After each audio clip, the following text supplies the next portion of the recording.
guys, Dr. Decks here. We are finally on scene on Lake Tapps, Washington. We have been waiting for 4 months to be able to get this building permit going.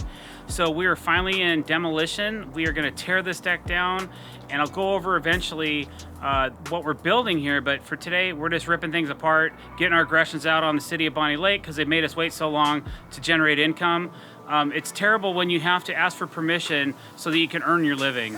And unfortunately, that's just the way it is sometimes. There's nothing I can do about it. I've been working my butt off. I really was gonna quit building decks and go join the circus because I've jumped through so many hoops. I'm a world-class hoop jumper now. So I'll have to show you guys that along this build. Welcome, come along, enjoy this ride. It's gonna be a wild one. We're gonna be on this project for 3 to 4 months. We're gonna do a lot of content. Also, don't forget to like, comment, and subscribe below. We really appreciate it. Let's get this thing torn down. All right, so I'm gonna briefly go over with you our plan for this deck and explain to you some of the circumstances, why it took 4 months for us to get this permit. But we'll start with the construction.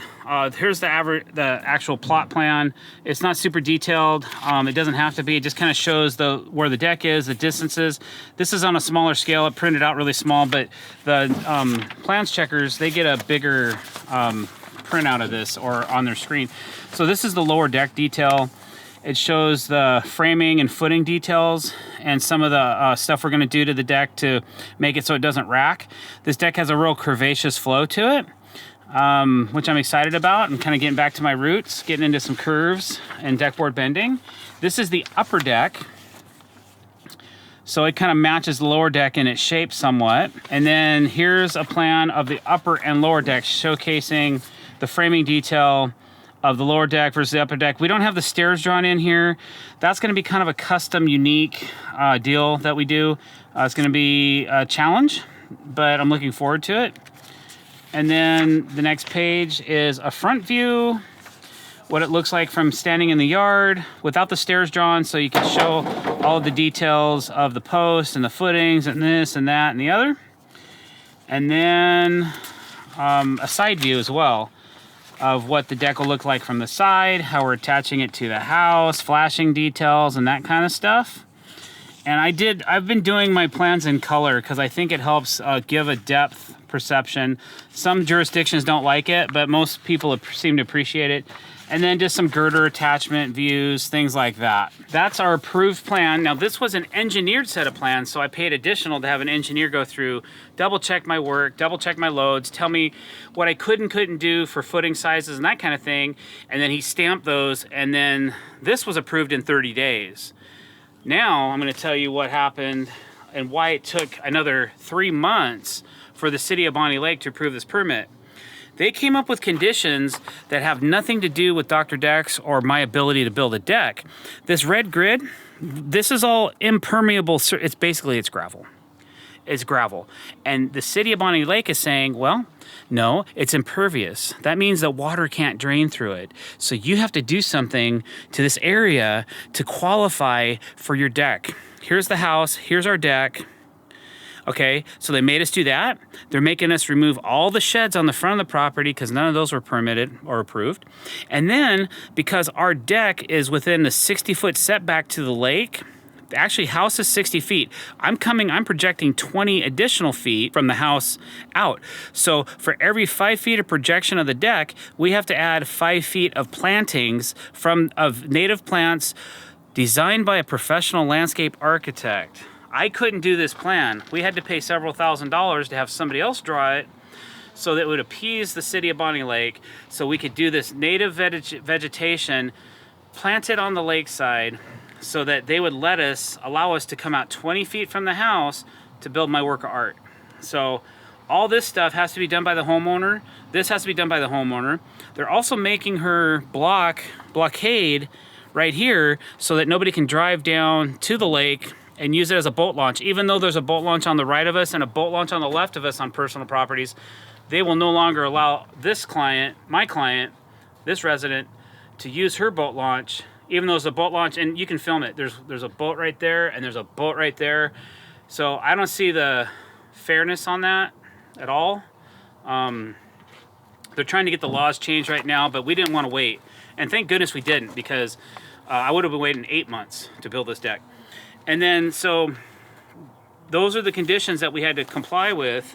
And then there's just some planting information, types of plants, types of trees that should be planted, and all that stuff. And then that's gonna be monitored for the next 4 years. The city is gonna monitor to make sure these plants stay along the bed of the lake for the next 4 years. Once a year, they have to comply with a registered landscape company to come out and verify that all these plants are still installed in the ground. So those were the challenges. That's why we've had such an issue with this particular project.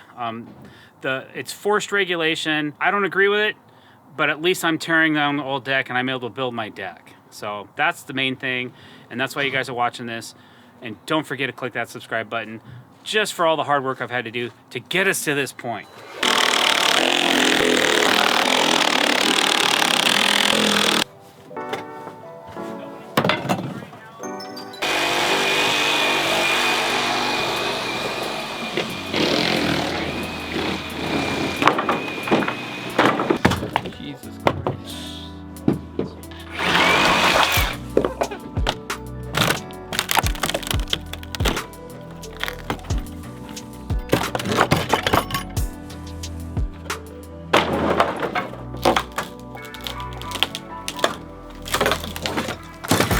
Woohoo!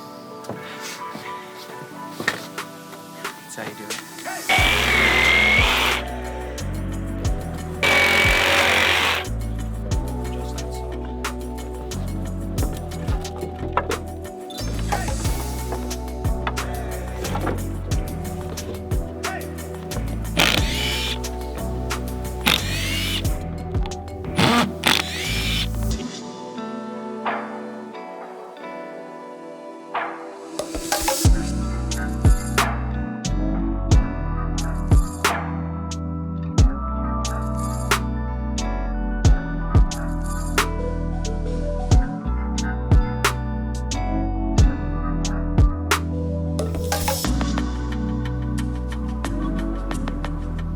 All right, so, you know, we come across a lot of really interesting methods of construction in our travels. And this house is no exception to that rule. We had these brackets that were holding up part of the beam system for this little tiny deck. And the guy that owned this house before our client must have been some kind of an engineer, or whoever built this deck must have been some type of engineer, because they brought it upon themselves to build these really heavy duty pocket brackets that had some kind of a detail on the bottom for some reason to probably, I would assume, disperse some of the weight, this little tab. And mathematically, I'm sure it does to some extent, but how much I couldn't tell you. I don't think a whole lot. And then the brace goes into the next floor joist, into the house, and it's bolted to the next floor joist. So in a way, they were doing their lateral support with this bracket. But I gotta tear these out and figure out what our stud distance is, so we have something solid to attach our new deck to. And sometimes you just gotta tear things completely apart to put them back together. So I just found that really interesting. Thought you guys might wanna see that. So some guy custom fabbed his own brackets, lagged them into the inside of the house, said, well, that's a win. So that's what we went with, man. So now they're coming out, we're gonna change it up and do something different. Make it. All right. I got cobalt, crescent, cobalt, and chrome vanadium from China. Sometimes you have to make what you need to succeed. That's to get into there? Yeah.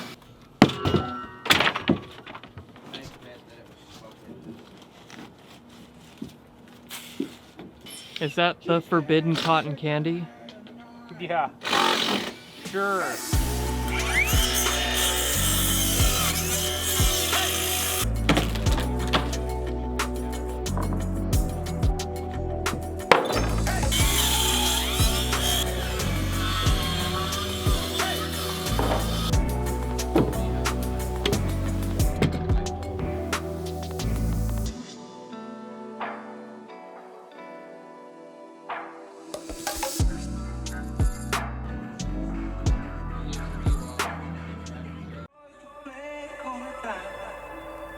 Today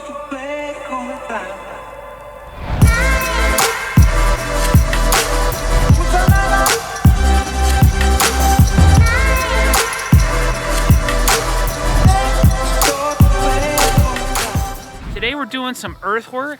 We had a huge pile of dirt over here and we just spread that out and put it under the deck, and then Nazi raked all the rocks out of it and everything. So it's looking really good right now. Tomorrow we're gonna bring the plate compactor and we're gonna kind of compact the dirt if it's not too wet out. And then we're gonna bring in some gravel and we're going to kind of smooth everything out under this deck so it's not a muck pit.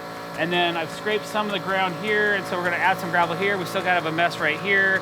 Gonna try to clean that up a little bit and getting this place look a little more respectable. It's just becoming a muck pit. We're trying to avoid tracking all that all over the place.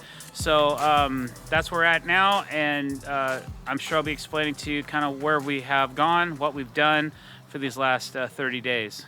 Okay, so first things first, when we build a deck, we pour concrete. So these were oversized holes. They were 20 by 20 by 20, but because the ground is so rocky here and the dirt sloughed off so much and it was raining so much, they became more like 30 by 30 by 24. So there's a lot of concrete in these footings. So we poured all the footings, we put up footing top, and then some of the footings we actually put wet brackets in, and then other ones we bolted down brackets to the tops of our footings. So from there, we came up with 6 by 6 posts. Now this whole deck's gonna be waterproof with a waterproof bladder. So then we have 9 by 6 by 9 inch glue lambs that sit on top of all the posts, and then 2 by 10 joists every 13 inches on center on top of that. So what you see here is this deck has a really unique shape. And so we cut all the ends to the shape of the deck we wanted, and then we put some 5/4 by 10 AZEK up as a rim joist. And then on the inside of that, there's solid blocking that's gonna catch our surface borders and our field boards when they all get screwed down. So you'll kind of see that once we start showing you on top of the deck.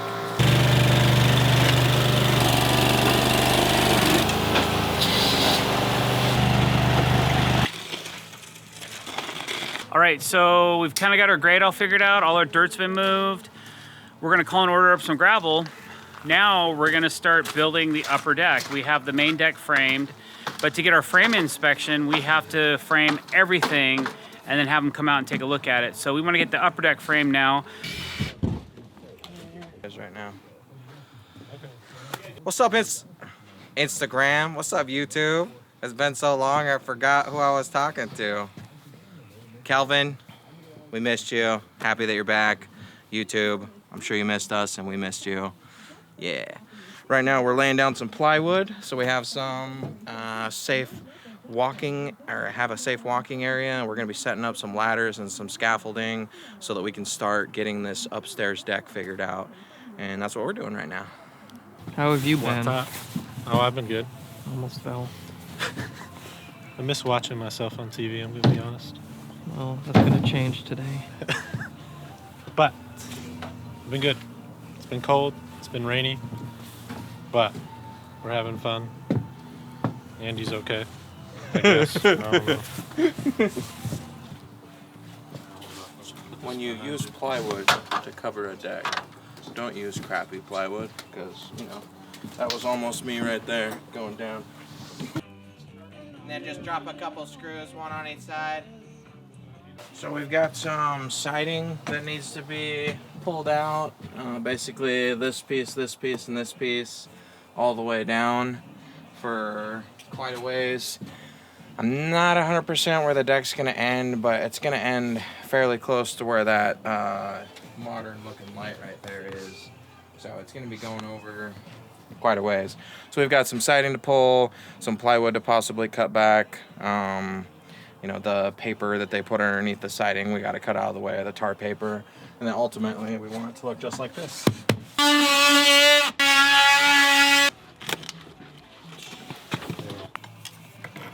Don't get mad. I get cheesecake. Yeah, that's a lot.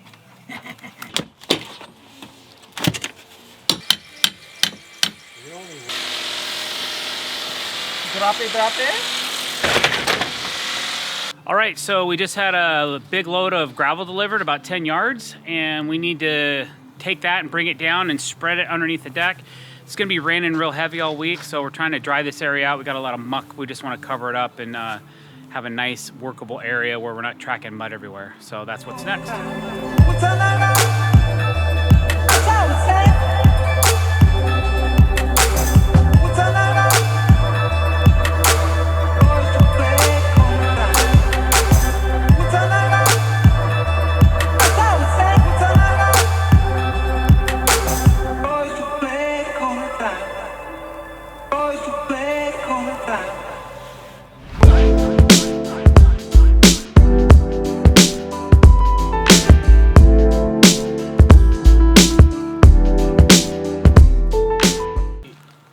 I wonder if that one we just grabbed would work. We found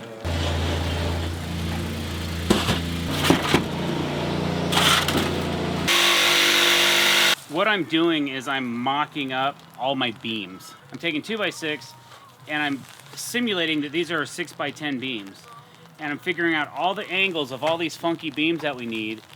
And then I'm gonna take them downstairs, draw them out on the beam, and then cut them to the length and then bring them back up here and install them. So it's the only way I can figure out how to do something so obtuse. So that's what I'm doing.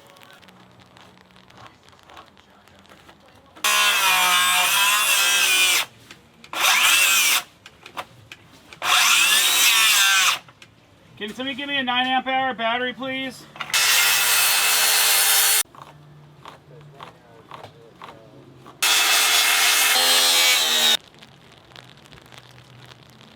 All right, so now we have all of our beams mocked up. So now I'll take each piece of this 2x6 and I'll take it downstairs to a beam that's down on the ground. I'll trace it, cut them out, and then we'll bring them up here and start placing them in place over the tops of the posts. And then I'm going to make them a little long so I can take a chainsaw and do a relief cut to kind of make them tighter. Because usually it's really difficult to get all the beams to seam together nicely unless you run a kerf or a scarf through them to bring them together. So that's what's next on the agenda. So far we have our mocked up beams ready to go. So I'll cut the beams in next.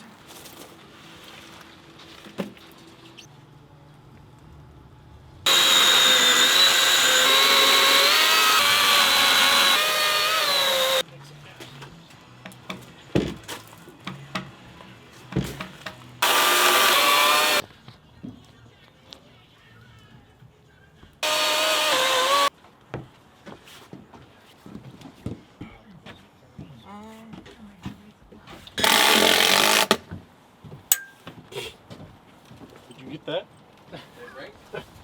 Literally, it went all the way in, and then the head broke off. Like too much torque. Can deal with that, maybe. All right, so we have all our beams rough cut. Now we're starting to set them into place, and then I'm trimming down the seams to make them look a little bit nicer, and then we're gonna start installing them on top of the posts. 1, 2, 3. Yep. Oh. Okay, you got that? Okay. This is the most bizarre set of beams I've ever installed on a deck in my career. Seriously. It's crazy. How flush are this? Is this outside like completely like money flush? I don't know where to buy a blackberry cheesecake. Anymore. We're professional terrible singers here.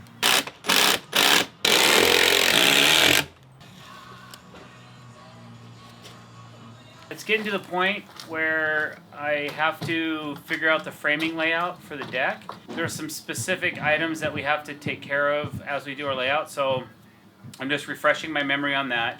So I brought my computer to work today so I could check out the layout, figure out my radiuses, figure out where the joist's going to go so I can get the guys to start maybe cutting down some of the joists and figuring out some of the joist lengths. And then basically get a beam, a house layout, and a joist layout for the house, and then transfer that onto the beam. Then we can start setting the joists in place on top of the beams. We are dropping some 1.5" Simpsons into the brackets. According to them, you can either do the 2 bolts or you can put, it's 3 fasteners on each side. We obviously did the bolts, but we're gonna drop the fasteners anyway, just because we like the way it looks better. So, a little cleaner look instead of just seeing a bunch of holes in the plate.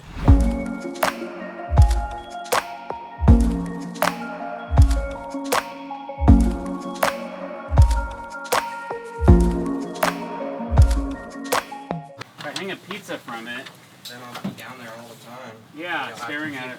Have to keep adding a new pizza because it'll just disappear. What's up, guys? Not a real pizza. How's YouTube? How is everyone? Yeah, about the same. It's wet. Yesterday was really wet. Quite fortunate you weren't here. Yeah.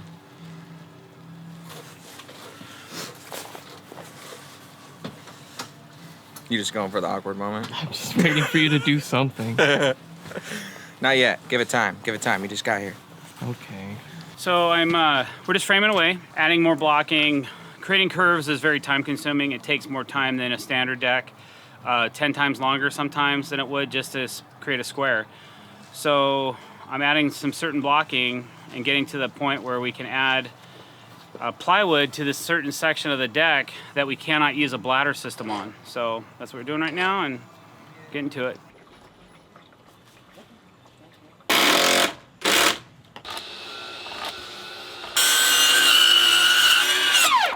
How are them angles? Not bad. They're smaller angles, like 12 to 15 degrees, so we just brought the little Metabo 7 1/4 up here and using that to bust out this pressure blocking. Over here now.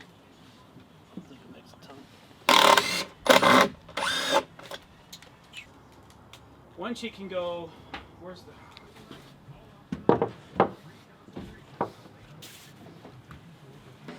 No, it's putting you right towards the house.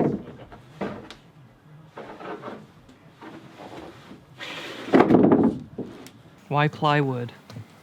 Why plywood? Up Yeah. top? Yeah. So over there we use 2x10 or 2x12 and 2x10 for the blocking. Up here we're using plywood because it's going to keep us from having to do this all the way around. And it just would have been really tricky right here. So to avoid the whole situation, we just made everything, or the 2x8s are 1.5 inches down from the 2x10 joists, which is going to be perfect for 2 sheets of 3/4 inch plywood. So we're going to put that up there. Jay's going to trace it out. He's going to cut it out. And then cut the second sheet out, and that's going to be the top part of the curve. And then we'll take the white AZEK as the border along the outside of the joist, and that's going to be the outside of the curve. So that's why plywood. Need a jigsaw, please.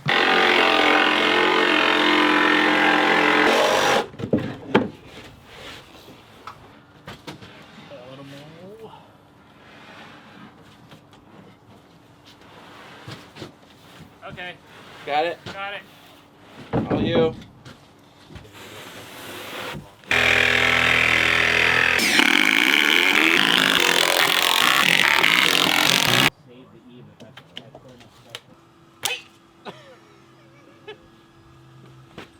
It's obviously Friday because I brought back the pieces I didn't need and left the pieces. You know how when you rip Never it, buy a car on a Friday. Yeah. Never buy a car made on a Friday, Nos. Because everybody's thinking about the weekend. They're not thinking about the duties on hand. Like, you know, the seat belts aren't quite tight because everybody's trying to leave a little early, you know, and you come back Monday morning and you go back to work on that same car and, oh man, then they're all hung over from the weekend. So, it's vicious, you know, so you always buy a car that's made on a Tuesday, Wednesday, or Thursday. That's my advice. Yeah, how do you find that? You find out it tells you in the manufacturer's code when the car was made. Really? Yeah, it's like a legit thing. I'm putting up these little support 2x so that when we put our white AZEK trim like we have around the bottom, it has somewhere to support it so that when you screw it in, it's just not collapsing. So this way we'll give it a nice strong support. Very nice. Yeah.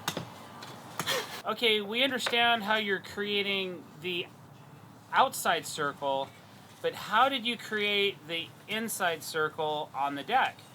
So what I do is I predetermine the radius that I want. So for both the inside curves on both the lower and upper deck, that is a 9-foot radius. Okay? So I pre-cut those on a jig, on a couple pieces of plywood. So to lay out, depending on how big your circle is or your reverse curve is going to be, will determine how many pieces of plywood you need. If it's over like 12 feet, you're going to need 3 jigs. But for the one I'm doing right now, I only needed 2. I had 3 jigs I used on the downstairs one, but now I only have 2 jigs for up here. You can see I've made a compass right here for this. I have a 5-foot radius on this side, and then you see a compass behind me. That's a 7-foot radius going around that way. But now you want to know, okay, how do you create this inside curve to flow these 2 circles together? So what I did, I got my 2 pieces of scrap plywood, and I found my pivot points. This is where my 5-foot radius and my 7-foot radius are going to meet my 9-foot radius. Okay? And then what you do is you take your plywood and you line it up. It could be totally askew, like this, right?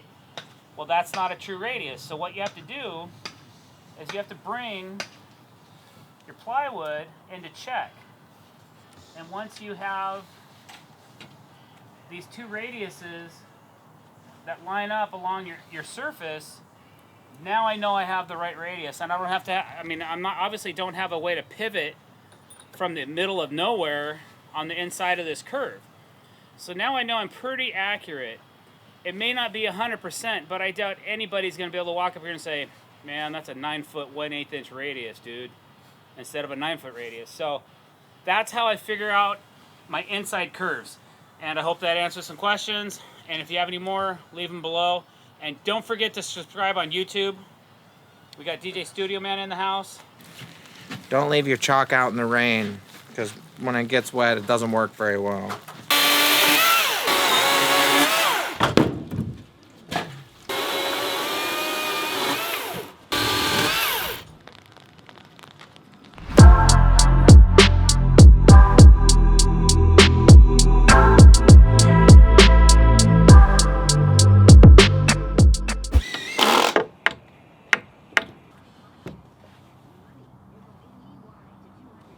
So we're doing a special cantilevered section of the deck, and we have to notch the tops of these joists because we have a small joist hanger upside down on each piece, and then another joist hanger coming in from the bottom. It's required by our engineer so that these don't have any backlift when you're on this side of the cantilever standing over here, that the joist won't go this way and come off the deck. So that's why we're putting these little notches in the ends of the joists.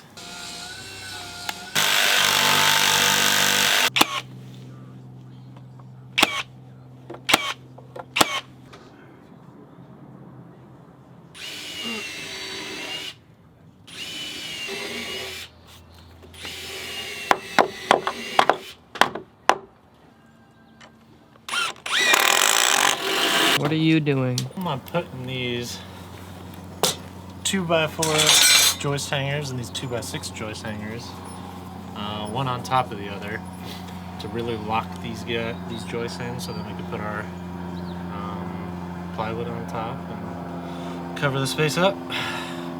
But I bet not a lot of people have seen. I didn't know you could use joist hangers upside down, but you can. Okay, so we're hanging all the joists in the opposite direction to create this cantilever for the outside edge of the deck. And now I'm trying to figure out this last section that has to be changed again. So we're doing 3 different framing directions for this curve because we're limited on our beams and where our joists intersect with those beams to create the structure. So it's a little bit complicated, and we're just trying to figure it all out, and we're almost there. I've got this last piece of the puzzle right now, so hopefully in a little bit we'll have it licked.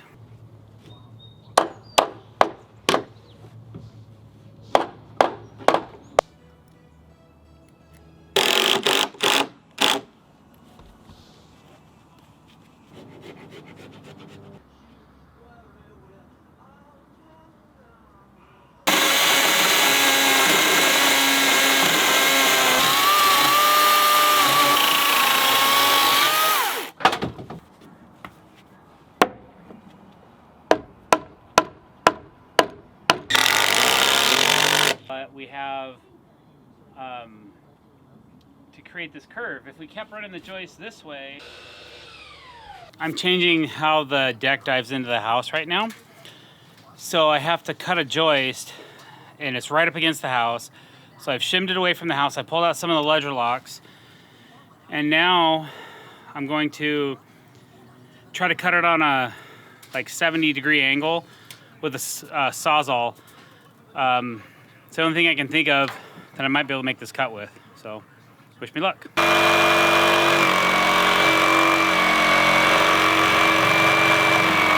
Nice. Only one small cut out of the G-tape. I can patch that back up. And it's not the squarest cut in the world, but I'll take it because that was tough. I wasn't sure if that was gonna work out so good or not.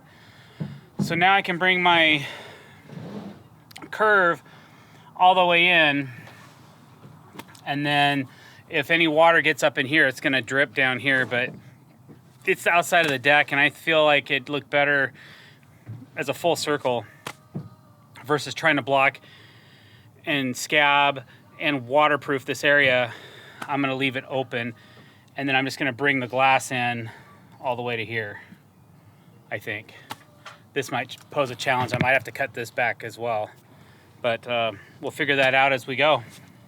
All right, so we have got most of this area figured out. From this point back is pretty much done. All the joists are cut to the curve, even against the house. That was a cluster mess, but we got it handled. Now I have this double right here, which is nice and sturdy, holds a lot of weight, holds a lot of pressure going down, right? So what I have to do is I have to finish putting in my joists here, and then I have to create this area for the curve. So hold on. So from this point this way, we have to create some support for the plywood to rest on, all the way to there.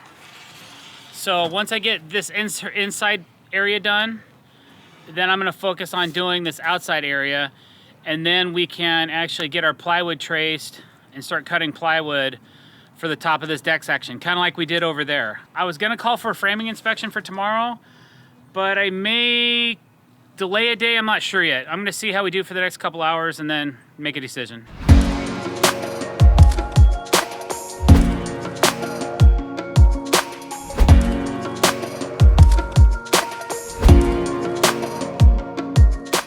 All right, so we have this rather large 3-foot cantilever coming off of the beam, and then we have this funky angle coming out this way, and there's going to be a set of stairs that come down, so there was no support holding this corner up, which is also going to be support for our staircase. So we added an oversized precast footing in the ground right here, and that's what's going to support the corner of this deck. So we did that, we put in a 4x6, we locked it all together. Now we're good to go there. Eventually we will also hang, I'll probably end up cutting back this beam on an angle to match this angle and hang a 4x6 here. I'll lag to this, I'll lag to this, and then that'll be the auxiliary support for this side of our staircase so that we have something super solid that we can hang the stairs. And there's gonna be a beam set that goes underneath each jack. We're gonna build these jacks as boxes because this staircase goes on a curve. We can't build curved plywood stairs here in Washington. They'll just fall apart. So we have to build boxes, and to build the boxes, we have to be able to have beams underneath the boxes to support them. So what we're gonna do is as we build the boxes, we're gonna put in the beams, and then we're gonna use these same size, oversized footings underneath the stairs to support the boxes and the beams. It was awful. All day long trying to do a clean job on framing, and then you're dealing with back traps. Yeah, I mean, we had mud. Good news, guys. We just got our framing inspection approved. Yay. So now it's off to the races. Everything's on. Waterproof bladder, decking, railing, stairs, lights, anything else I can come up with is all going down. We don't have to see the inspector again until final. He actually spent more time here than I thought he would, but he gave us a really good review. He told us he really liked our work. He was really impressed. And he got all of everything that I was trying to show him through my work without saying a word. He understood, which I really, really was happy about, that this guy totally understood what I was getting at by me not talking, by him looking at it. And I'm really happy right now about this because it just took a big load off my shoulders. I can breathe. We got lots to do now. That just changed the whole game. So back to work. You probably noticed that this lake is drained right now. The client wants us to reskin the dock while we're here. So instead of continuing on the deck, we are now switching gears. And we're gonna strip this dock and we're gonna add some framing and we're gonna start changing this while the lake's low, because it's gonna be a lot easier to build this with a dry lake bed than in 8 feet of water. So it's our one opportunity to do it. So we're abandoning ship over here.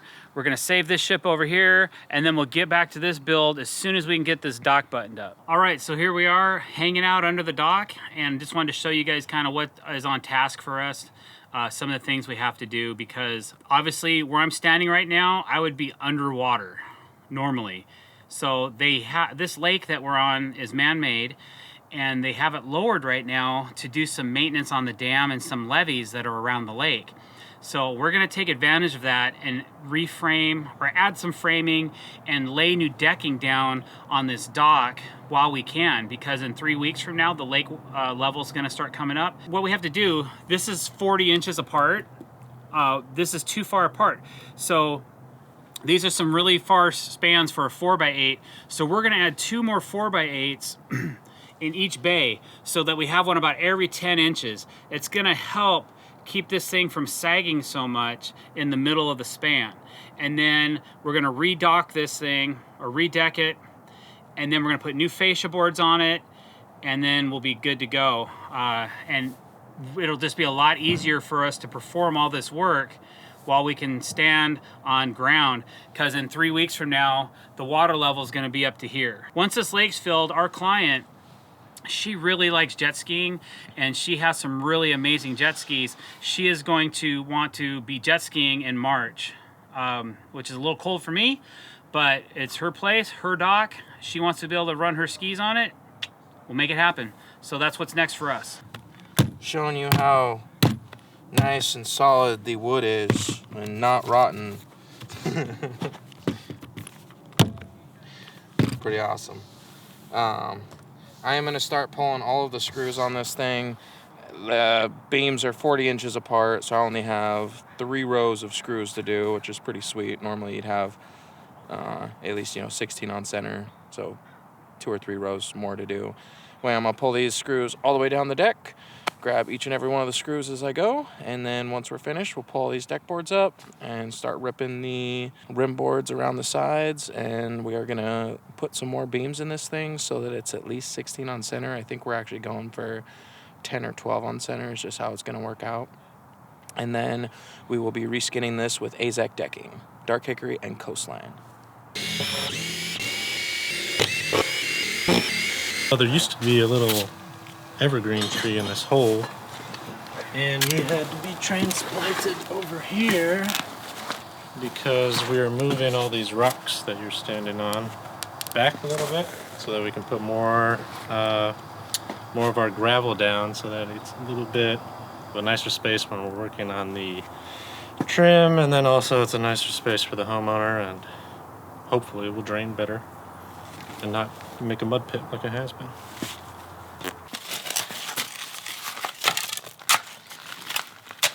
You have to do this one as well? Yeah, I think so. We wanted about 1.5 feet away from our rim board here. And this guy, unfortunately, is probably 1 foot away. So we'll plant him somewhere. Don't worry, he won't die.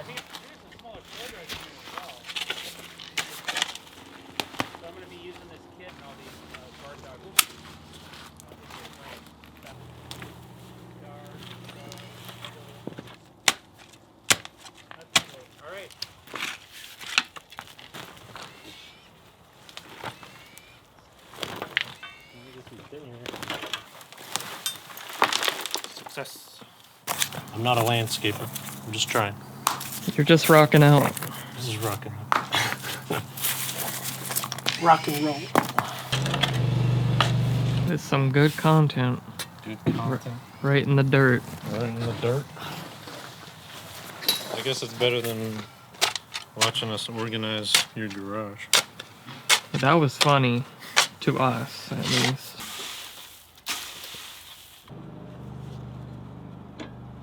Do I have a tool to do this faster? Yes. Am I gonna go get it? Yeah. That did not, okay, there we go. Yeah, the bolt didn't want to come out. Why didn't it want to come out, you might ask? Well, slightly corroded, just slightly, and she broke off. So, you know, given the amount of structure that this thing had, I'm super surprised that it failed. I mean, I'm shocked. These bolts are super rusted. I'm sure Kelvin could. I just ran the saw across it, and what was a bolt is now just a rounded nubby. Anyway, we're not even gonna mess around trying to unbolt them. We're just gonna.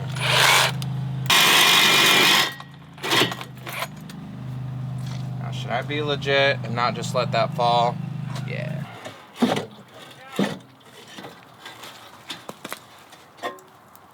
Victory! I do say we might have to replace this beam here. She's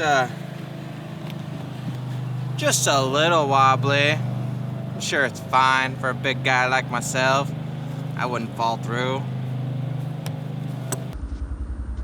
Yeah, I'm being weird today. Alright, that should be coming down.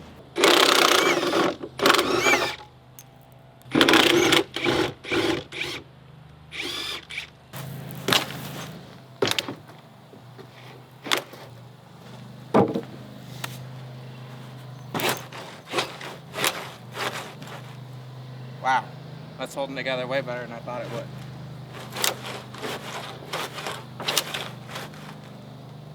Zaza!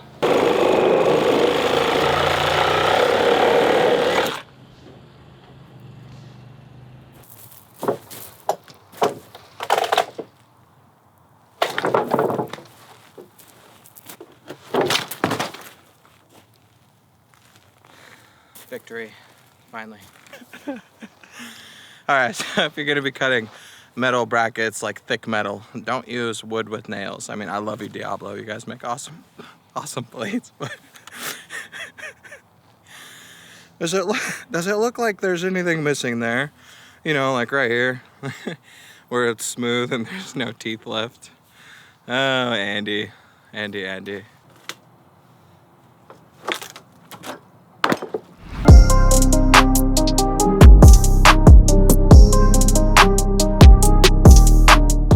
Alright guys, so what we're doing now is there's some geese over here I'm going to shoot.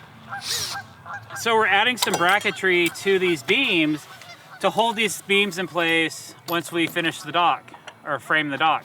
So what this does is we have everything to elevation, and we got to put in these brackets, and these are Simpson ML24Zs. It is so important, so very important that you wear your safety gear. I've been reminded countless times through our social media channels, and everybody tells me even though I'm wearing this respirator, it does absolutely nothing for me.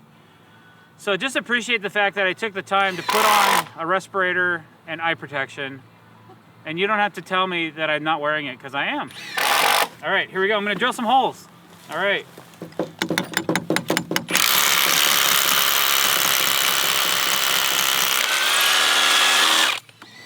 So apparently that silica dust is cancerous. That's what everybody keeps telling me. So I got a quick tip for you. We're using these 1/4 inch redhead hammer set anchors, right? These are 3 inch. So what they do is they go in the hole, then you hit the top of this head down and it flares out the bottom of this and keeps it from pulling out. But they're hard to push in sometimes. You can't hammer them in like that or else you'll ruin them. So I take a little socket that fits over the top of the nail head, but that will stick onto the washer of the hammer set, and then I tap it in. Now you go to town on the hammer, on the head. Wow. It's that easy. And that's how you safely install a redhead hammer set concrete anchor. Can you get any satisfaction, Andy? Can't get, no. Are you trying? Good song. I can't get no satisfaction. Oh, I was gonna sing. I didn't know if that's what you're going for. No. Can you get any satisfaction? And can you try? Because I try, and I try, and I try, and I try. All right. Never mind. He didn't get it. I am connecting these beams to our block here and just making a positive connection. So I'm using these, I believe they're LSU 287, I don't know. Anyway, they're joist hangers. I took the grinder, chopped the bottom of them that actually holds the joist. Then you stick them over here, and that way I get the beam and the block all tied in together, and we don't have to go out and buy anchor brackets.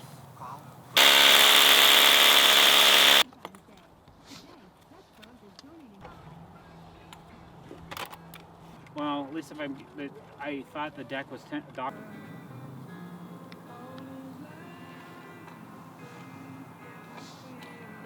Okay, now hurry. Get the picture before the broom falls over.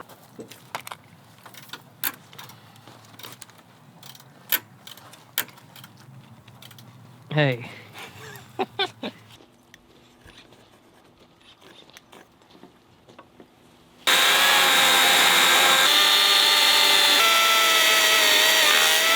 No! What happened?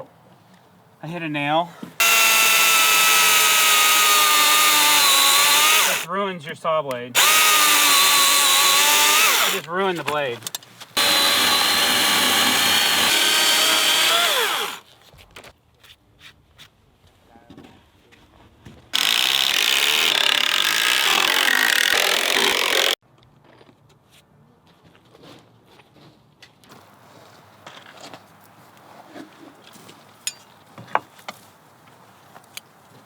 Yes. What up? What's up? Well, we are taking this 2x8 and we're going to put it underneath the beam here just to give us some lateral support. So right now we're marking out where we're going to put our screws and we'll get to installing this.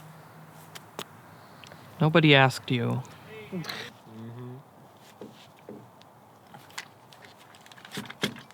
Alright, so we'll flush this out perfectly and then drop those screws and just start working our way this way. So we're doing this to keep the center of the deck from having as much wonkiness in it and just keeping everything in place. And then once this is installed, we're going to take pressure blocking and we're going to pressure block right above it, sink some screws from the bottom, toenail into each one of the beams, and then this thing should be super sturdy in the center.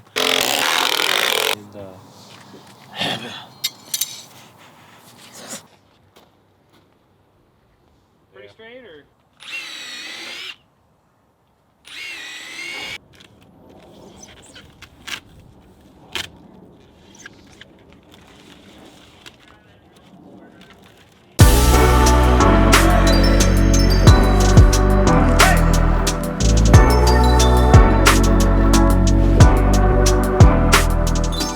People often ask me, Doctor, do you have a PhD for doing decks? And I usually tell them, yes, I have several actually. And here's one of them. This is a manual post hole digger. I also have a hydraulic post hole digger over there. There's two of them. And then we also have other items that help us with our PhD, which is a shovel and a rock bar. So I bet you didn't know I had several PhDs. Yeah, even sometimes the boss has to do manual labor. So I'm digging these holes while the guys are out there doing the technical stuff, and I probably would have been done with it by now if it was me doing it. But you know, to teach greatness, you got to let them experience it and learn and figure it out for themselves. So I think they were on one block for 30 minutes or something like that, which is a little painful, but it's all good because they're learning, and they're learning the right way, and that's what makes me happy. So I'm over here digging holes by myself, grinding it out, sloughing this dirt up into the wheelbarrow. working out those shoulders. So Why are you digging? that's a good question, because nobody else is here to do it. Hey, DJ Studio Man, you want to dig? No, why are you digging the hole? Oh, I'm digging these holes because this dock has a 4 to 5 foot cantilever beyond the bulkhead, and these beams are really spongy. And so I wanted to anchor the whole end of this dock in place. So we're actually digging footings and pouring concrete for 3 spots to connect to 3 of these beams. So if they have any big washouts, these big wakeboard boats come in with these big wakes, that this area doesn't fill up and try to tug away at the end of this dock. Plus, just the repetitive on and off the ground, it just can be bouncy. So this way, it's going to be legit. It's going to be super solid, and that makes me happy. Just adding some pressure blocking here between these beams, and then put it on top of this. And so I'm nailing them through the side, and then I'm gonna come up from underneath and sink them in with some timber locks and make sure they're super strong.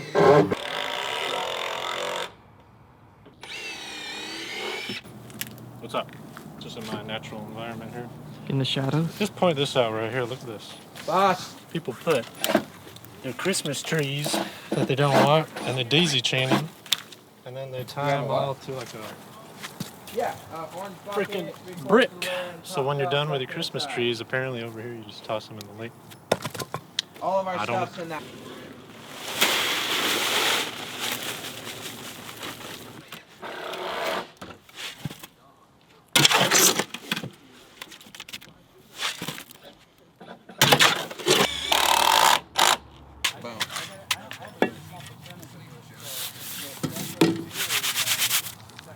What's up? Alright, now we need the. You always get like the jobs in the dirt. Yeah, I don't know why. I figured since it was Leroy's birthday that I would mix a soup up for him. But I don't mind getting dirty. How about you, Leroy? What's that, McDougal? Do you like getting dirty? We're about to find out. It's about to happen. Maybe edit that out.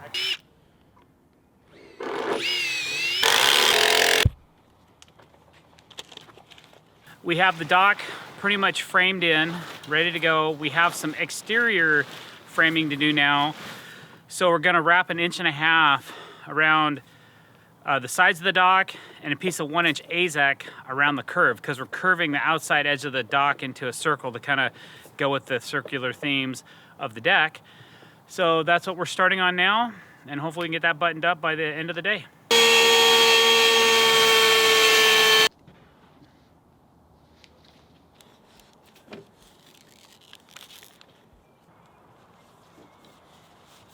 Alright, so when we're doing the G-tape, I'm kind of like a perfectionist about some things, well, about most things, and just like to give you guys an idea of what we think about when we're doing this, we think about how we're overlapping tape so that if their water was to run off and get somewhere, that it's not able to run and get under tape. So we're always trying to overlap things completely so that we get that water shed off. And then just some other things that we do while we're G-taping that you might not see some other people do is we make sure when we go up and over humps in the lumber or up and down areas that we keep it flush the whole time as we're going, and then we break each side of the G-tape. And usually you can just use your fingers to do it, and you just end up with this perfectly smooth transition where the water just runs off everywhere and there's no spot for the water to puddle and try and work its way anywhere else. So just a couple small tips for when you're doing G-tape.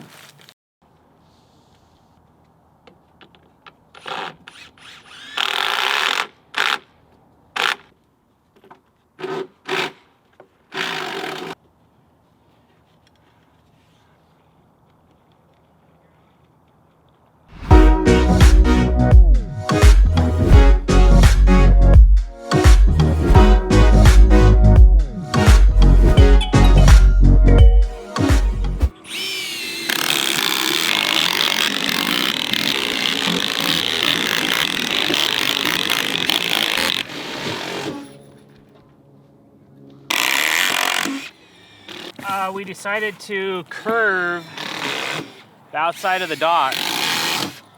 So right now I'm installing the last boards that we need to curve the outside of the dock. And then I'll be able to draw some lines and cut it in. Speak. What's happening, everybody? Deck Andy Deck coming at you. Got some Cortex plugs that we're putting in today. Right now, the main decking on the deck is screwed down, and this plug's a little tight. I'll have to come back to that one.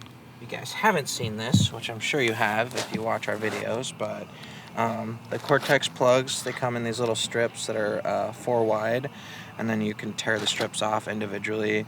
They're all lined up exactly the same. So theoretically, all you have to do is make sure that you're like a square that's going the same level as the board. You just keep your thumb over the plug and then pop them in like that. And then we just do a few of them, maybe a couple boards worth, and then we come back down and we tap them.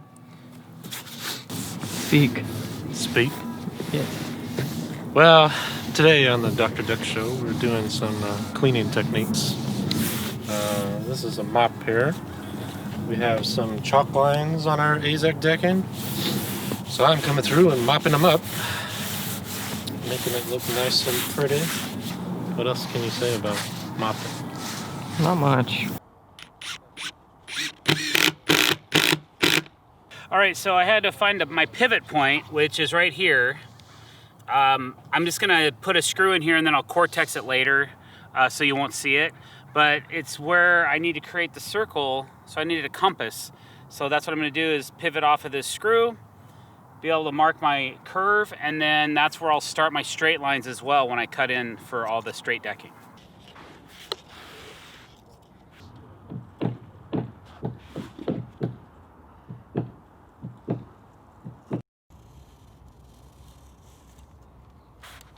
I was a little pushed wide on this side over here with my radius, so I had to slowly bring it in a 1/4 inch.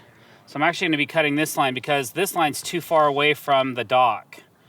So this is my cut line. I went from 43 5/8 down to 43 1/4 on the radius, and I about every board or board and a half, I came in 1/8 of an inch.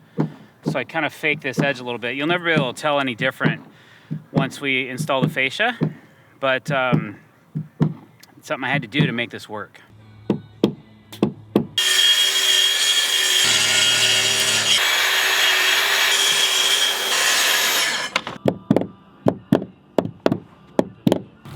How many plugs do you think you have done? A lot. I don't know. We're getting close to halfway through the deck. My guess was we used about 1,000 screws on this deck, or on the dock, and should be about 1,000 plugs, so we're probably somewhere close to 500.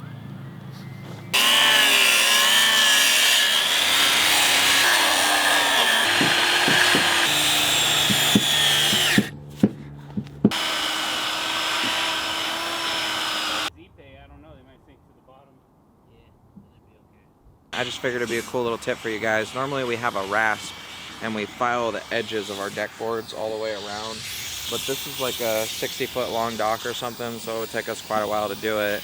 We've got a little Makita strip sander, and that's what Jay is doing over here. He just hits the edges, keeping it even all the way across, gives them a nice, beautiful, clean look, and does it super quick.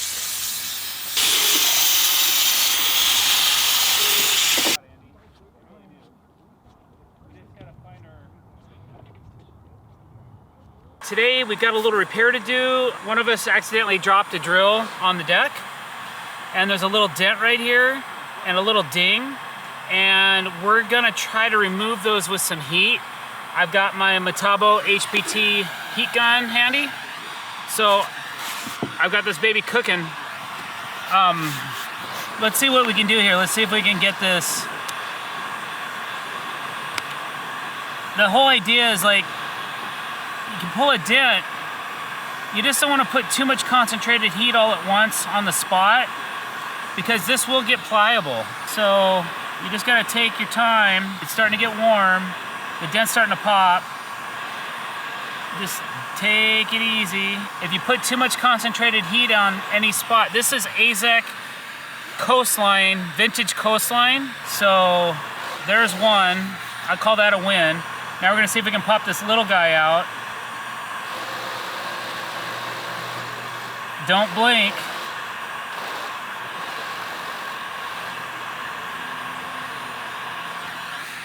All right, that's just about, I was just about to cook the surface, I can kind of tell. All right, just a little bit of a dot right there. If we had to, we could actually drill a 1/4-inch hole in that and then put a Cortex plug in it. And what we'll do is we'll kind of let this sit. I might go back and heat it up one more time if I feel like we need it. If not, I call that a win.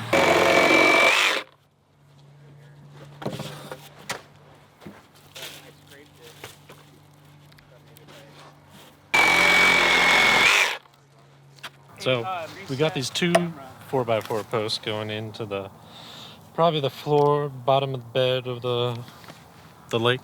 We believe they're concreted in because they're pretty solid. So right now we're just going to strip everything off this besides this 45.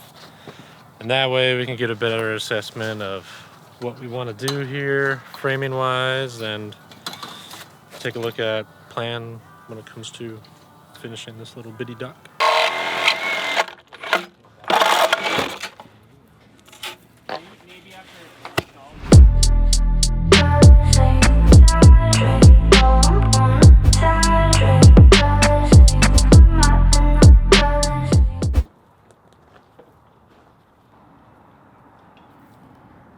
How's it going? Good.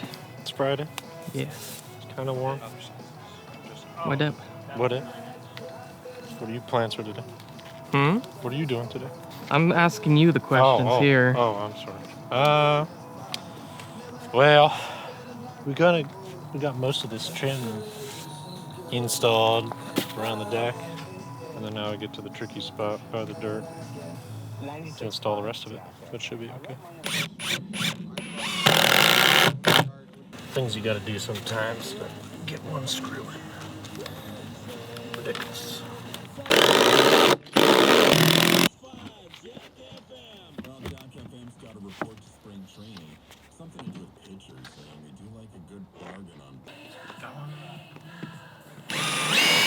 Why are you using that block thing? Oh, we made this when we started it. We wanted all our screws to be uniform throughout, and we didn't want to use a square because a square would take too long. So we just measured, I believe it's 1 3/4 inches down and 1 3/4 inches up.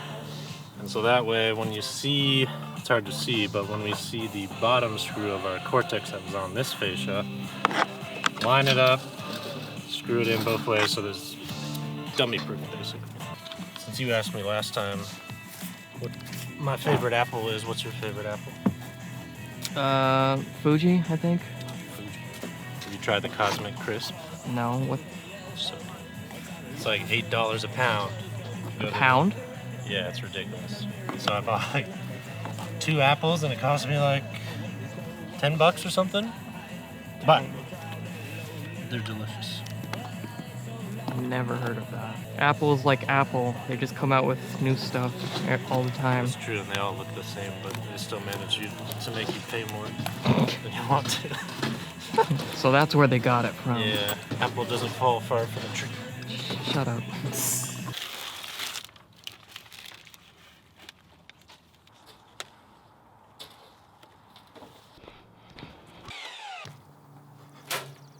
What was that? It'll make sense later. It's happening on YouTube. I'm just cutting an extra 2x8 to go on the back end of that dock. We're gonna double up the, I guess the rim board on the back of it, just so that when we lay the deck boards out, it works out better for us, which we do sometimes. And that's what I'm doing right now. Gonna sister this one up, put some G-tape over it, and then cut some decking. Catching me yet again, doing dirty stuff. How's it going, Leroy? What's up, McDougal?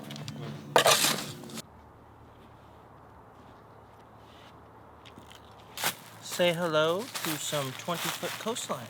We're going to be cutting these 2 at a time, 6'8". Usually when we lay decking, Jake cuts it long, has me cut it long, so he has a little wiggle room on each side, and then he takes the track saw, and then at the end, after everything's screwed together, he cuts it perfectly on each side with the track saw. So, about to rock some deck boards.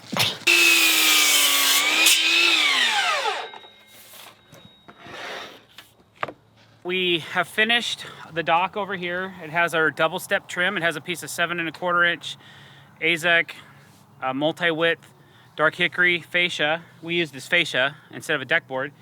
And then there's a 3.5 inch piece of their fascia board ripped down. So it's an inch thick and then a 1/2 inch thick. So it creates a stagger. So that's the overall finished look we're going for. And then this deck's all G-taped and ready to go. This dock is G-taped and ready to go. So we are now going to start, Andy's cutting up the decking right now, and we're gonna start installing those boards and see how far we can get with this today.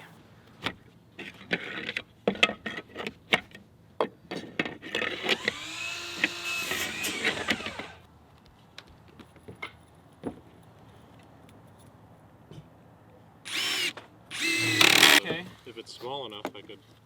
Well, why don't you keep busy like you said, but if...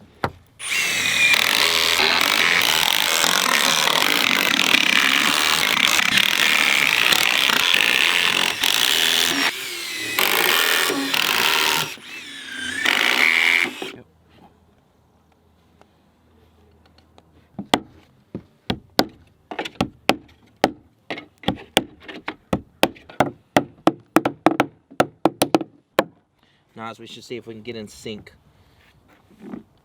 on camera. That'd be kind of cool.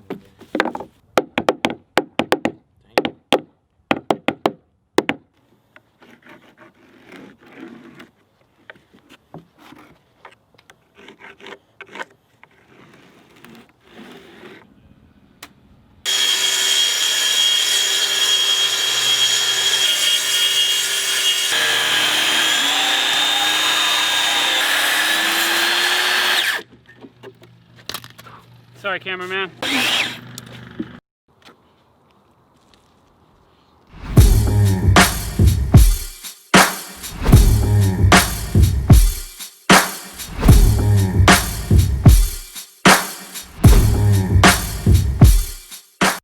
All right, so basically from this point of the deck all the way around to the outside, it's all gonna have vertical skirting. It's gonna be matching deck boards.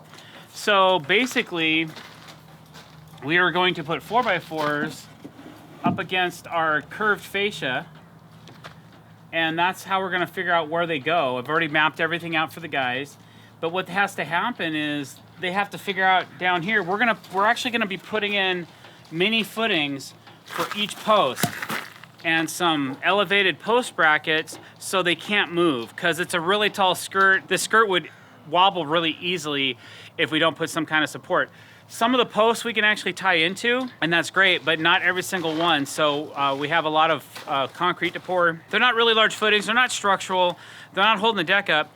They're just keeping the skirting from moving in and out. So that's what we're starting to do right now. So some parts of the deck, there's blocking in the way right now. So if you look underneath here, we have the spot where we're actually gonna have to shave the post because it won't fit up in here. So there's a lot of trial and error to kind of make this work, and it's on a slope. So the guys are just gonna take their time, identify the holes, get the concrete in the ground, and then worry about how to shave each post and try to keep them in the locations that we've identified. What that's gonna do is it's gonna create this nice curve for them to come back and put some AZEK decking on so that they have something to put the skirting to. They're like side rails. So we'll have skirting that goes all the way to here and comes down, and every 16 inches, there's gonna be a skirt rail that we can screw to. All right, so there's some spots on the deck where we won't need to pour concrete because, like on this particular one, there's a beam right here. We can't even get the post up into this space up here. So we're gonna attach the post right to the bottom of the beam that's in a direct line with where we need it to be, and then we're gonna run a rail down below that ties into that post, so it gives it it's like a kicker, so it has all the stability it needs, so there's no sense to pour concrete in this particular location. It'll work. Are you rolling? Yeah, of course you are. Good morning, everyone. Happy Monday. Hope you guys had a great weekend. Deck Andy Deck and Z Deck Man are getting ready to... It's Monday and we're feeling weird. Right now we're using a 4x4 post, a clamp, a couple levels, Ghost Stabila, and then a sono tube that we have cut out, and we're just going to start outlining where all of the holes are going to be on the ground. We're going to dig the gravel away from where the holes are going to be, and we're going to do that all the way around the deck so we have all of our holes outlined, and then probably start digging them.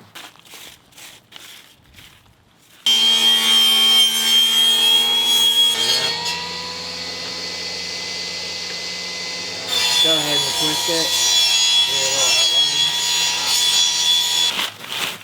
Let's try and get all these Stabilas in my pockets and then be like, they call me the Stabila man.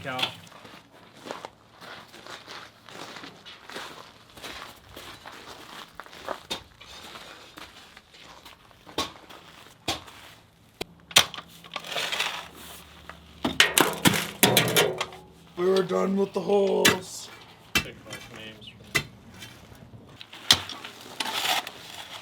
This place was such a muddy disaster before we laid the gravel down. When we did concrete and we poured all the holes, we had some remaining concrete left out. And I just spread it out like an inch thick, kind of through this whole area. And not thinking about the footings that we'd have to come back and dig. So I had to work my way through like an inch or so of concrete in my hole, which was... McDougal.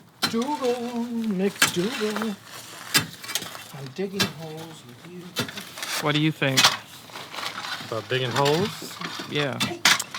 It's not too bad. Could be doing worse things, I guess. Like, I don't Eating know. a cheeseburger? That's not worse. I like it. Build strong muscles. You're what they call crazy. Yeah. Pop-Tart bites? Yeah, What you say? cut Pop-Tarts and then they're in little bites now, and then they have like chocolate inside, so it's supposed to be like... I need to go. Just trying to rock out with the rocks. I'm working on the railroad all the livelong day. I'll be digging holes in Bonnie Lake for the rest of my life. Hey guys, what are you doing today? What are you doing right now? Throw it in the comments. Or else. Or else. I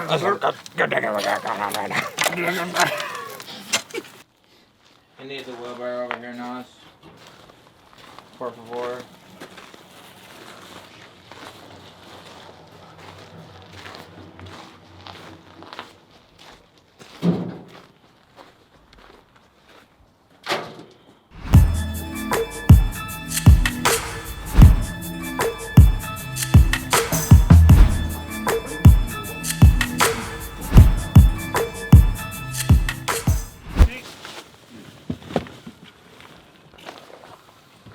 Sweet. So, now I think that's what we're gonna do. We're just gonna do these independent of each other. This makes more sense. Maybe a little bit.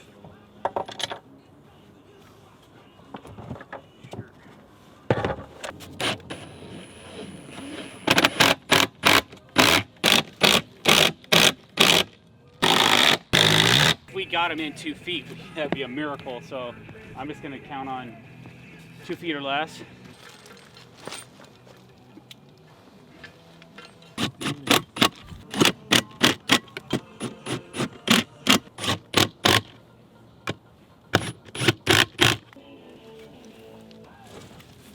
Or get a clamp.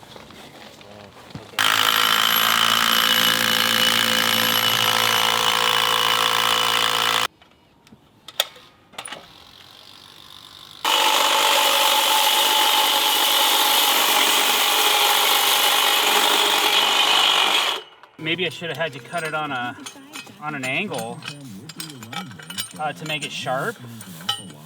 So make it easier to drive in. What do you think? Can you just cut a? It'll be shorter than 5 feet. That's okay.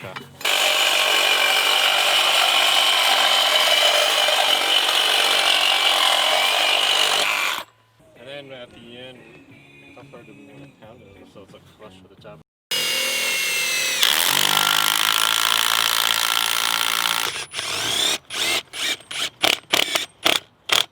Boy. Pretty soft. I might drill another hole right here to see if I can grab some better meat. Those top ones were a little soft. So I know I don't want to drill into these because these are rotten. So is what it is. We'll see how she holds up at first. Well, let's stick a level on it and see what happens. Wow. Yeah, it's moving. Yeah, move, keep going.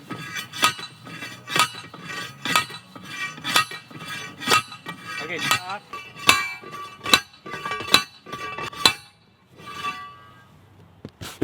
Damn. Calvin, watch that. You got me? Did you see that?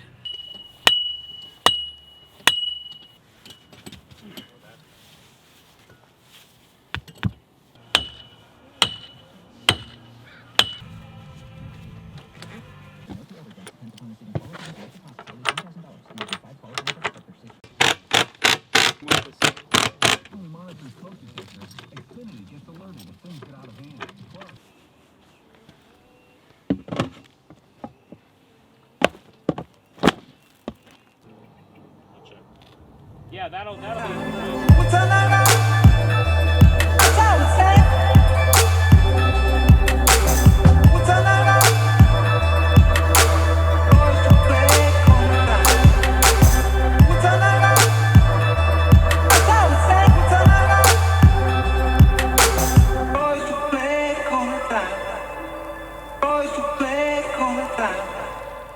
All right, so we got as far as we could on the jet ski docks.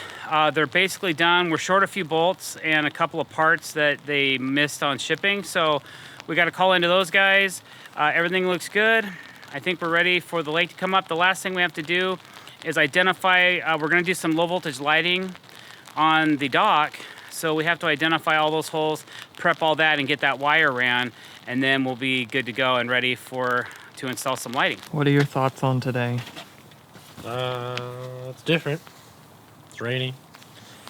Not super stoked on that, but I don't know. I'm alive, so that's good, right? Well, depending on who you ask. I'm good. Not too bad. Can't complain. Dude, it is. So many layers to this camera. There's a lot of glass in there. Yeah.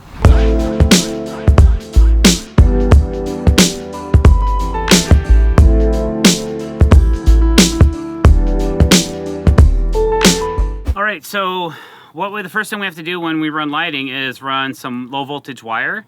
This is a 12-2 low voltage landscape wire, 12 gauge, 2-strand. It doesn't really matter polarity on this stuff. I usually try to wire everything to a plus and a minus. Usually one side of the wire has a headbanger on it. But you can see the writing right here. So I usually act like that's my plus side unless it says has a minus on it somewhere, but let me see if I can read this. So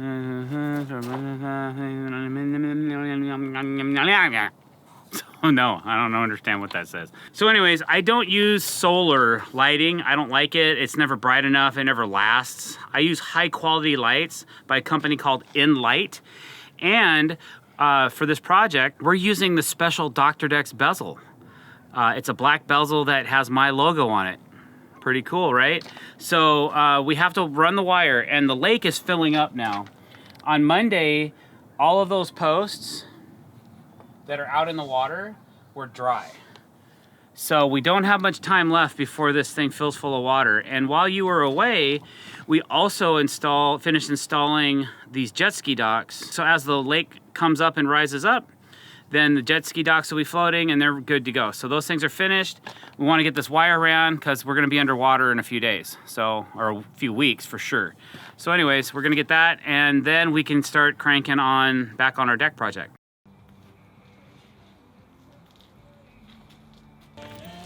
Got it.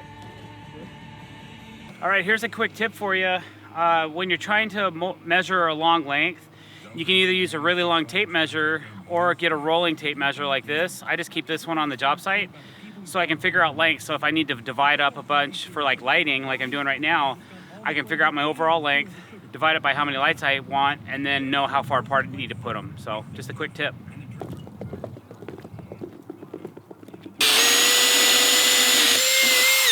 All right, so we have our rough-in wire done. We still have to staple it up underneath this dock, but we have identified all of the locations for the lights on the dock, and I'm drawing a line where I want them done, and then Nazi's coming out. And Inlight sells this really cool Forstner bit. It's a very trick bit, German-made, high quality, makes a really clean cut in the decking, and then we're punching these holes. So now once our lights arrive, we'll be able to drop them in, install them, pound them in, hook them up, and then this side will be done.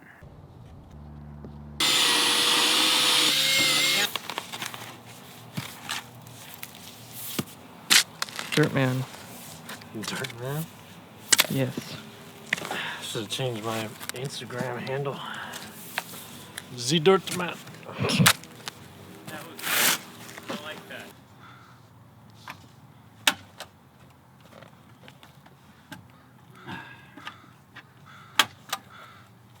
This is the biggest piece of crap I've ever used in my life.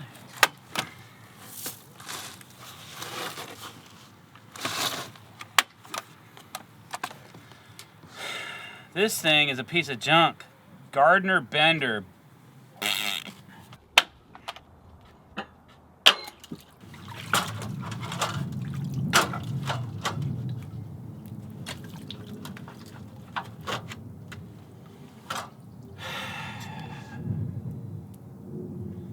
Things you do for your clients.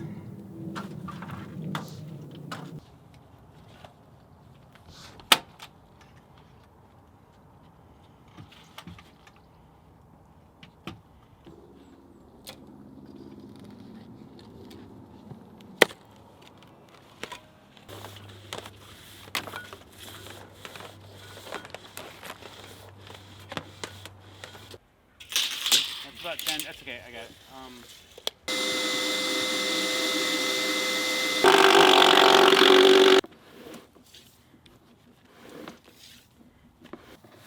Why so much wire?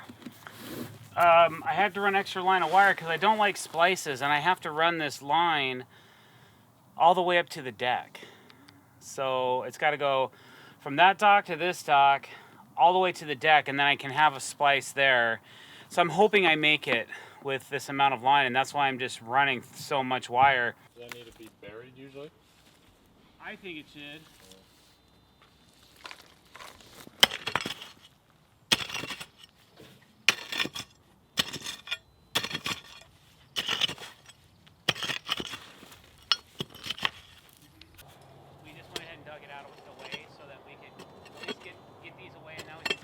All right, so we've installed all of our low voltage landscape wire for all of our lights. The lights should be here in a day or two, so we're ready to go for that. We came to the conclusion that we installed these Z brackets a little too low. We're gonna have interference from the docks. They're gonna run into these, so we have to raise them up. So what we're gonna do now is we're gonna pull this top rail off the top of this bulkhead, and we're gonna add some vertical posts, and then we're gonna raise these up and put in a new pipe. But we gotta figure out if we can pull these pipes out of the ground or not. So we're gonna do a quick check to see if we can do that, because if we can't get that done, we might have an issue.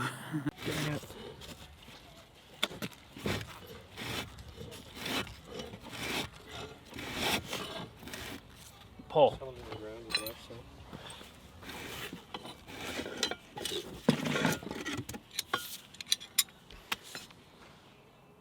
Got that one to move a little.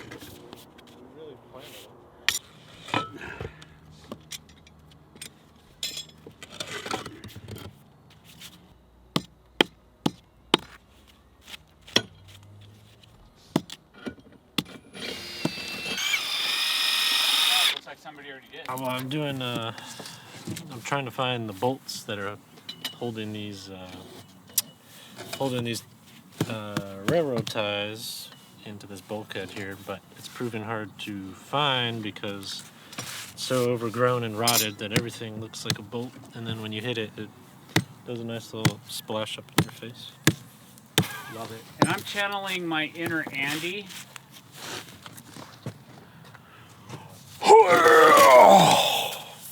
Deck Andy Deck.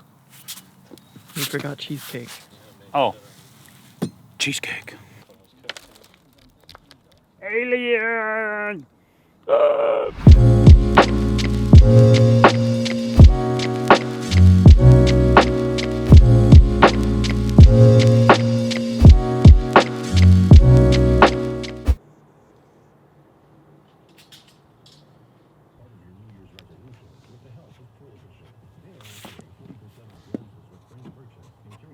All right, so what I'm doing right now is I am making templates of all of the curved glass that needs to go on this deck because I need 4 weeks to order it. So I have to get this done soon so my glass guy can come down here from Vancouver, Canada, verify all my measurements, make sure it's crystal clear on everything that he needs to do, and then take these templates and then go ahead and get the glass made. So what I did was I'm taking plywood and I'm making 3/4 inch strips simulating the curves of the deck, and I'm making him a set and I'm making myself a set so that I can actually install the crystal rail pods while we're waiting for the glass to be made. So basically we'll be laying the deck, installing the deck, putting up fascia, putting up skirting, and installing all the crystal rail pods. Once the pods are installed, then the glass can come and then we can install the glass. But before we can have the glass made, the guy needs a clue as to the size and the shape and the curve, the radius, that kind of thing. So that's what I'm doing right now, is making all the templates, and it's very time consuming. I've got about 6 hours into making the bottom deck templates, and then I'll probably have another 4 hours in the upper deck templates once I have these figured out. What's up? So we got to put these pieces of 4x6 in here so we can put install our rail pods or a crystal rail. Well, the only problem is because we're on a curve here and we got so many little things going on, each block is turning into like 10-20 minutes. So it's a little bit of a challenge, and I'm having to kind of guesstimate angles and measure like 10 times, cut 10 times, but we're getting it done slowly but surely.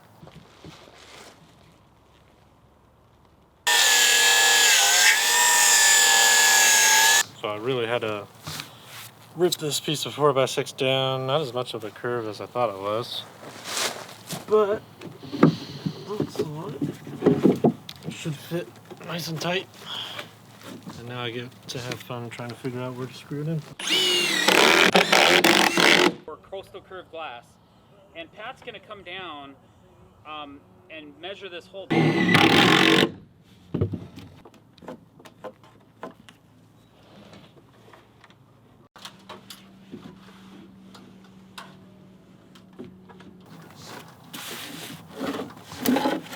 Give her a hammer where you need it. Oy.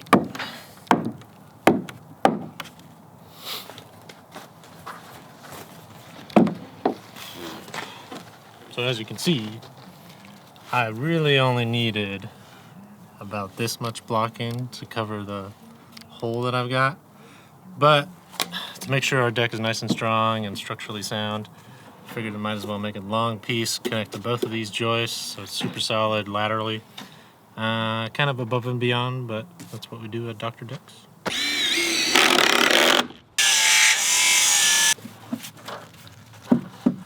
So the fun thing about all this is when you scrape out your lines here on the top of the joist, you'll come down to the bottom to try to hammer these back in, and it'll be totally different because the joists sometimes, as much as we try to install them straight, they still have a little bit of a cup. So there's little things you gotta work through to these guys in.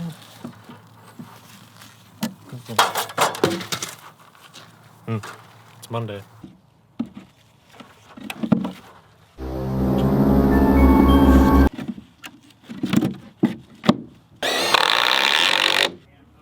Yet again, very close.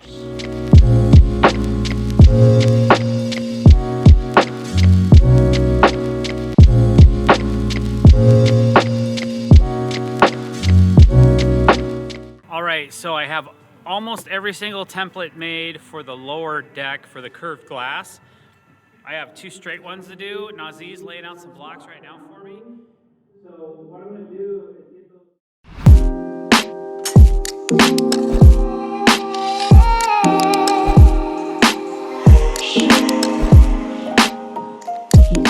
All right, so we have these InLight lights, low voltage LED lighting made by a company called InLight. And I don't know if you guys can see it, but there is a little logo on the bottom of these lights that has my drdecks logo on the very base. It says InLight on top, has a drdecks logo. They're a limited edition black bezel. These are called the Fusion 22 RVS. So that's the ones I'm going to install in this entire project. So here we go, and that's how we do it. So what we've done, we've already predetermined the holes where they need to go. And we've already drilled all the holes out. So now what I'm going to do is I'm going to install this light and then hook it up, see if we got power. So we should. So what I did was I left the lead long, so this should be energized. I have power to it right now, so I have to push this through. And before I install this light, you know, it's raining out, which it does a lot in Washington, but the weather forecast was for sun. It's supposed to be nice all week and rain on Friday, and it's Wednesday and it's raining. So there's 2 parts to this light. There's the light and the lead right here. And then you can see there's a stainless steel connection on the inside. And then this is the part that attaches to the wire, and these plug in like this. It's a pretty snug fit, so that's a watertight connection, all right? All right, so that's what I gotta create now from under the deck, or dock. So now that that's done, we're using 12 gauge wire, so there's a little adapter, because they make these adaptable up to 16 gauge. And I'm going to put this in like so, and then you take this cap and you screw it on, and then as it gets closer, you're gonna hear a click. There it is. That's tight. And look, we've got light. So I know this one's good. I'll come back and I'll cut this down later after I de-energize the line. But for now, I'm gonna leave it on so that I can install all of these lights. So the one thing I'm gonna do now though, now that I know this is working, is I'm gonna find my logo and I'm gonna face them all in. Like so. And then a couple light mallet taps. And that light's installed. These are a 22 millimeter bit. So they're made in the Netherlands, so you order the right size bit to go with these lights. So just so you know. So now what I'm gonna do is I'm gonna go around and I'm gonna install the rest of these. Actually, I'm probably gonna go ahead and install this one right now because it's gonna be hard to get to. The rest of them I'll have to do from underneath the dock. So I'll get this one over here installed, then I'm just gonna set all these in place, not completely install them, go make all my connections, tie everything up, and then come back and tie them all in after I know they all work.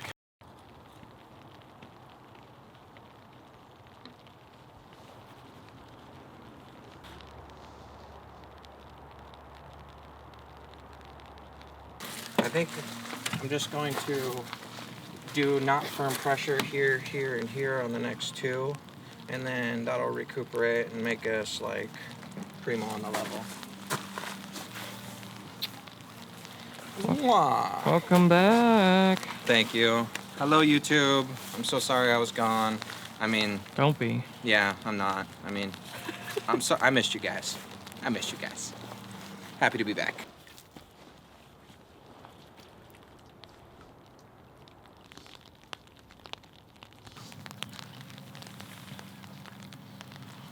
What do you have those standing on? Some lumber out in the lake.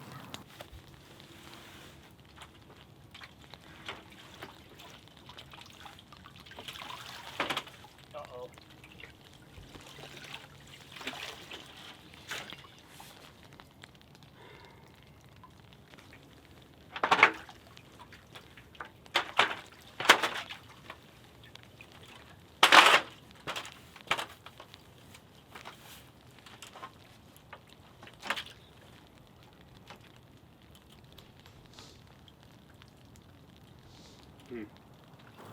So if you stand here, DJ Studio Man. All right. Okay, so I'm using our cameraman as a counterbalance. Do not step off this plank or I'm going in the lake. Okay? All right, awesome. So our blocking is a little off center. So I was able to get this side done, but I couldn't reach the wires over here.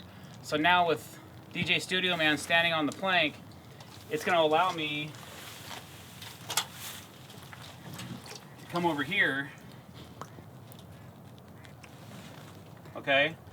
And if he moves, I get wet. But it's going to work. Okay, and I'm going to grab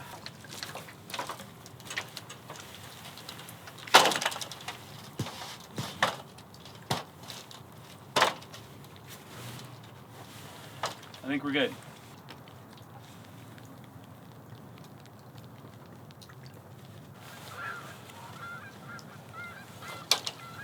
Okay, I gotta go check and make sure those lights work.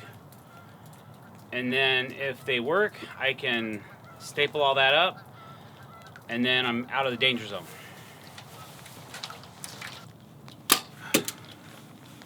All right, man. Awesome. All right, guys, so I got all the lights done on the dock. So they're all installed, they're all on, they're all working, they're all secured and finished up. So that's good. The guys are working on the skirting, so that's starting to come together. Once they have it all screwed together, they'll still need to Cortex all those holes to make all those screw lines disappear. And then once that section's done, they're gonna start working on the outside of the rest of the deck. And I'm gonna start figuring out our curved staircase. It's gonna be insane, man. Little nuts. 84 and 7/8 minus again. You know, it's silly. I'm trying to do it justice.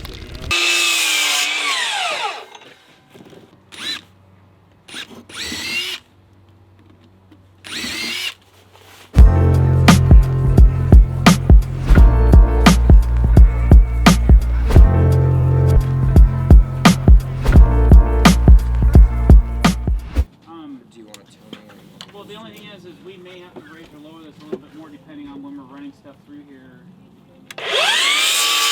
3.5 inch.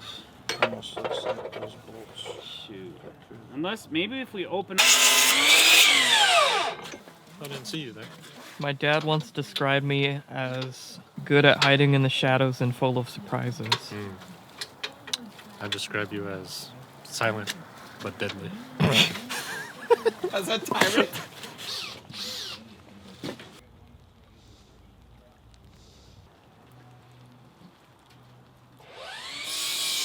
Hand over the content. Hi guys, how's it going? Deck Andy Deck. What are we doing? We are almost done with the skirting framing. I just have 1, 2, 3 2x4s to run this direction on the back of the deck. I'm just trying to figure out my lengths and my angles. Got the angle figured out, 16 degrees. Lengths coming up. It's cold, it's rainy. It's a little bit of a sad day, weather-wise, but we're here.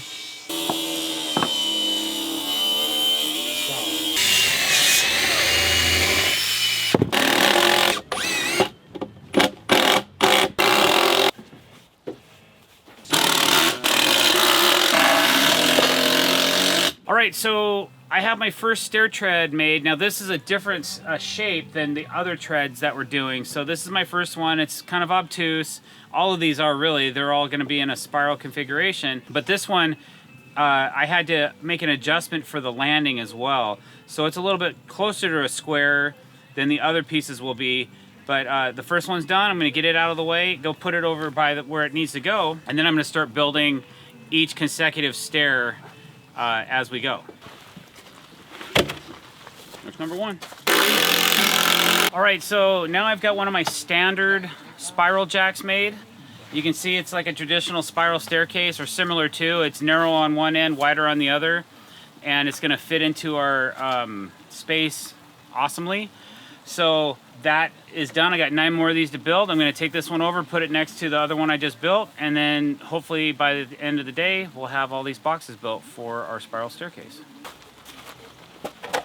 2!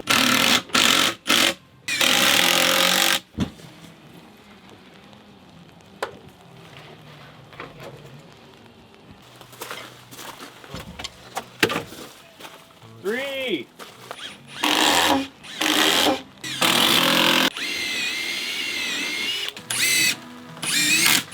See, that's what building decks is sometimes. It's all about just building a bunch of boxes. So today, I'm building boxes. I should have said, is it cheesecake?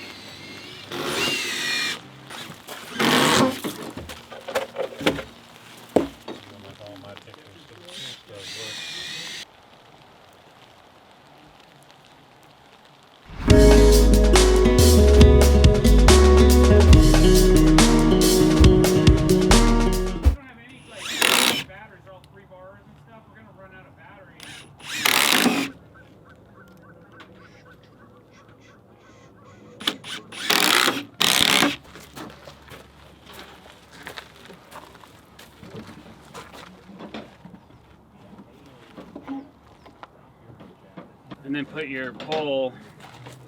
I guess we might get one more stair out of these poles. Your end has to come up probably a little bit, but you can drop that down a little if you need to.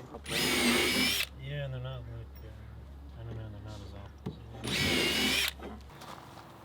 What's up, everybody? How is YouTube today? You better be good with this beautiful weather.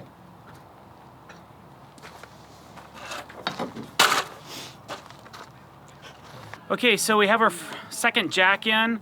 It's temporarily suspended. I have it locked in with our bracket to the next step up. Now I'm gonna level this, and I'm gonna shim it up against the wall, and I'm gonna put some fasteners in the wall just to hold it in place.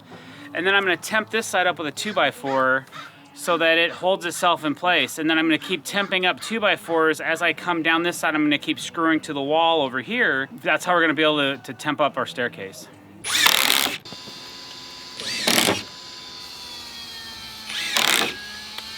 How you like your corn dogs cooked?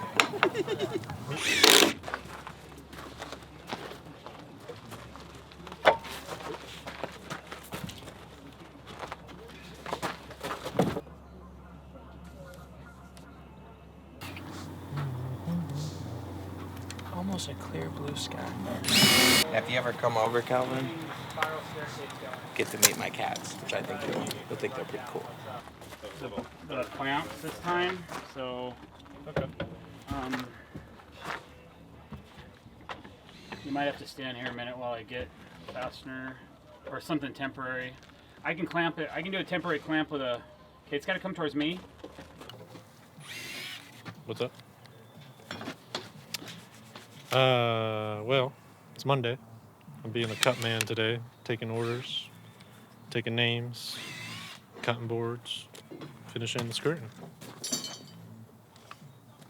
I'm really craving some chicken, so if anyone wants to send some over. What's your favorite meat? I'm gonna go off on a limb here.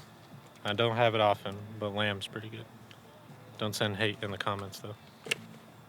What am I gonna do? I'll delete them. Don't hate on a man's lamb. Yeah, no, lamb's good. Some little rosemary or something in there.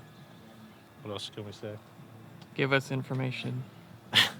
Hand over the content. Hand over the content. I know you have it. Well, It's actually, I'll show you. I just wanted to showcase how nice this little Metabo 7 1/4 saw is. This thing is criminal how easy it cuts through boards. And it's effortless and easy.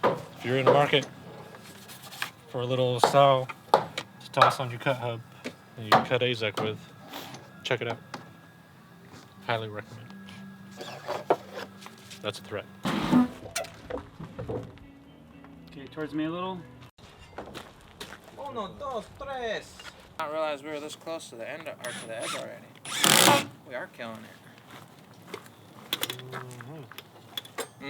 That didn't sound convincing. Yeah, this is the one I think that's crooked. Or crooked. We're going now? I'm getting a little bit of rubbing. That's okay.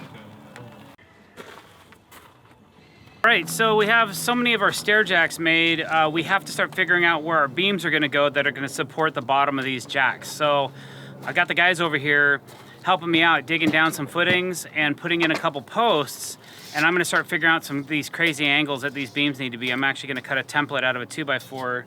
You can actually see underneath here that I have a 2x4 just kind of temped up just to try to figure out my angle of where the beam needs to be. And Andy's figuring out where the footing needs to go. We use these oversized footing blocks quite often when we have to do when we're not pouring concrete and we're putting in support like under these stairs.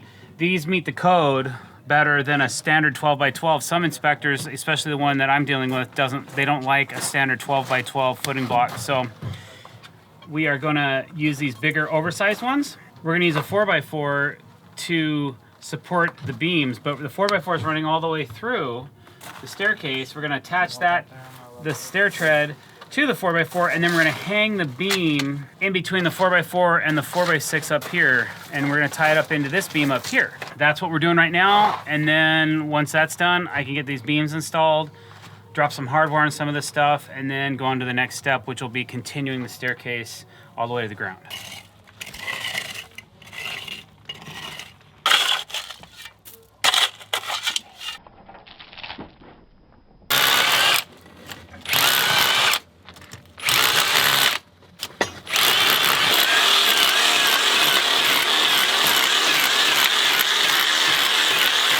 Using the trenching shovel, you can do that. Unnecessary. I really do need to pick up a little like hand. We used to have a hand digging, like a little miniature. Oh, like a garden pick, shovel? like a little garden pick. Oh yeah, there's one at your shop. Is there? Yeah, I wonder if That's that came out of the supposed to trailer. It's supposed to stay in the trailer because that works great for digging out this kind of stuff. I wonder how that got out of the trailer. You guys were working on that. Hi, Captain. Did you guys know Jay's a pirate? Captain Jay Russell! Yeah. I think you got some suction on that, Andy. It's awesome. It ain't coming out now, so... I hope it's exactly where it needs to go. I hope it doesn't need to be moved a little bit It'll be this way. perfectly level, because well, I think it's probably going to have to be. We'll find out here in just a second. Yeah, right? Man, it's close.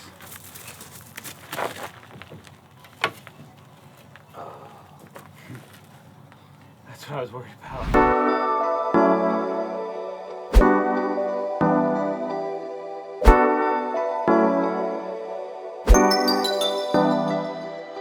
All right, so what I'm doing is I'm making all my templates, and I call this the stick method for laying out our Crystal Rail pods by Regal Ideas.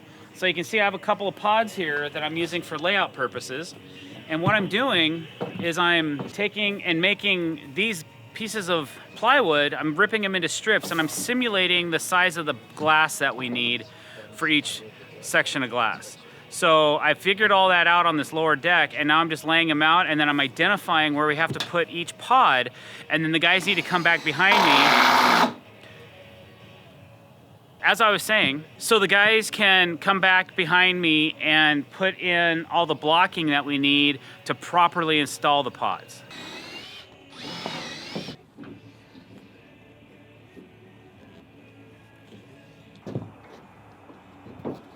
What up over there? Well, hello, Calvin. And YouTube, good morning. So, this bay right here is gonna have some borders and whatnot running through it, and instead of us having to mess around with the bladder with blocks where we need them in space that we have to fill in and create drainage back into the whole bladder system, Jay decided just to heck with all of that. We're gonna flat block the whole bay. We're gonna put rubber bladder over the whole bay, and then I think ice and water guard over the over the whole thing afterwards. So it's just gonna be 100% bulletproof. The water's gonna run right off. Never have to worry about it. No super technical stuff needed. So that's what we're doing. We're doing this bay and then that bay, and then I think we have some Regal blocking that needs installed for the pods, which is what he's currently getting laid out for us.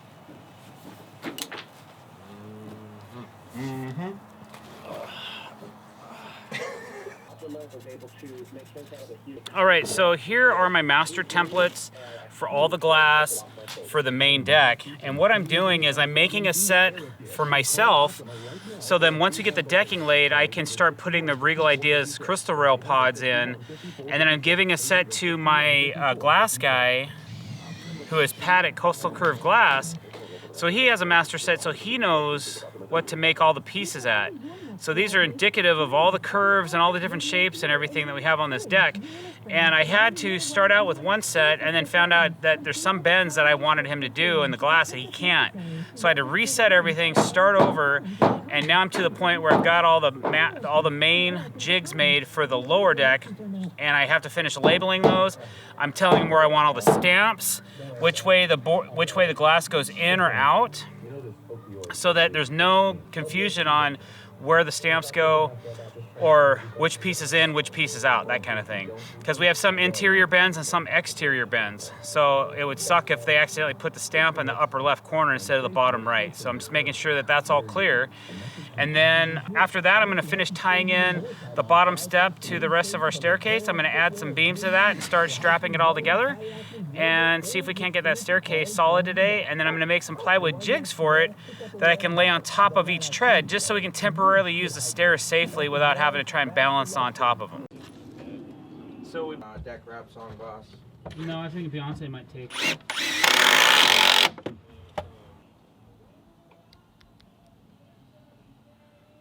I'll try that same technique where we put it on the back end and then I'll pull it. Sorry, McDougal! Okay. I'll pull it my way. And hopefully it doesn't just slide down. A little wide for me, but...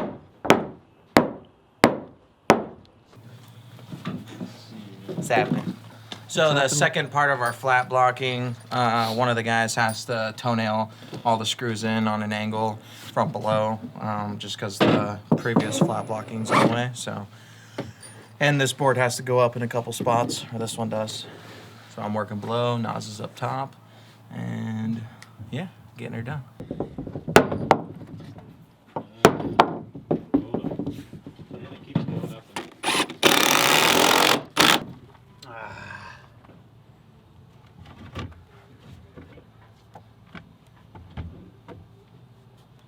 What's the issue? Oh, it's not an issue. It's just figuring out angles. Each connection of these beams has to be a compound angle. So I'm cutting jigs to figure out the angle, but it's multiple trips per beam. So I had to make 5 or 6 trips to figure out all the angles for this one beam so it fits perfectly in between these posts. And then I got to do the same thing for the inside of the staircase as well. So it's just a little bit of work.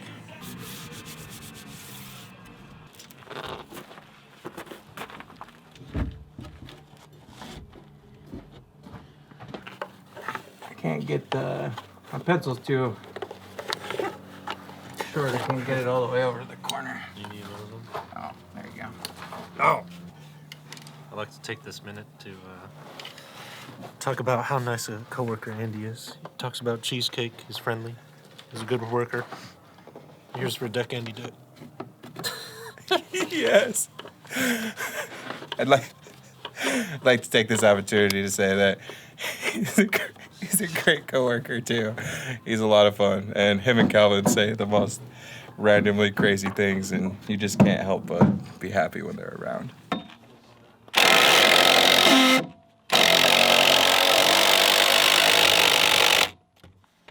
We are installing Regal blocking right now, so the way we do our blocking for the Regal railing is we've got our pods above. They've got 2 screws going down on each side. Boom, boom. Oval kind of pod. So they sit up top. This particular pod is sitting right above like this. So what we do is we're just going to take a 4x6 wide ways, and then we just cut it to length and fit right inside. We push it all the way up snug. We drop some screws from this direction, maybe a couple screws from the top, and then when we go to put our pods in and install them with the ledger locks from Fascia, they'll have something solid to bite into so that when people push against the glass, it won't go one way or another. We got to work our way all the way around the deck, and then once we're finished with the lower deck, then we've got the upper deck to do. And I think Jay still has to do the layout for that one. This is physically exhausting, man. I think we're almost there. All right, so we have all of our beams set. Everything's temped in place. We got some fasteners in there. I have a lot more fasteners to install. I got some hardware to put on. So I'm gonna start working on all that. And then pretty soon this thing will be locked and loaded, and we'll be able to put some plywood templates down so that we can use the staircase temporarily to start working on the upper deck.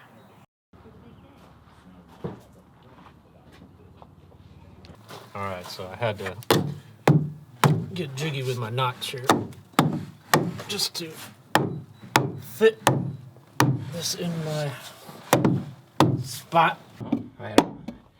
I would not be stepping on it.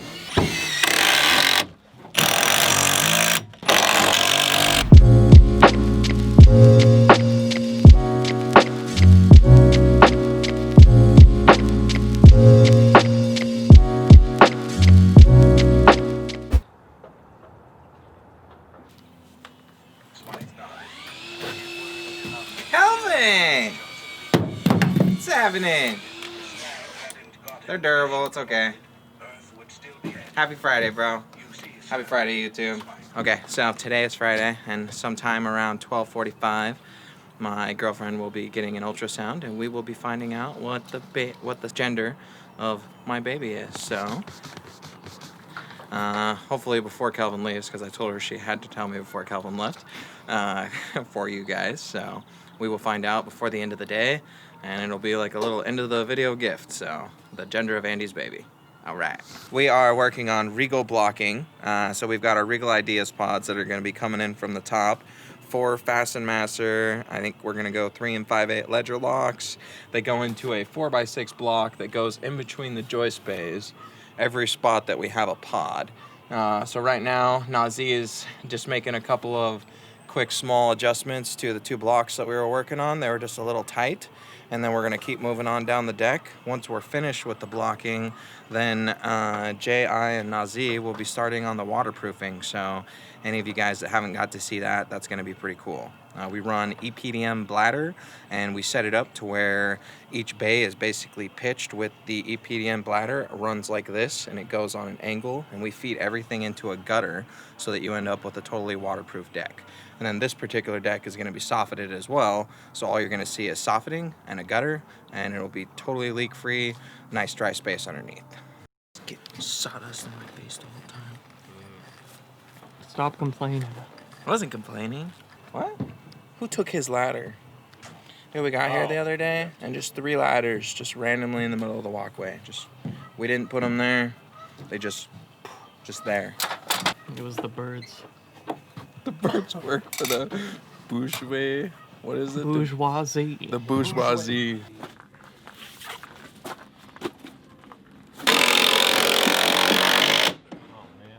Oh, man.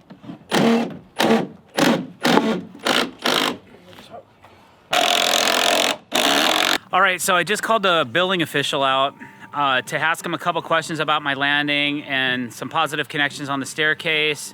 And we got the thumbs up, he signed off, everything's cool. Didn't say anything about the docks, so we're good to go. Rock and roll, it's time to rock and roll.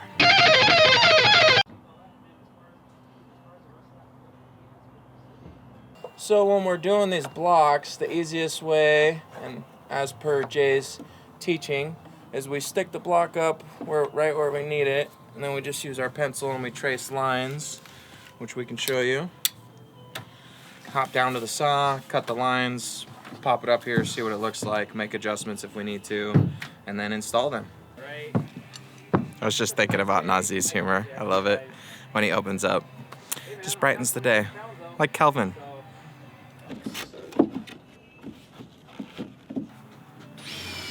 So it's always more complicated when you're starting a procedure.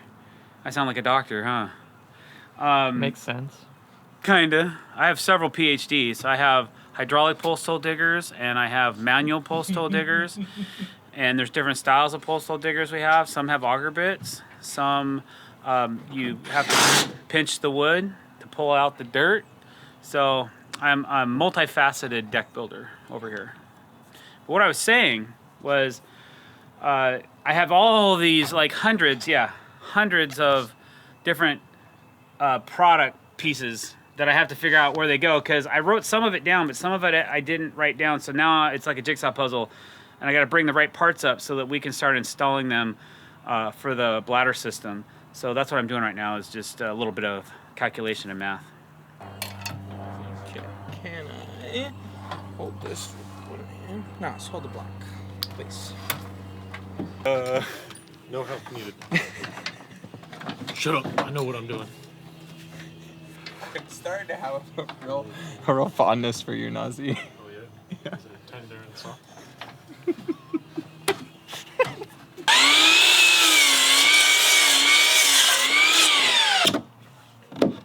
So you can see sometimes when you don't have a hammer, you just got to use your bare strength to push this block in. Andy's trying it right now, but I don't think he ate his Wheaties today, so it's not going in. Oh, now he pulls it. Weak. Not enough. Whoa. Wasn't a full send. No. We're Send not it, gonna Andy. send it. Send No, it? we're gonna trim it and make it fit right, as all of you, I'm sure, would be telling us to do.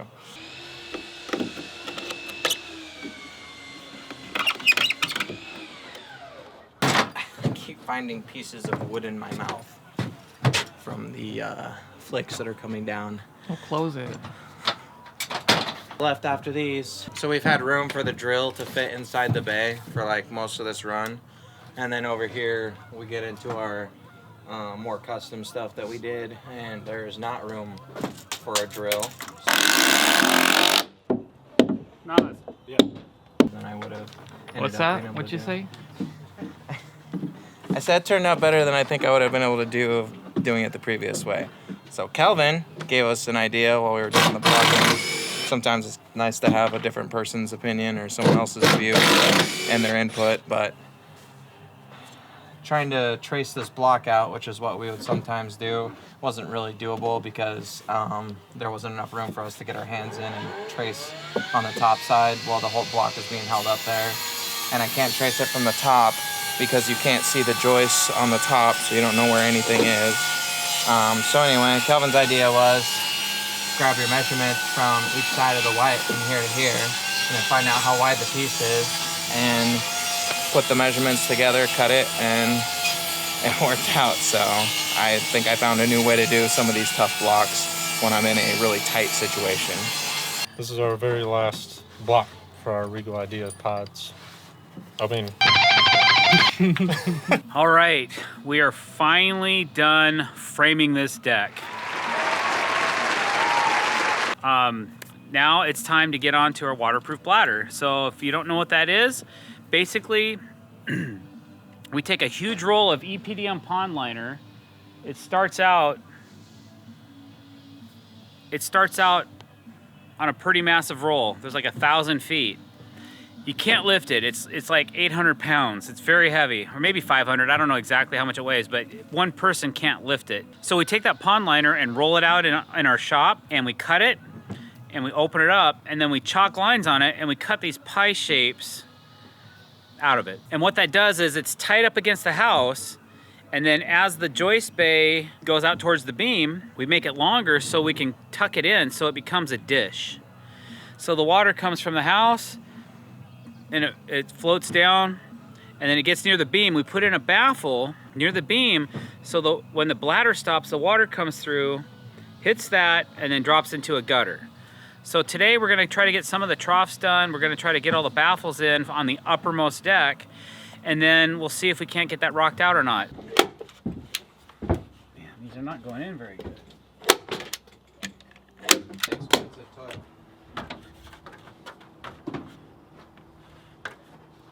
So, my way a little? I can't believe they'll still cut that good. Right here. What?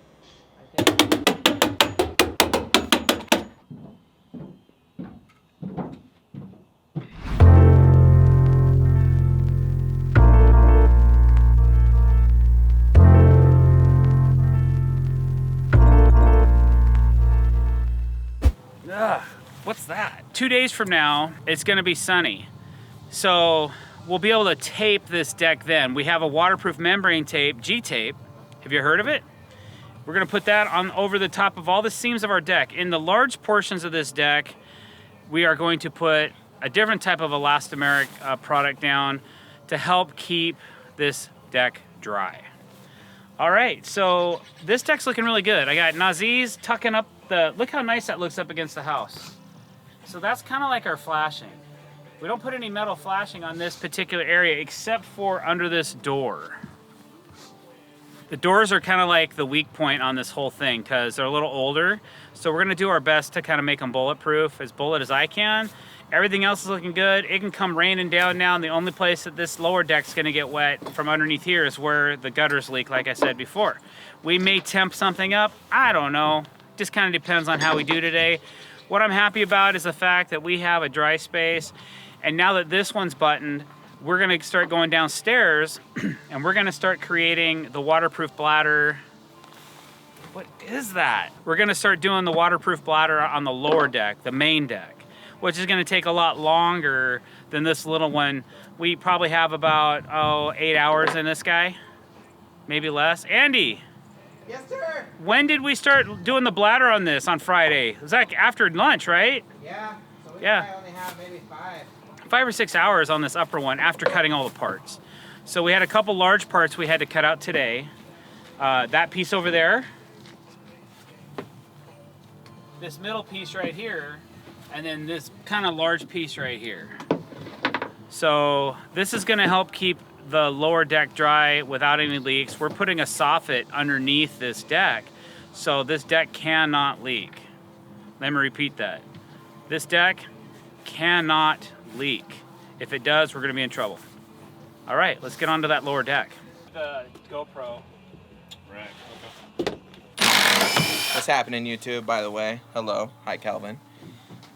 Right now, I'm running around trimming up the bladder that we have overhanging, and we just do that to keep it as tight against the deck as possible so we create as little issues with overlap when you go to put the fascia up.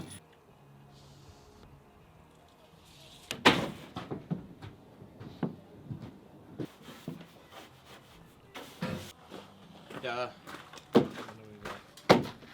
All right, so here we are on our lower deck. We're getting ready to start the bladder. We have our main bladder bay that will need to be shaped to the shape of our beam. Now, we don't have a square deck, so every piece needs to be specially cut to the particular area it's in. Probably, we're gonna have some extra on this one.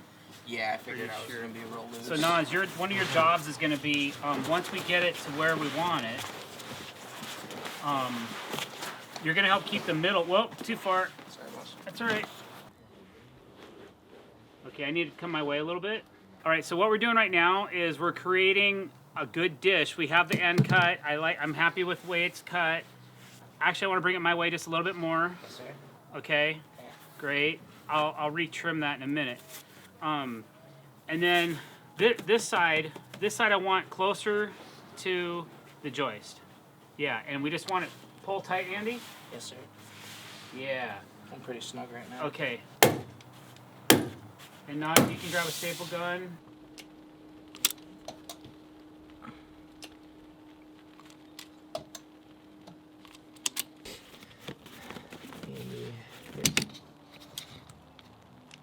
Towards me. More. Yes, sir. Right there. Oops.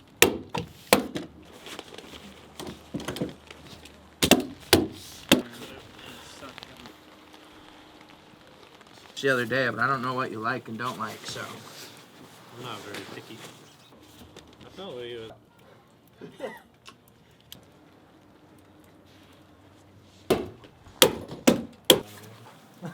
Oh, almost had it. Should have let her keep going, Nas.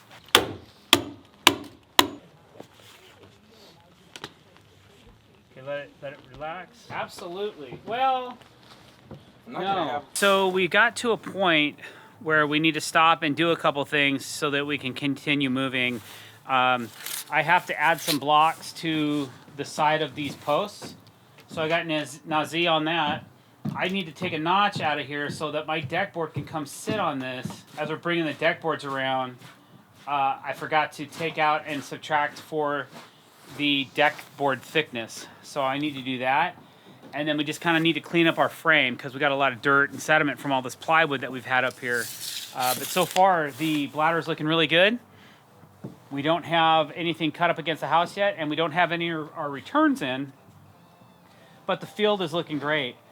So we just have a couple things that we need to do as far as that goes for maintenance. And then we'll continue on.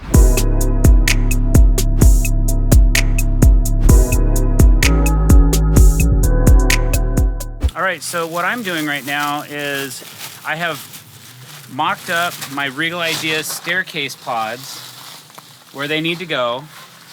And I'm trying to make some templates for the curved glass guy so that I can send those to him and then he can manufacture all the glass. I just ordered all the glass this morning except for these 3 pieces of the staircase. So if I can get those made, then I can get everything shipped and created at the same time. It'll save me a bunch of money. So that's one of my goals today is try to get these templates done so I can get them to him.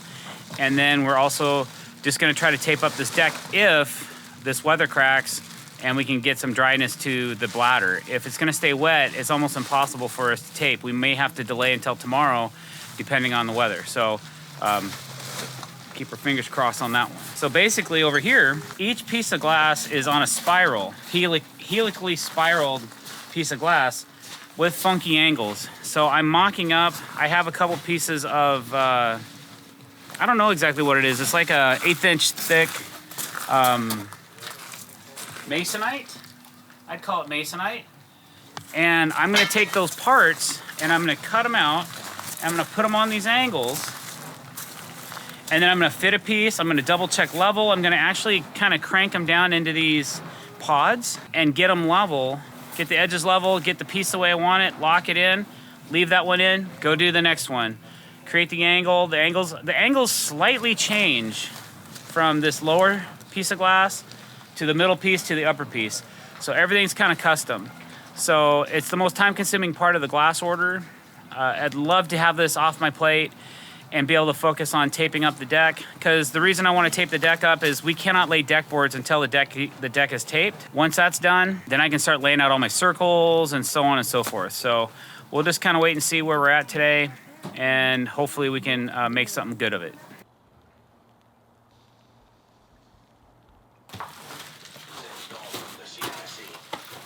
Good morning, Calvin. Good morning. Good morning, YouTube.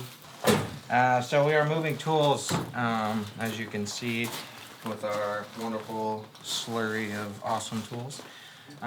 Putting it under the dry space when we do these waterproof bladders. This is probably one of the coolest parts about it is when it's rainy and it's crappy outside, we get to eventually have a dry space. So We just got done sewing this thing in. It still has to get taped over the joist, but we can't do that until it's dry. So yeah, we're taking a little bit of time to move everything under and keep things clean. You know, your tools last longer, don't rust up as quick, all that good stuff. All right, so I have this masonite, and now I've made my first piece. Even though my angles might change a little bit, I'm gonna try to mock up all 3 pieces of staircase glass at the same time, look at my gaps, and make adjustments from there. Traditionally, we'd wanna have everything level, every piece of glass level, but we may have to make a cut out of level just so that it looks like it's level. Yeah, I know, crazy, right? What's masonite? I call this stuff masonite. I don't know the exact term of it. Here, we come over here. It's basically really thin material that you can make patterns from and different shapes. This says tempered service on it. 4x8 by 1/8 inch, tempered, made in USA by DPI, Decorative Panels International. So maybe it's designed to be a decorative panel in somebody's basement. You know, maybe it's a ghetto basement or something and they don't have a lot of money and they just want to put some panels up on the walls. Hey, there you go. Use this stuff. I'm using it. It's fairly cheap. It's like 10 bucks a sheet or less. So I can make my templates for the glass.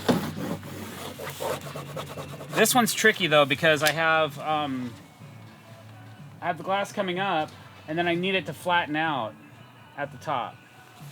So that's what I'm working on right now and hopefully I can figure that out. And then I flatten that out and then I might have to cut the top of this piece as well to line up with the other piece of glass coming in from the top deck. Are you with me still? I didn't think so. It's okay. In the end, you'll get it. It'll look great and it'll be amazing. So looking forward to that.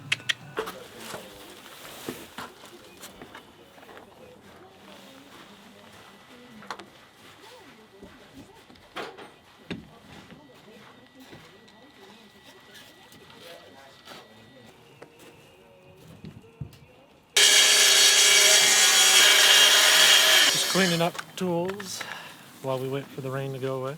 Another beautiful day in Washington. Loving it. Now if only all the restaurants could open. They closed our favorite sandwich shop. Yeah. It's a tragedy. Yeah. Hopefully all this goes away soon. So we can get back to normal and eating big sandwiches.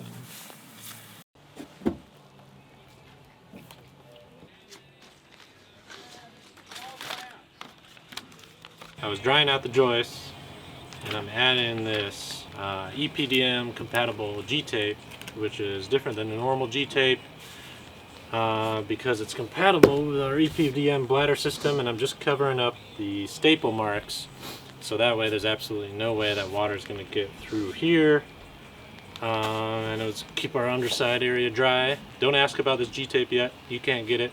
drdecks exclusive. You didn't see it. But got what's that song? To the window, to the wall, to the G-tape.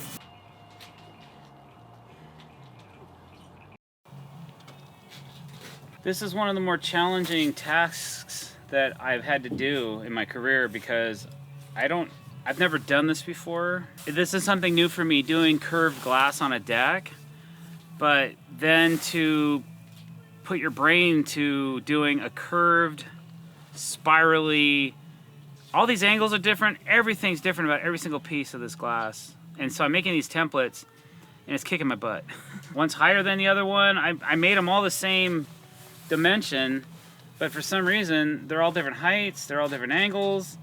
So, you know, I'm just gonna go for it and fake it, but here's part of the problem. If this isn't level, it changes. Like if I push these in, they touch. So if these aren't completely level, I can't really figure out. I had to do the same thing down here. I got this line looking pretty good. I'm happy with the heights. I'm happy with everything. Those two are that end's good. But up here, it's a little more of a challenge. And I'm trying to use materials that maybe aren't 100% made for doing this task, but it's all I could find on the time frame I had. I'm just trying to wrap my head around this whole thing, man. It's kind of a challenge. I hope we nail it on our first crack. I'm doing the best I can. Part of the problem is my glass manufacturer's in Canada, and because of the coronavirus, the United States-Canadian border has been shut down for travel. My glass guy was supposed to come down here and help me figure out these templates and then take them back to Canada and make all these parts. I already signed off on the rest of the deck glass. It's all ready to go. They're probably making it as we speak because everybody's shorthanded. Everybody is looking for something to do because business has dropped off so much. And here I am struggling a little bit trying to get this figured out, but we'll get there. It just takes time.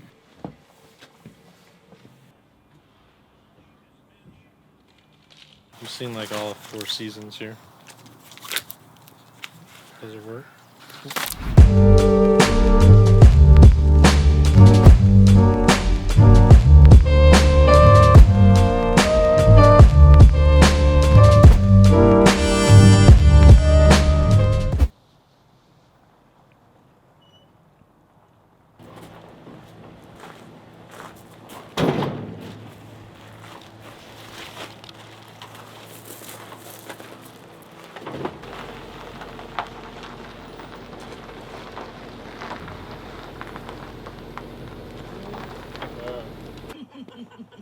But there's a better chance.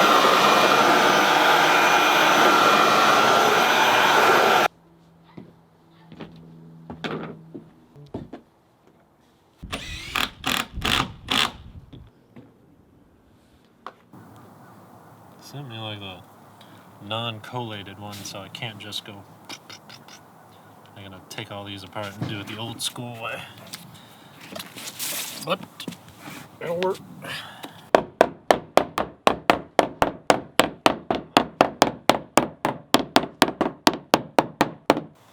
So I just got a phone call from the glass guy, and I just realized I forgot to send him the radius of the staircase, which is different than what I thought it was, so I have to figure that out now. So that's what I'm doing at this moment, is figuring out this radius. It's probably the most important thing I could do today, because they're making all the glass for this deck right now. So I got to get back to him with a confirmed radius for this staircase. I've seen some like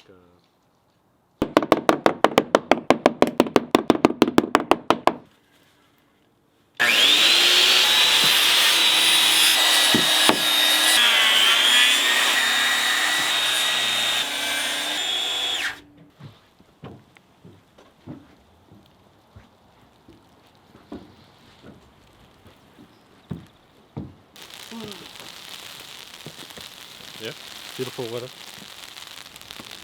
No brakes allowed. Can't catch a break on this job. We've had more hail in the last 30 days than I've ever seen in my entire life in the state of Washington. Must be the COVID-19 virus.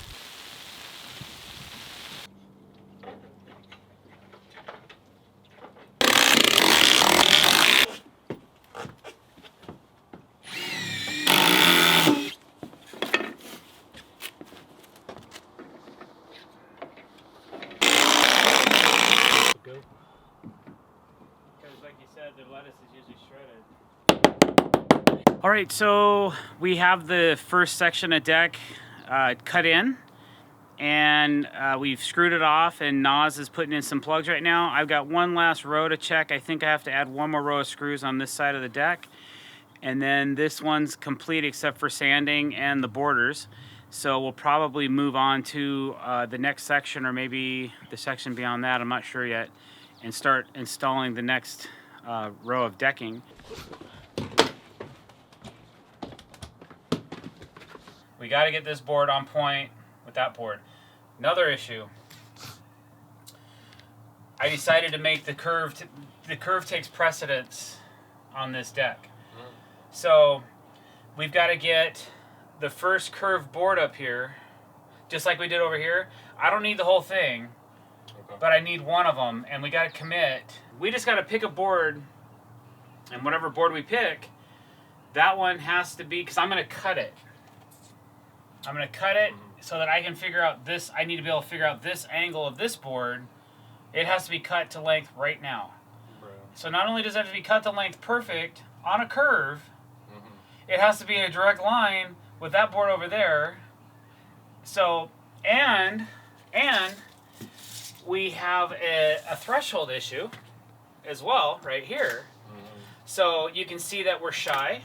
And instead of, because I didn't want to have to try to notch this board, I'd have to notch this board and then notch this board. We would have had to have started our deck over here instead of over there if we wanted to tuck this under the door. I decided, you know what? We're not doing that, but we do need to make a rip piece that will fit in here, but I don't know what size to make that until I know where the string line is going to go. Okay. So that's why this board, this first board is going to take an hour and a half to install. I don't even think our cameraman will still be here by the time I put the first screw into this thing. Yeah. What do you think of that? Dinner takes precedence. Where are we going for dinner tonight, Calvin?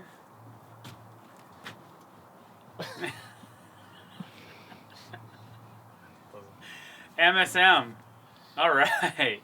Did you find Daddy a low carb option?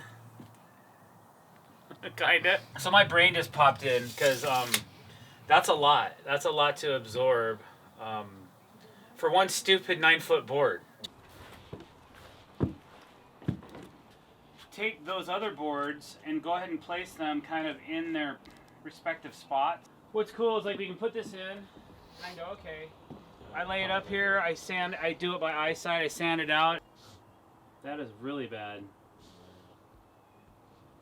So we went ahead and laid this first section of deck and I put the alternate colored border right up against the doors. And I had to put some special flashing in the doors to make them waterproof because whoever installed these doors installed them inside out. So all the doors open outside instead of inside. They're not in the greatest shape either. So I'm like, okay, I'm gonna roll with this. But the house is so out of whack. I probably should have ran a string across this whole line before I laid that first deck board on that far side. I just assumed that it was going to be fairly straight. I've never had this much of a problem before. As I transfer my straight line down to the end of the house, it's out 1.5 inches. And I had to keep this first board tight to these doors because it's crucial to keep the water out, especially since the doors are installed backwards. There's like not a lot of protection. There's no thresholds. And it just kicked me in the butt. So what we're gonna do is we're gonna notch this first board under the doors a little bit so I can still have a dry connection there. But I gotta notch some out of this board here to get it to go this way. But I'm not gonna do everything, and then I'm gonna try to make up the rest of my taper in my next plank. If we don't, when you look down the lines, the far deck's gonna be going this way, and then this deck will be going this way, and then who knows what this deck will be doing over here, but it won't look good. And part of my deal is that when I look down a line of deck boards, I wanna see a straight line, but it looks to me like we're gonna have to really do some magic up against the house right now. It's probably gonna take the rest of our day just to get these first 2 or 3 deck boards set and make it look decent. I'm really bummed because I probably could have avoided some of this if I would have set my string up before now.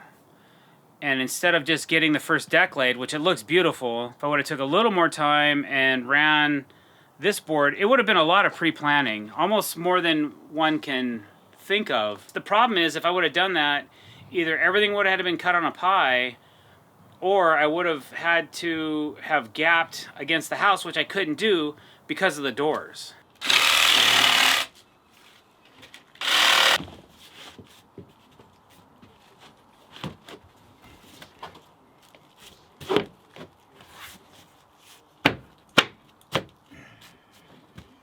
Okay, pull her tight. That actually looks pretty straight. Don't you think?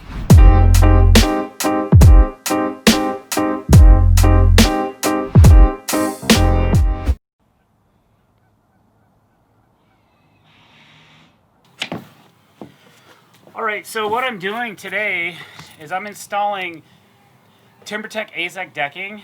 This is called Coastline. And we're using a hidden plugging system called Cortex. I'm sure you've seen it in our videos before. But I like to lay 4 to 5 boards at a time. Today I'm laying 5 boards at a time because they're not super long. They're only 12 footers. Usually if I'm running 12s or 16s, I'll install 5 at a time. Sometimes when I'm running 20s, I'll only install 4 at a time. But I'm taking these special spacers provided to me by AZEC, and they have an 1/8 inch gap on one side and a 3/16 inch gap on the other. So I'm running the 3/16 inch gap down, like so, and then I'm putting a special clamp. They're made by Irwin. They're called a Quick Grip, and they sell this adapter. It's a deck clamp adapter. Now, they're not designed for these heavy-duty clamps. They're actually designed for a lighter-duty clamp, but I didn't like the lighter-duty clamps. So I actually notched these clamps with a grinder to make these fit onto my heavy-duty clamps, and then I now use these as dedicated deck board cinching clamps. That's all they're used for. I don't use them for anything else. These clips always stay on them, and they always are used just to do exactly this. You put this on here, you go like that, and then watch the boards. Now they're tight. And that's how I keep a nice straight line. I can clamp all these boards together, take a look at the line. If I don't like it, I can release tension. I can add a shim here and there to thicken a spot if there's a thin spot or something I don't like.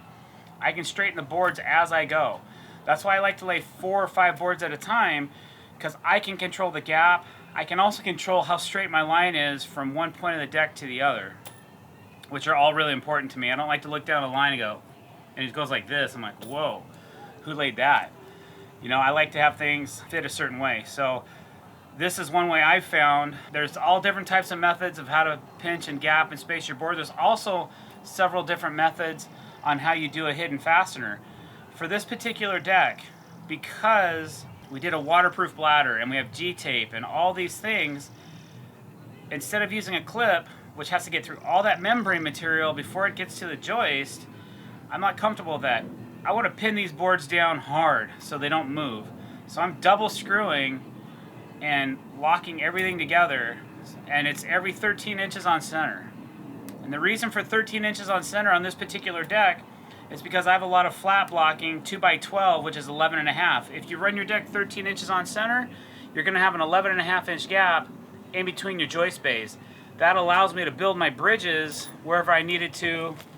You can see one right behind me that's like right in the middle of a joist bay. Okay? And that's why this deck is all 13 inches on center. So I didn't have to run special blocking. I made that mistake in the past where it was just a nightmare. Trying to stack a bunch of blocks in a joist bay was not fun. So this works a lot better, and it works really good for our bladder. Keeps everything from leaking and keeps the water diverting properly. So anyways, now I'm going to take my clamps and I'm going to clamp up 4 zones. And I got actually 5 sets of spacers, so I only have 4 of these built, so I might have to go get a couple more. The initial investment was, you know, each clamp's like 40, 50 bucks, plus the adapter clips. So, you know, I was probably 250, 300 into these clamps. At the time I bought these, I didn't want to buy any more than that.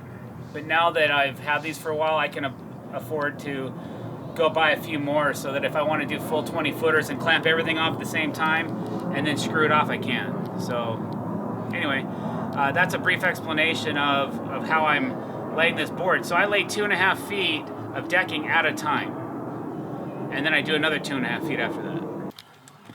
When you're running multiple sections on a really wide deck, a string can be your best friend. I have 4 different zones I have to lay decking in, and if I didn't pay attention, when you look down the line, it would go like this, and I want it to go like this. So use one of these and it'll help you. I've already, I do it about every 4 or 5 boards, sometimes every 10 boards. If I know I'm on point, I'll just come back. And it doesn't have to be, you don't have to be perfect. You just got to be close. Because you can make up a little 16th and a 16th here and there. Remember, if you change something 4/16, that's a 1/4 inch, which is a lot when you're laying a floor. So if you need to go more than that, then you probably had a problem when you're first starting. But I just use a string,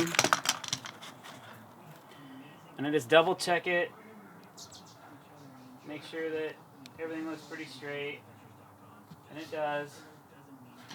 So, and I can even pin this thing with a couple screws pull the clamps and get a really good look at it with my eye too. I'll get down, I'll show you that in a minute. I'll get down on this board and really look at it and make sure it's exactly where I want it. So that's what I'm gonna do right now. I'm gonna put in a couple screws. I'm not gonna put them all the way in. And then I'm gonna double check it. And then if I'm happy with it, then I'll set them for the Cortex plug.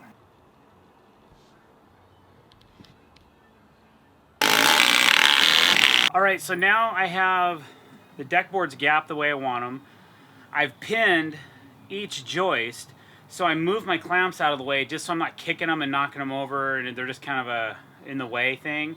So since each joist is pinned, my spacers are still keeping their spot. So my deck boards are still nice and straight. All right, so now what I'm gonna do, normally when I don't have a bladder I'm dealing with, I would just screw this off because I'd be able to see the joists between the deck boards. But because there's a waterproof bladder, I'm using a chalk line because it's amazing how bad you can get off when you're trying to chalk a straight line and then you start wandering. You might completely miss a joist. Then you punctured the bladder. Now you've created a leak. So far with the thousands of screws that we've ran in this decking, we only had one blowout because we hit a knot below the surface of the joist and it blew out our screw. And when we took it out, it created a leak. So we went under and caulked it and then reran the screw. So this way, this minimizes damages or potential leaks in the bladder. So I'm gonna go through and chalk it. You can see the chalk lines already from the rest of the deck. This just keeps our screws straight, even though we're Cortexing this whole deck and you really can't see the plugs. Sometimes you can see them if the sun hits it just right. So I wanna make sure that when you do see those plugs, that at least they're in a straight line. I use white chalk because it cleans up really easy. It does not stain the decking. And I can still get usually two or three pulls off of one chalk line. But the end got really wet last week and it's still drying out, so it'll hold maybe 2 lines worth of chalk. And then I have to re-chalk. I've never had a problem with white chalk, but actually blue chalk can stain PVC as well, just a little bit. But don't ever use red chalk when you're chalking off lines on a deck. You will definitely regret it. It will stain.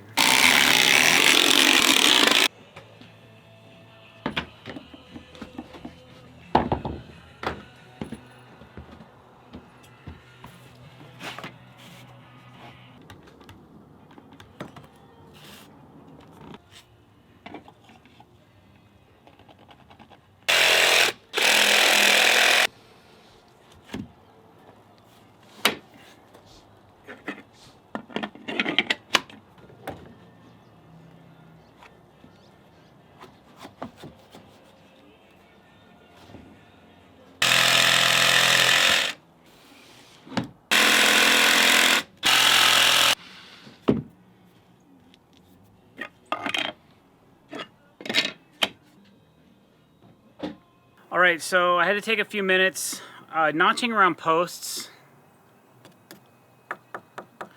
Always take a minute.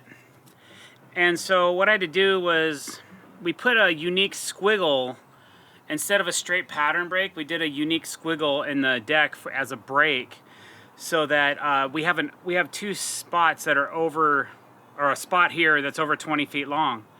And instead of running a random pattern, which I don't like to do and the client didn't want either, she'd rather have everything break cleanly on some form of a pattern break. So we came up with a squiggle. I had to start and stop the deck boards because I can't cut. It's really hard to cut a board this close to a post and get the gaps right and everything.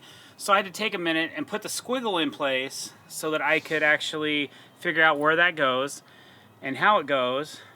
And then now that that's done, I can go ahead and screw off my boards. All right.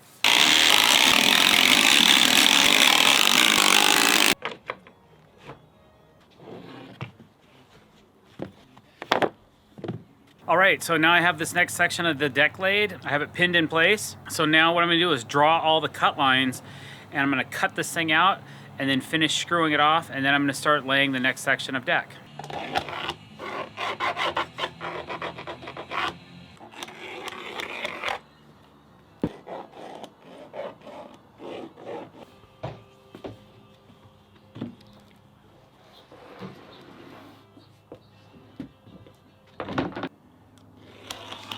When I'm cutting deck boards, I actually use the curved board as the template. Because if you just try to cut out a perfect circle on a deck and expect your curved surface borders to fit, they never do. They never will. Because decking isn't a perfect circle. When you bend it, it's almost impossible to make it perfect. So I'm having a slight issue with laying this out because I put the boards, I stacked them up like this against the trailer, and the ones with the least amount of radius were elongated. They're not crowned like this, they're kind of elongated like this, and I think they might have sagged a little bit in the sun. Not a ton, so it's not that big a deal. But what I'm going to do is, since I have to break this board because there's a squiggle that we put in the center of the deck, and I'm going to take that squiggle all the way out so it has a place to drain. Since I'm doing that, I can break this border into a couple different sections of the curve where it'll still appear to be a circle, but it will break in a certain spot, so it gives it a little bit of place, gives it a place to relax a little bit, so that I'm not tensioning on this board so hard.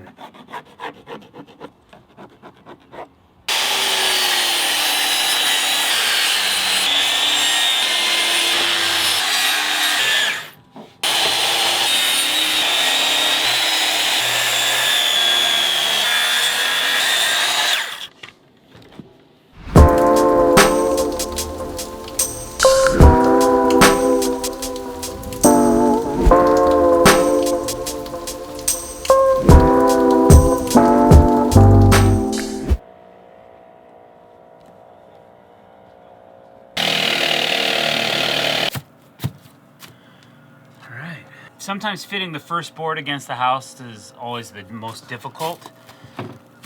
This particular home has a lot of obstructions. It's been added onto. The walls aren't straight. There's an 1.5 inches of bow on the inside wall of this house. So it wreaked havoc. If you've caught one of our earlier videos, you'll see the explanation of the issues we were having. So now I'm just trying to get this first border colored board straight and in line with the other borders so that I can start laying the rest of the deck in. And it's just time consuming. So I'm just taking my time and making sure it fits properly, because if you don't have your first board straight, guess what? None of the other boards are going to be straight either. So just trying to get that rolled out. And then once I have that figured out, we'll be able to start pinning this in place. But again, because it's the first board, I can't run my saw all the way up to the wall. So I have to figure out where this board needs to be notched. And it has to be cut on both sides. So I have to figure out both sides. So this is a premium cut, probably one of the most complicated cuts of the day. And so it's just a very time consuming. I have it placed where I want. So now I'm going to lay up my circle borders and mark one side and then mark the other side and then cut it out and hope, fingers crossed, that it's exactly what I need. I'm pretty sure it is, but there's always that always got that level of uncertainty when you're doing this. But I think we're pretty dialed. I just have to finish up. Well, if you saw Friday's video, I was plugging as well, and I'm still doing the same thing. It's a big deck, a lot of plugs to do. I want to say I've done like 800 plugs now. That's it? That's it. Huh. I don't know, I'm a master of plugging now. Anyway, you come to this deck, I dare you to find the holes. You won't see them.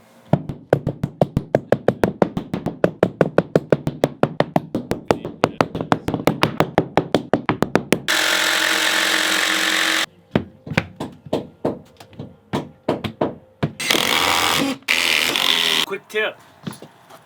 String lines work great for long distances, but if you have a short distance and you want to keep it straight, a really high quality level like this Stabila will always keep your board nice and straight. They take the abuse, you can shove them, push on them, keeps a nice straight I-beam, works pretty good.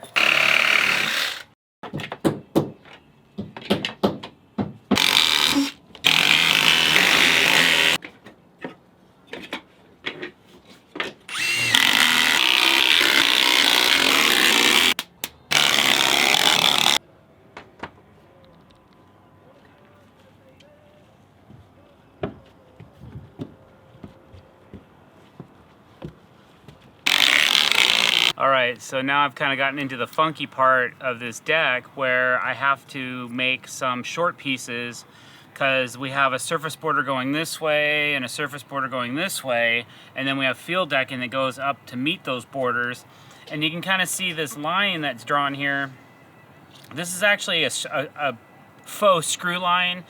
It kind of tells us approximately where our screws are gonna go, but behind that there's a cut line. And the cut line usually is where we're gonna cut the deck boards. So I'm just trying to figure out right now the lengths I need of these small pieces. And then there's this one little tiny pie right here that's gonna be kind of funky. I think I'm gonna have to glue that together, and I'm gonna wait to install that one, I think, until after everything else is cut in and installed. And then I might have to piece that one in, possibly glue it in, I'm not sure yet. So for now, I'm gonna get these two pieces made, and that way I can figure out my cuts and get my boards up here, draw them out, trace them out, get that going, and cut the matching ends in for the center section. And then I also have another cut line, and again, that's why I need these pieces, so I can cut this piece in as well for this border that's going in here. So lots of complicated stuff going on right now. So I am putting in the very last piece of paper up on the top deck. It's kind of a funky little, small little piece, but anyway, once I put this up, then we can start measuring out, cutting our decking, and then start getting decking laid on the top.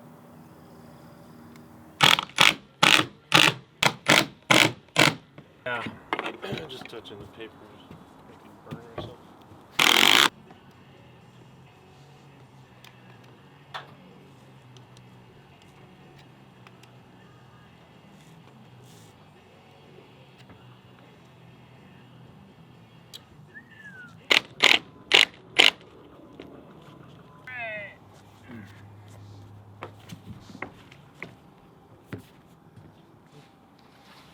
All right, got it.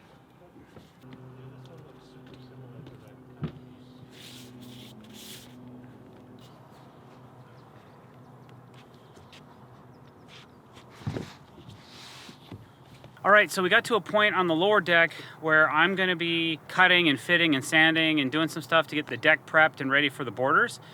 So now we're on the upper deck. Nazi is going to start doing our identifiers, laying out where our surface borders are and where our screw pattern is, where our cut line is. And so we had to haul some boards up here. So we have some spots on the deck that he needs to trace out and transfer some lines so we know exactly what lengths we need of decking, and so we know where they go. So that's what's next. That's what we're up to. How's it going? Enjoying yourself up here in the oven. What I'm doing is taking these boards that we bent the other week and then lining them up with the edge of our deck, and then taking my pencil, marking them, and then also taking this 2-inch spacer that I made, so that way the 2-inch spacer, we know where's the last area we can put our screws to be safe, so that we don't hit anything. So once I'm done marking these out, then we can actually take a measuring tape and figure out where our inlay goes, the inlay decking. So that way, and then also the after we lay the decking, our marks will act as a place where we can put our little cardboard little pieces, so that Jason can take his skill saw, run over those, and then we know exactly where this guy needs to go, so that we're not guessing.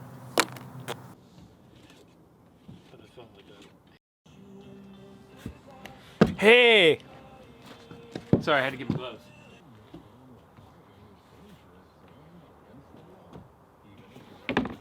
So I've had millions of you ask, millions, what kind of saw, how do you cut these curves? How do you cut these curves with a straight cutting saw? And here's my answer. I use a 5.5-inch trim saw. It's made by a company called Makita. I'll give you the model number so you don't have to leave me a message. It's 5005BA. 5005BA. And I use a Tenryu high tooth blade. So this is like a 40 tooth blade, and it cuts like, it's comparative to like a 90 to 100 tooth 12-inch blade. it cuts like butter. So with such a small radius or such a small diameter blade, and it's very thin, but it doesn't, when it gets hot, it doesn't wobble too much. I get really fine cuts. I'm able to cut on curve into PVC and be able to make these curvy cuts. So between that, and then I go to a belt sander after that to kind of sand it perfect the way I want it. That's how I get these fine cuts and how I make these boards fit the space.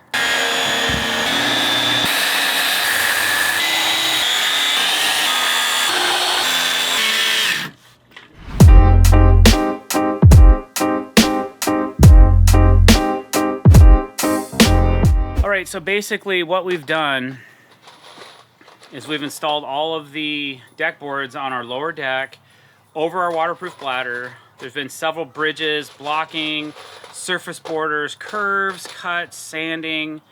A lot goes into, I call this a work of art. And right now I have a couple end grains to cut, so I've been putting carpet over those end grains to keep them cool, because when they're in the direct sunlight, they will expand a little bit. If they expand too much and I cut the board, then when it gets cool, they'll contract, and then we'll have a problem with the finish of the board. It'll be too short. So that's my next step.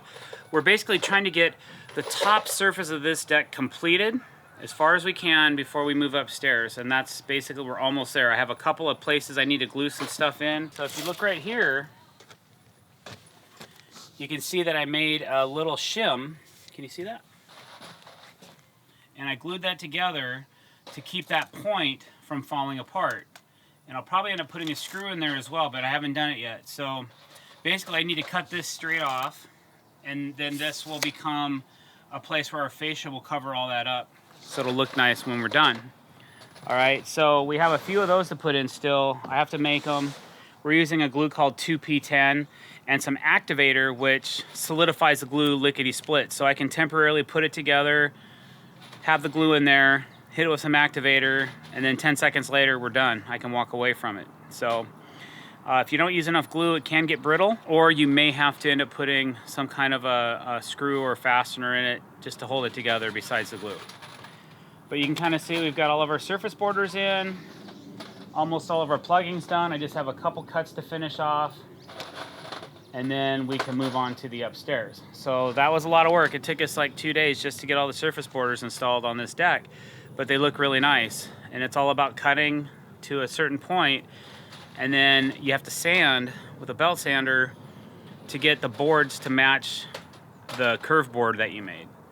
So I'm feeling pretty solid about this. Next week we'll get our Regal Ideas railing crystal rail pods in.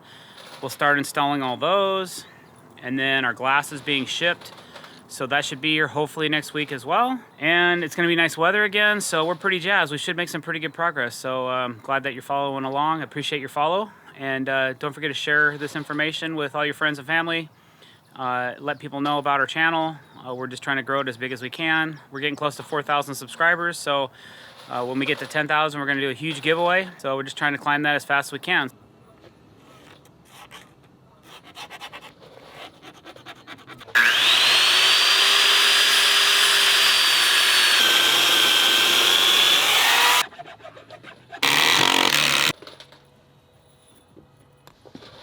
I am taking our Fascia Vortex screws, and when you get the full box, they usually come jumbled up like that.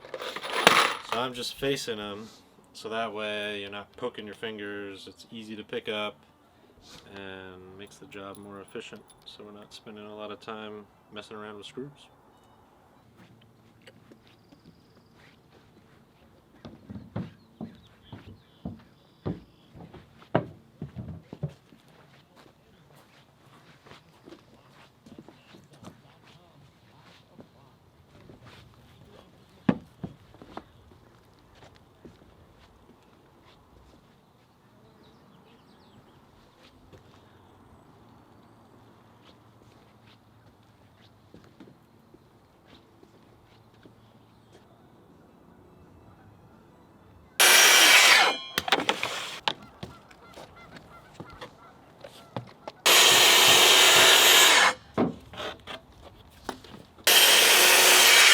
So we are basically to the point where we're almost ready for fascia on this deck.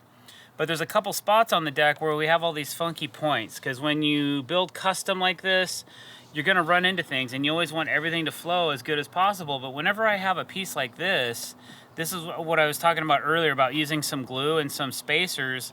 I will cut a spacer to go inside of here, and then I will glue it together and use a little accelerator and hold it so that this won't move around. Doesn't really matter because, well, actually it will matter a little bit. I could take it like that, but that doesn't look so good. So I'm gonna take a spacer all the way to here, and then when I run my fascia around here, this will be nice and tight, and then I'll have something I can run screws into without having any issues. So I thought it might look nice if my fascia kind of tied in with this, and I cut a spacer about that thick to kind of fit in here. There will be a little bit of an air gap there, but I think when it's all said and done, it'll look really nice. So that's what I'm doing right now. I have a couple other spots on the deck that I have to make these solid, or else they might end up, like when it gets hot, if this piece isn't pinned, it may lift like that in the sun, and nobody wants that. It doesn't look good. So that's what I'm gonna do, take care of all that now, so that this deck is pretty much done down here, and then we can go upstairs and start focusing upstairs. So you gotta be careful how you do this, because if you start getting glue all over your deck, that's not a good thing. So on this one, I'm actually gonna just drop the glue down the groove, and then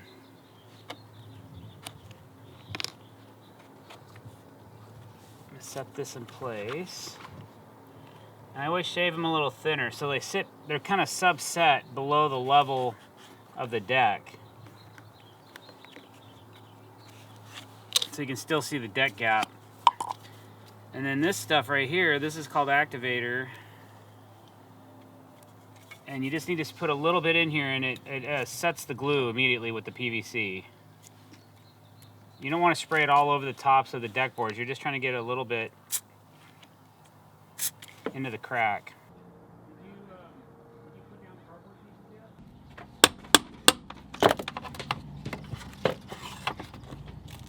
World champions.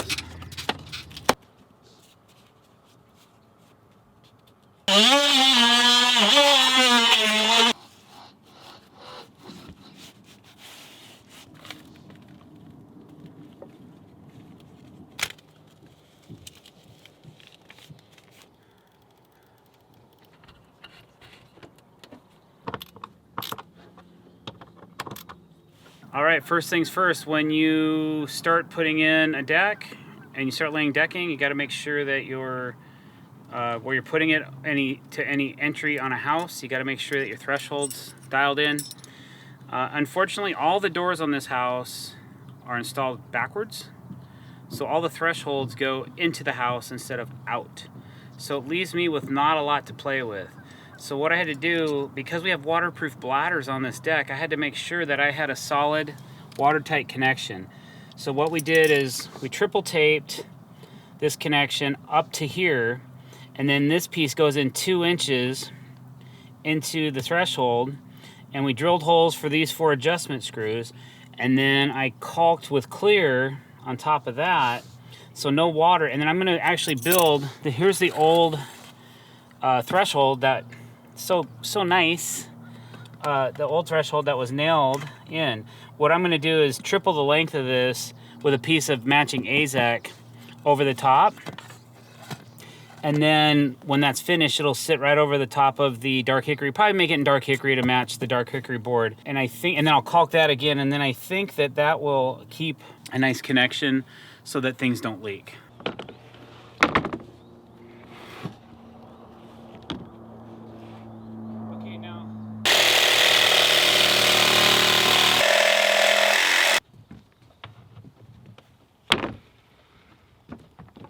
All right, so before we start laying our deck boards, we're gonna put a product on part of the deck called Dextra Dry. It's a waterproof gutter spline to go over some plywood areas that we've waterproofed, but it's a little bit of insurance to make sure that the areas that we have flat plywood down on won't leak. So what I do is I have this special bit. I have a couple solid boards up there that don't have a groove in them, because the Dexter Dry, you need to have a groove. So I'm gonna route a groove in the side of the board like this.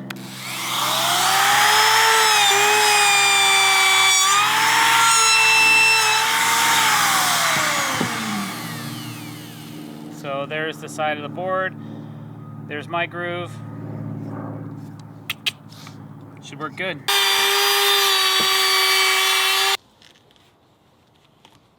How are you? Yeah, looks like Yeah, you have plenty.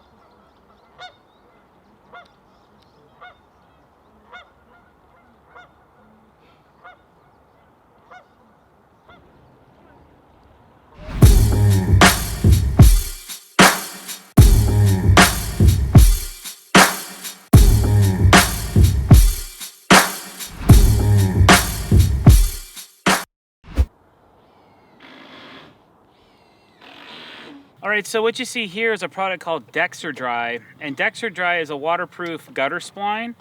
And I've got these 2 spots on this upper deck that are actually 2 layers of 3/4 inch marine plywood. And it was how I had to kind of frame the edges of this deck to get these curves to work out. So what I decided to do is not only do we have a bladder and rubber butyl underneath the decking, we're putting in Dexter Dry just so the water doesn't really have a chance to even get to the rubber butyl. So there are going to be a couple channels and troughs where water is going to come. There's a surface border that's going to match the lower deck border, so that's definitely going to be a spot where water can be coming through the deck. And so we just want to make sure that most of the rainwater doesn't permeate, even get a chance to get to the rubber butyl, and that's what this stuff's going to do. It fits in between the deck boards so that there's a waterproof area between where the gap would normally go. And you can kind of see the spline, there's like barbs on it. And as long as this product is compressed properly, it's 100% waterproof product. And it works well with our Cortex plugging system because you have to face screw it and then you plug it and then it's done. And then you have a waterproof surface.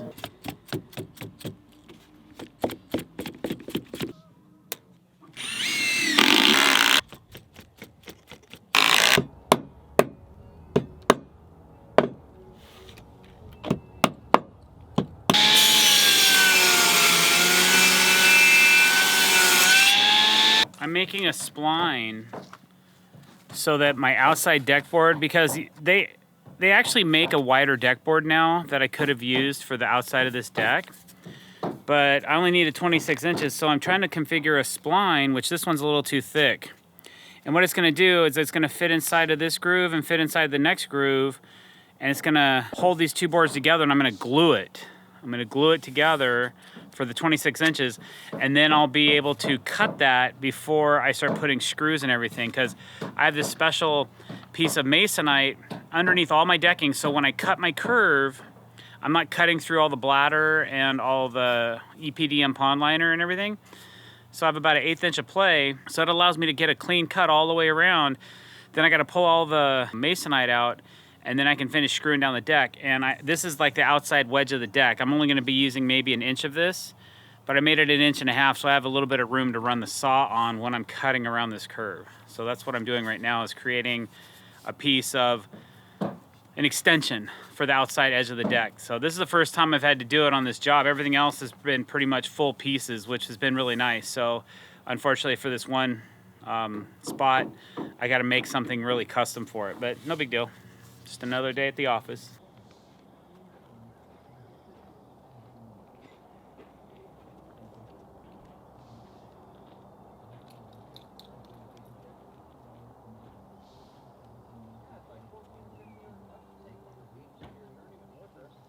You guys ever heard of 2P10? No? It's basically a great PVC super glue and activator, which accelerates the curing process. So right now, this super glue, I can take this piece and pull it in and out. But once I hit it with some activator, and I'm probably only gonna do the bottom,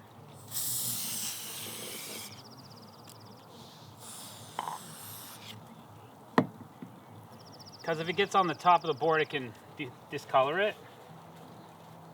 Wait 10 seconds. 1 alligator, 2 alligator, 3 alligator, 5, 6, 7, 10. All right.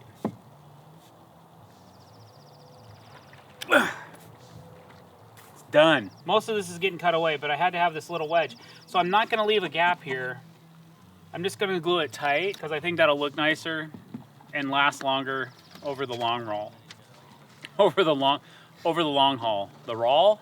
Over the roll. The Henry Rollins band. Yeah, that's it. I don't want to get this all over the decking because it can discolor it if you're not careful. You just want that chemical reaction though for it to harden. You can kind of hear it and see it bubble. You see that bubbly action? And it kind of makes a crackling sound. And sometimes some fumes.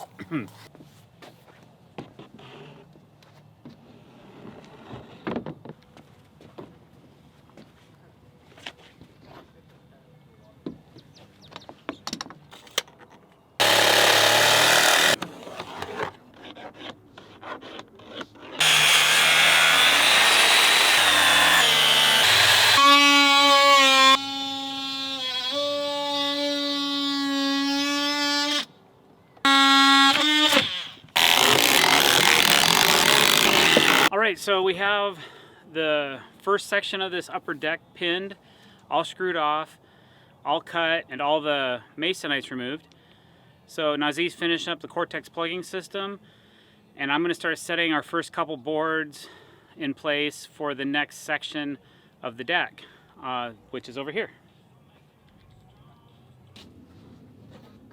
I cannot stress enough, if you're going to walk over there, to please watch your step, okay?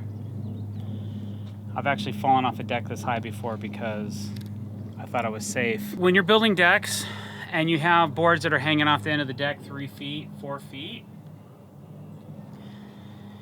you can get really convoluted really quickly on where you can and can't step.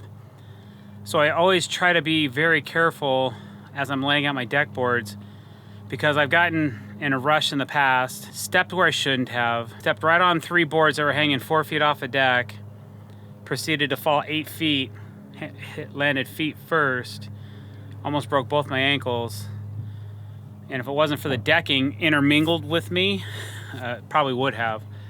So that kind of stuff out there is scary, and that's why we block off all these doors to our clients, because most building inspectors want you to block a door or put up caution tape. Caution tape's great, but caution tape can be, I've seen people go right underneath it.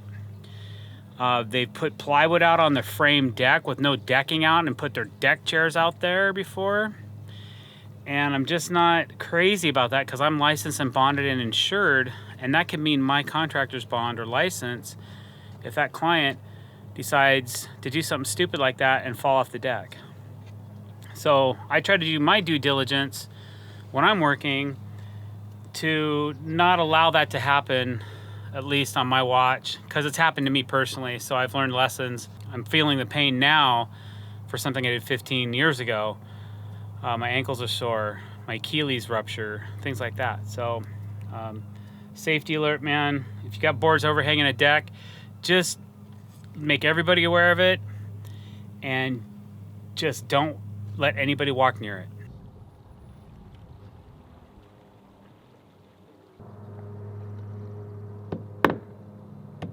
Man, I pinched my finger so hard.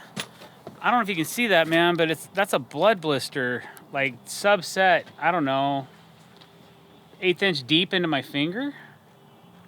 Ouch. It keeps bugging me. It feels like a splinter, but it's not. It's a blood blister. I don't even remember how it happened. Oh, I pinched it on a deck board. Ah, man. Don't do that.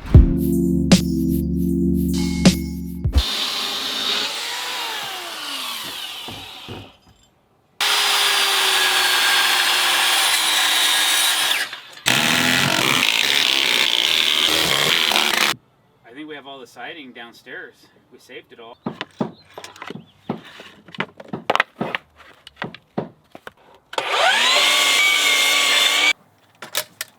I am making some brackets to hold up our curved fascia so that Nazee and I can have the ability to hang this stuff with just 2 guys, because usually we have 3 guys here, 1 guy's not here, and it's going to be really difficult to get this board to sit up against this curve. And I think what I'm going to do is I'm going to preheat the fascia boards, because we're using a 7¼ inch board, which I've noticed the pile has fallen over for some reason. Huh. That's not cool. So we got to get that all stacked back up. We're going to clamp these brackets to the side of the fascia, and then it's going to have like a spot where, like a U, kind of like, there's the fascia, here's the bracket, and then there's a piece up. So when we slide the fascia in, the warm fascia, it'll be pliable enough to bend around and sit in this form and help keep it cool, or help it cool, and then it'll kind of cool off in place instead of us trying to use clamps, which will destroy the boards if we do that. So I just thought I would try to get those set in place and get these parts made and see if I can't get ready to start hanging some fascia on the deck.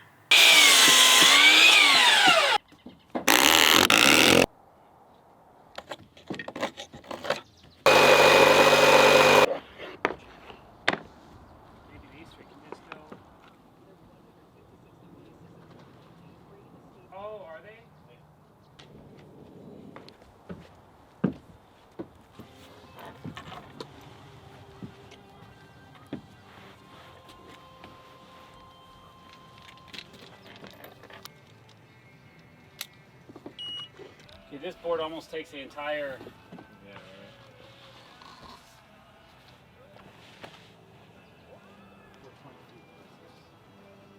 Flush these out to the bottom. Yeah.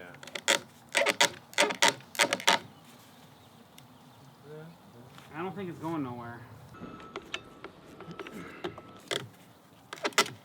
And then we always could put a shim in between here too if we wanted to get a little tighter, but. Oh yeah.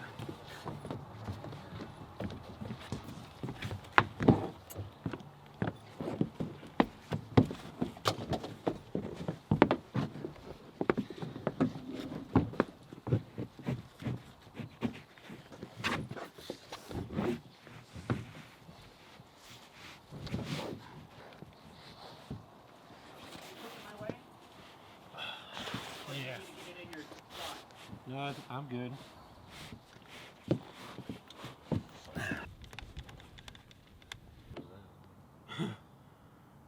All right, so we have this deck laid, cortexed, borders are all in. Now we are getting into our fascia boards. And this is the multi-width board from TimberTech. It's actually an AZEK plank, 7¼ inches wide.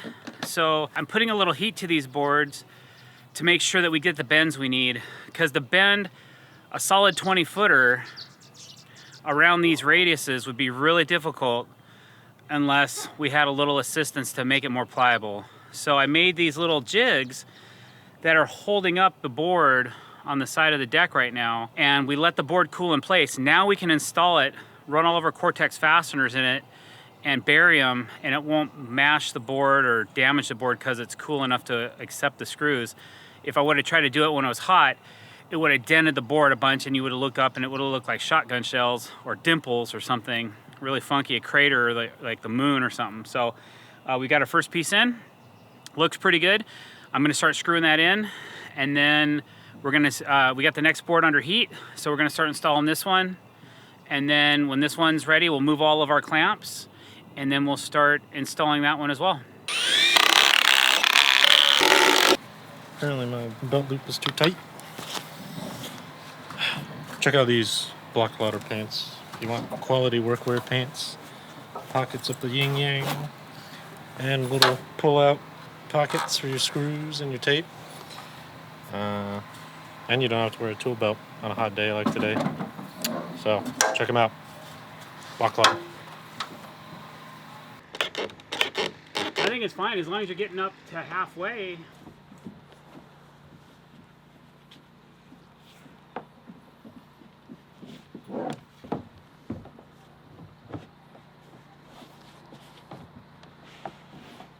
Okay, my way.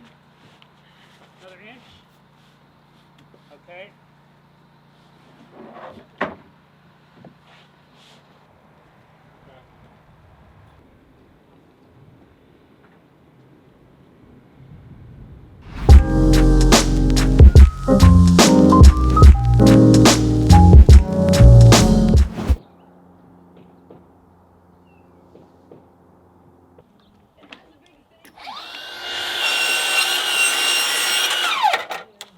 I love this saw, this little 7¼ inch Metabo HPT cordless or corded UD side saw. It is so good for trim, for all of our PVC trim. It just cuts such a nice clean cut. We're rocking a Metabo blade right now, but we also use a lot of Diablo blades and they work really well on this saw. So anybody that was curious, check it out. We have a couple, I think we have one good review on it, at least one review, and there might be a couple on our YouTube page. Just scroll through and see if you can't find that.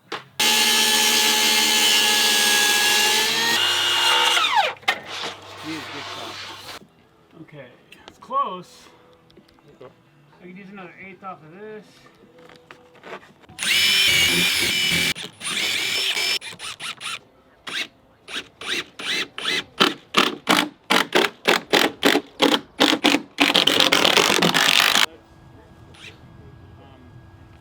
I'm gonna let you visualize it. I'm just gonna sit here and hold it until you get a couple screws and I'm gonna clamp it.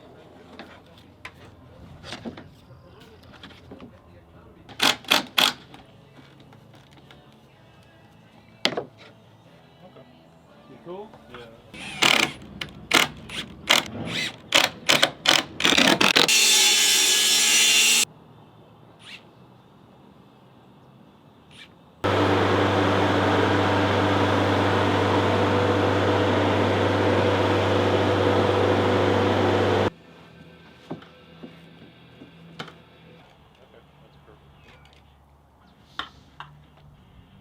What was that noise?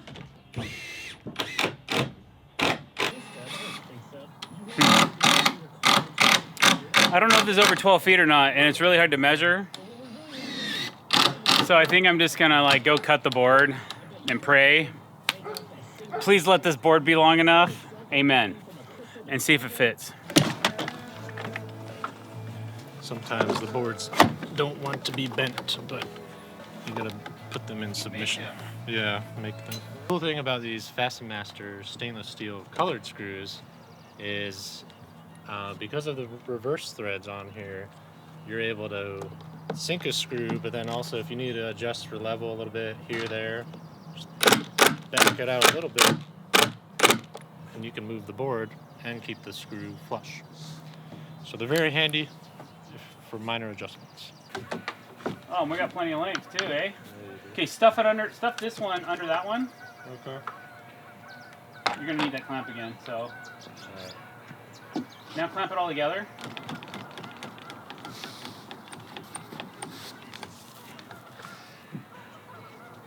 I brought my A game today, yo.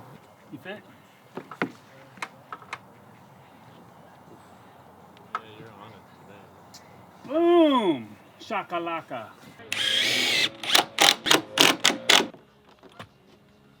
Cool. All right, so we've kind of completed our fascia. It's looking really good, or we've gotten as far as we can get. We have some left to do on the stairs, but that's gonna have to wait until we get the staircase laid. So now we're gonna start laying out some of our Regal ideas. We have all of our Regal ideas rail pods and everything over here on a pallet. And we're gonna start busting that apart, taking a look at it, start getting some glass pods mounted so that we can start getting things ready for our curved glass. Our curved glass showed up today as well, right there. And so we're really excited, and we're gonna get cracking on that. It's like Christmas in April.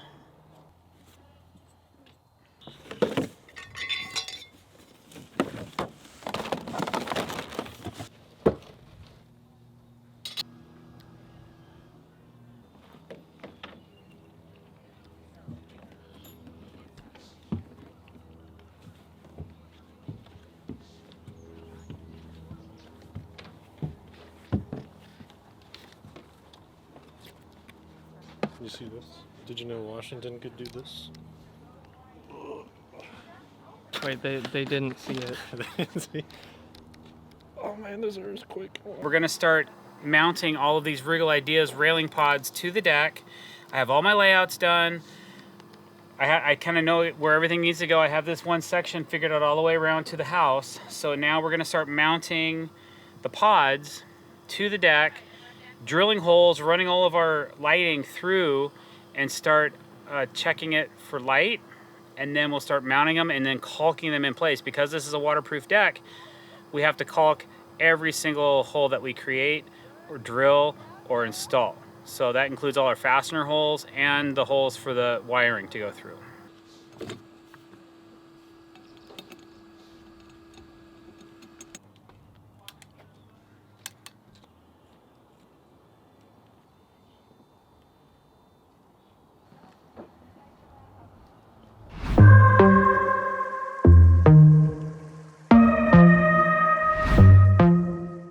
All right, so layout is probably the most important thing about crystal rail. If you don't have a proper layout, then nothing else is going to install properly. So what I've done is I've taken these sticks and I've laid out each set of pods where I want them. Some of them I have to do on a curve and some of them are straight.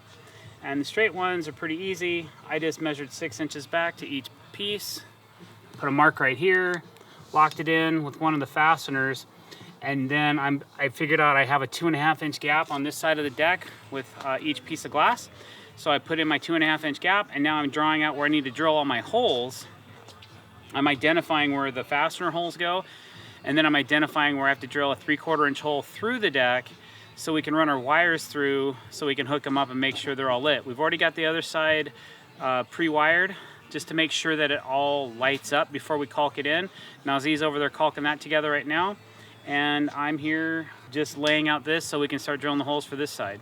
After we get all these pods set, then we'll go ahead and bring the glass up, start installing that, and then after that we'll start doing the pods upstairs. So we got our Regal pods here, and we've got our 4 Fasten Master bolts. But because we made this a waterproof deck and we want to keep it waterproof, I'm taking each of these out and filling them with some of this clear caulking, make sure it's nice and waterproof. And then I'm also taking some Henry's 900 and caulking in this little hole here where our wire goes for the LED pod. So that way, hopefully, fingers crossed, nothing leaks and we don't have to come back.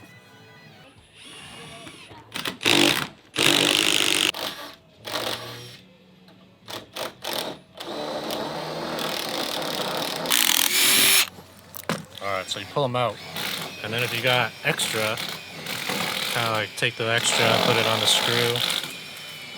It's an easy little cleanup, and put it right in the hole.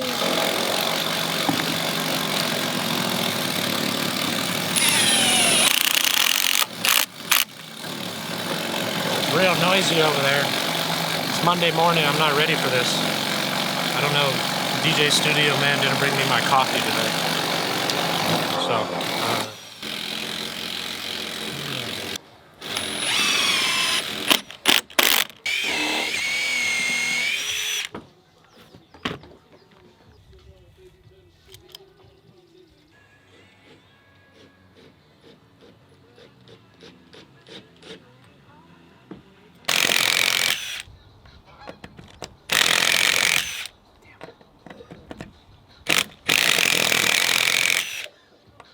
What are these? Hmm? What are these? What are what? These. Those? They're templates for our Real Idea pods so we can kind of center them on a curve so that when we go to put our glass in, hopefully we're close enough where our wedges work and we don't have to move the pods around too much, because it's hard to figure out where to install a pod when everything's on a curve. When all the glass is curved, when everything's circular, it becomes quite a challenge to get all the pods in. So we tried to identify exactly where they needed to go, and then we tried to install them as close to where they need to be. So hopefully we're within tolerance.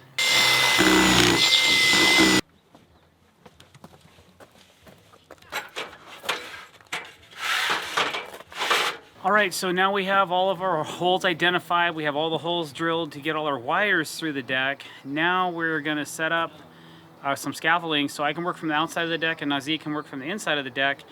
And we're gonna start installing these Regal Idea pods on this section of the deck as well. After that, we have some 5-foot tall privacy screen posts to make. I'm not sure if we're gonna do that or if we're actually gonna start getting some glass up here and start cinching it down and maybe get something lit up for this evening. We also have to check our wire connections, make sure everything lights up before we add any caulk and permanently install these pods.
All right, so I'm prepping all the T-splitters. And what these do is allow you to run the crystal rail pods in succession. And you can run up to 20 20 pieces of glass, which is 40 pods, off one transformer. So you need one of these per each 2 pods, which holds 1 piece of glass. So we're just prepping all that. And then I'm just gonna temporarily hook everything up to make sure all the LEDs work. Then we can caulk and glue in all of our rail pods, and then the pods will be ready for glass.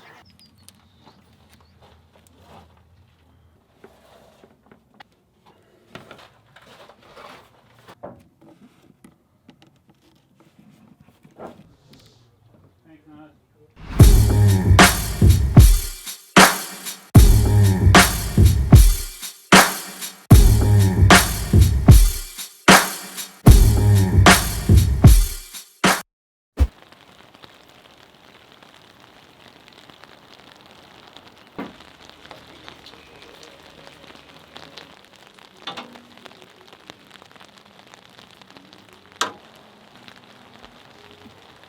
3, 1, 2, and cinch on 3. Wait a second, let me snug. 1, 2. How come some of these are like butter and others are not?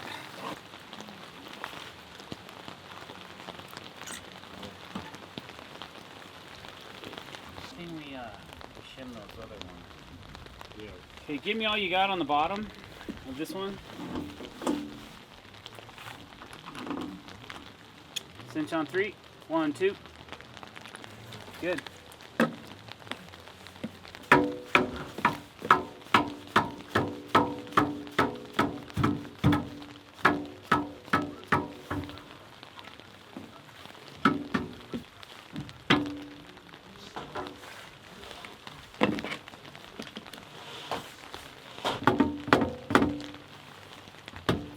One, 2, 3. I said, is this rain or is it showers? The news told us it was going to go from rain to showers. I don't know the definition. I think this is rain. If you look at the lake, This is rain. this is rain. Showers, I think, is less rain than rain is. Yeah. 1, 2.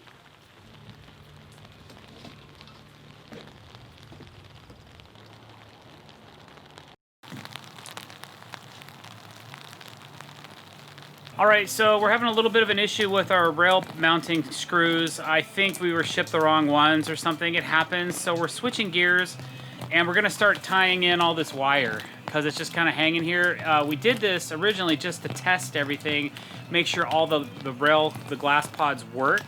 Now that we know everything works and everything's dry, there's no leaks, now we're going to do a final install on the cables. So we have a lot of holes to drill, a lot of paths to make, and we have to take this and disassemble it and reassemble it. So that's what we're gonna do probably for the rest of the day.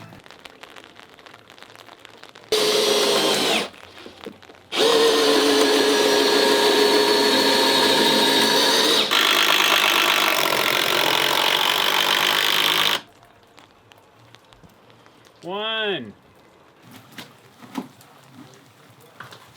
I'm gonna need that after you. Yeah, if I can get it out of here. Huh? If I can get it out of here. This thing is nuts, the torque on it. I know. If you can, try to put it up against something so that if it catches, it doesn't.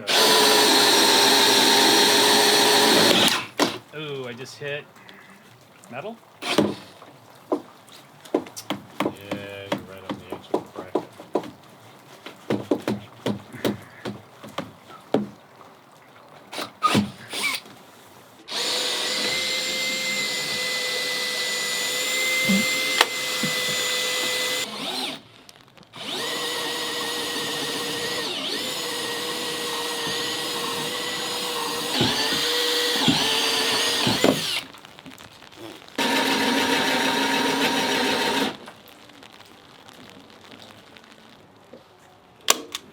All right, so when you're building these decks and there's some flat spaces on the deck to create these curves and to change directions of joists and do this plywood system, you do a bladder over the top of that, and then you do rubber butyl on top of that, you still have to create a water dump.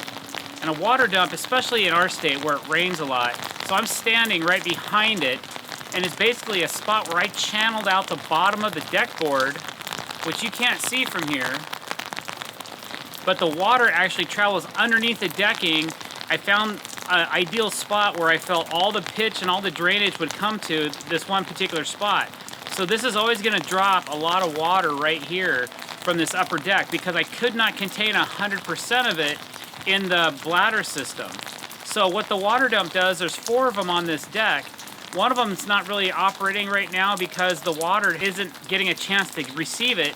And most of it's draining this way and draining this way. So this one I put in particular works really well. I'm considering drilling a hole at the top of this water dump so that you could clean it out with a pipe cleaner or a brush or something in the future in case it gets clogged. That would be my only concern, is that this gets clogged. But I built in some spacing between the fascia and the rim board, which is actually AZEK, so there's nothing to rot here, which is great. The inside of my deck is dry, all my framing's dry, but there's always gonna be this continual water path coming right off this upper deck.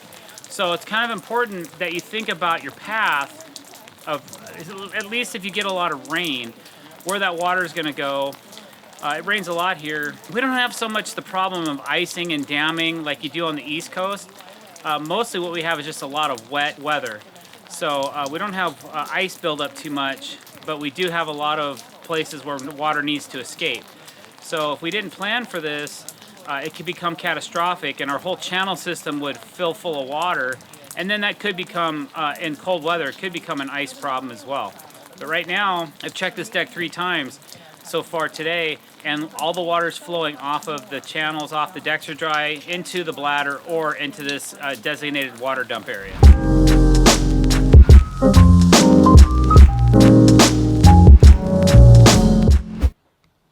Nas, bring some shims. We need a lot of, so we're gonna start by putting the front screws in first.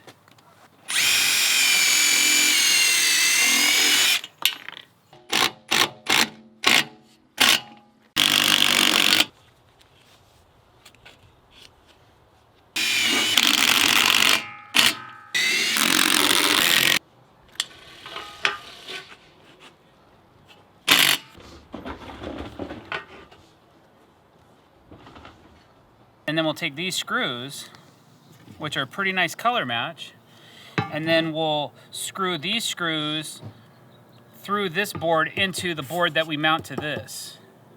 Okay. And we just gotta be money on our lines and stuff, so you'll probably be the cut man.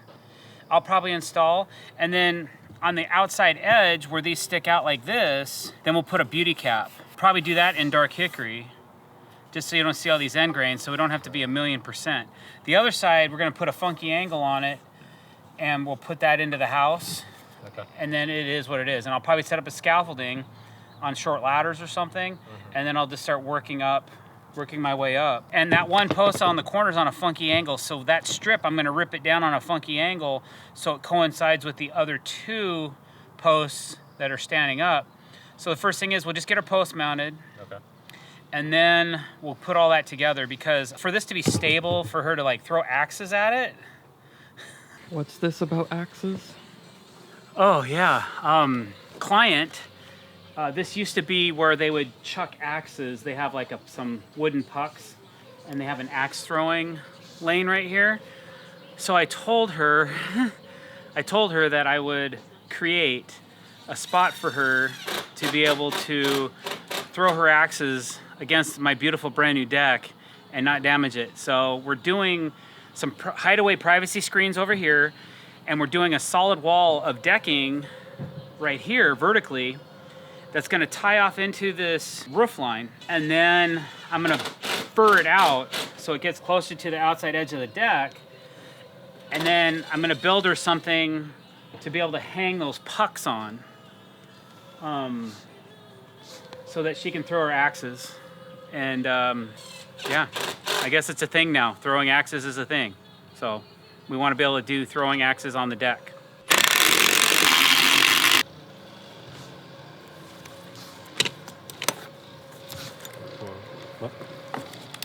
So we already installed these posts, but Dr. Nazi, or Nurse Nazi, is coming back and filling them with some clear.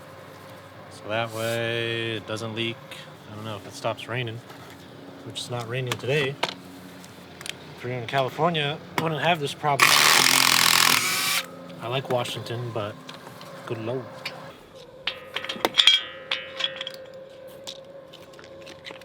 All right, I was just informed by my cohort Nazi that Martinez is no longer going to make a titanium square. But I got in early. I was an early adopter, Mark. You know me, you know? So I have a very special limited edition titanium Martinez square. And the reason it's so special, it was one of the first 50 produced. And he intentionally left out the 3 on the 35-degree mark. So it goes 5, 10, 15, 20, 25, 30. And where it should say 35, there's a 3 missing. So I've learned to love this square. There's a lot to it that I love. There's only one thing I don't really work with, is that it doesn't fit in my deck board cracks. I use this a lot to square up things when I'm building a deck, and that's just something I'm used to on a standard square. But this square does not do that, but it also has a level in it, so I can do my staircase angles and pitches and find out different angles that way, which is really cool. I can use it over here when we're trying to figure out the angle of what this roof pitch is going to be. But I just thought it was kind of cool that I didn't realize it until he showed it to me one day. I was at a trade show and he said, yeah, man. He said, this square is very special. Hang on to it because it's missing the 3 on the 35-degree angle. So that means that there's only 50 of these in the world. And I got one of them. And I gave one away. I gave one away on an Instagram giveaway, man. What was I thinking?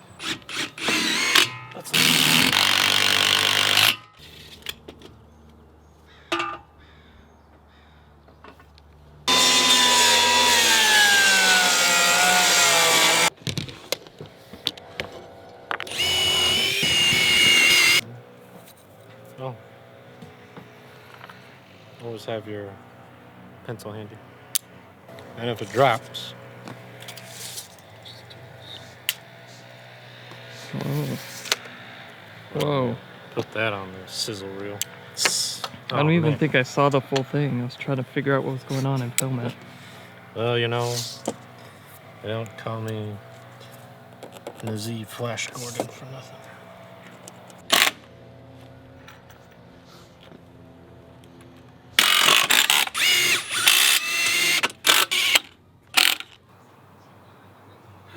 Always figuring something out. Problem solving 101.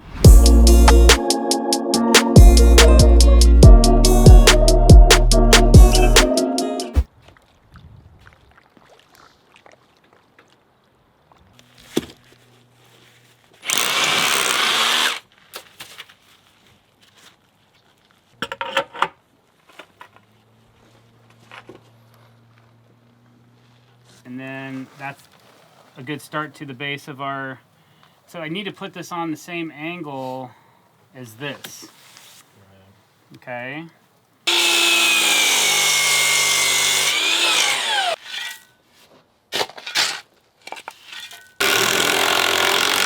So I'm trying to figure out a couple things. We have wiring.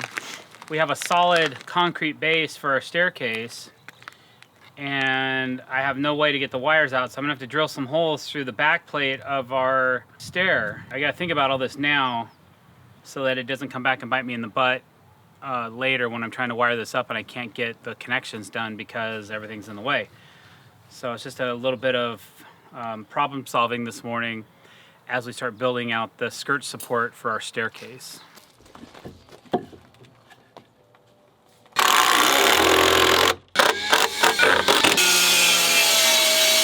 I'm creating a skirt frame for this side of the staircase, kind of like we did for over here. So we're basically mimicking the skirt detail over here, but it's a lot more complicated because we're having to use different thickness of materials to get it to work properly, and it's just time consuming.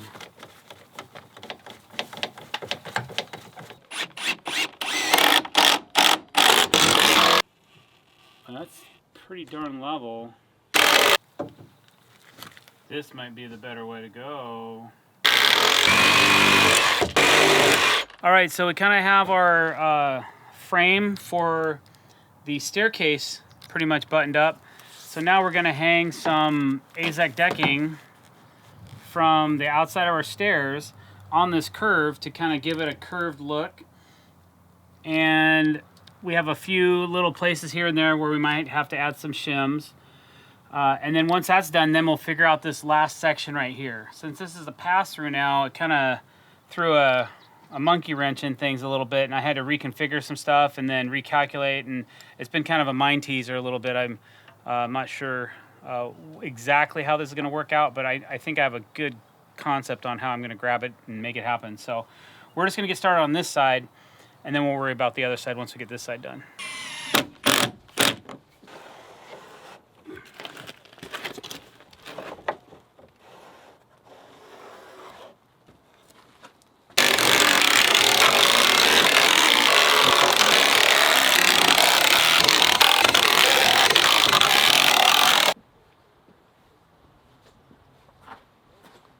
Because that's kind of the angle I want. I just want it up. I want the bottom to be right here. That one screw hold this. All right, so we have all the skirting boards done on this side of the staircase. We're leaving this area open for access under the deck, but I got to create a bottom rail to be able to hang the rest of my skirt boards on, and they're going to kind of match this angle right here. So we had to pin this in place so that we can clamp this in and bend it so it'll match on the same plane. Because right now, if you took a straight line down, this is way too far out. It has to go all the way back to here. So this has to come back about 1 inch to continue on this curve. So we got to create this into a curve, and then I got to lock it in to this beam somehow with some short pieces of material, so that it will stay in place, and then if somebody like hits this or knocks it, it's not going to sit there and do this. So it needs to be nice and sturdy. So that's what we're doing now.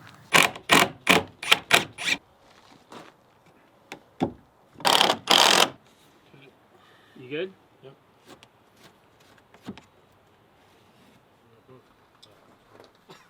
Gimme.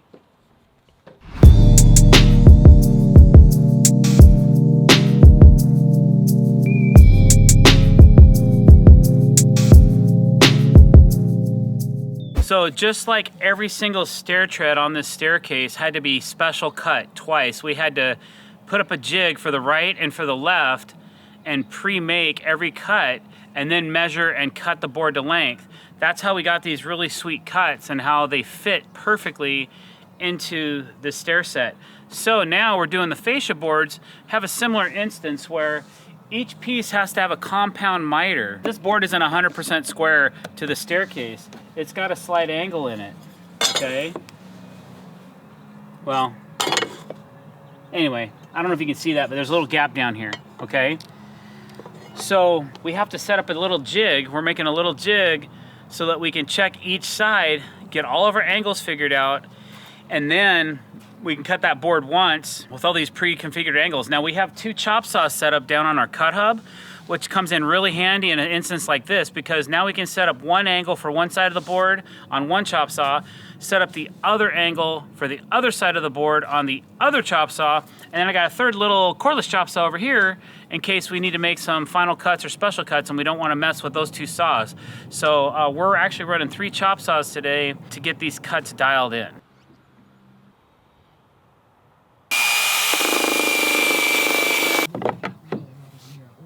Got the right angle this way, but now we got to figure out what to do this way. But obviously there's too much on it, so take some out of the back end of this, bring it back up here. I think after this one we'll be okay.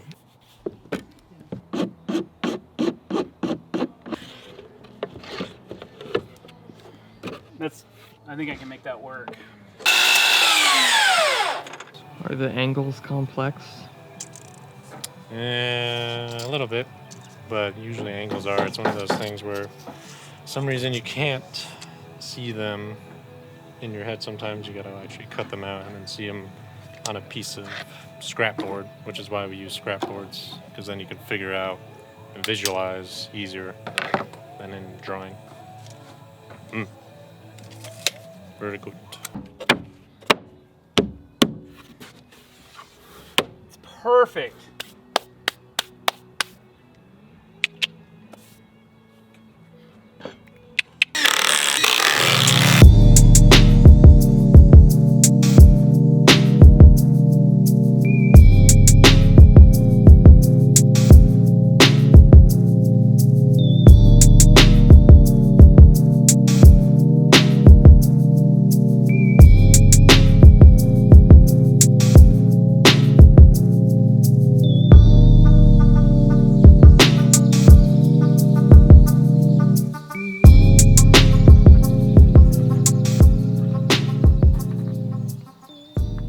Why is this last one open? Because if I close the last step off, I'm not going to be able to get my wires for my in-light lighting or my crystal rail lights hooked up. So I have to pre-wire all that stuff before I finish off the last piece of step and the second piece of fascia up the stairs. So I'm taking all these in-light fusion lights and replacing this silver one with the drdecks black O-ring logo. You can see it. So it's gonna look cool when they put it on the deck. Pretty much got your signature on the deck that if you look close enough, you'll find it. I'll put my signature here somewhere too. You'll see some Z's.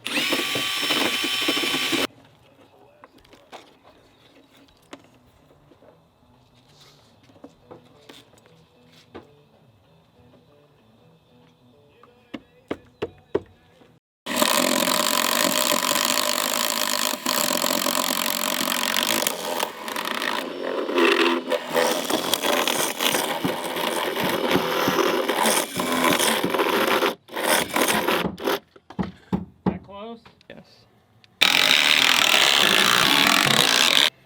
Had to put a little notch in the board here.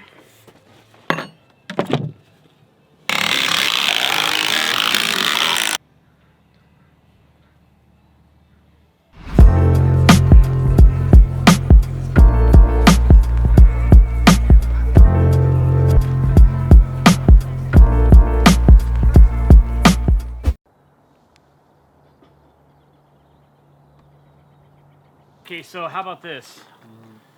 Put it what looks best. Step back, I've got the screen. What's gonna look best?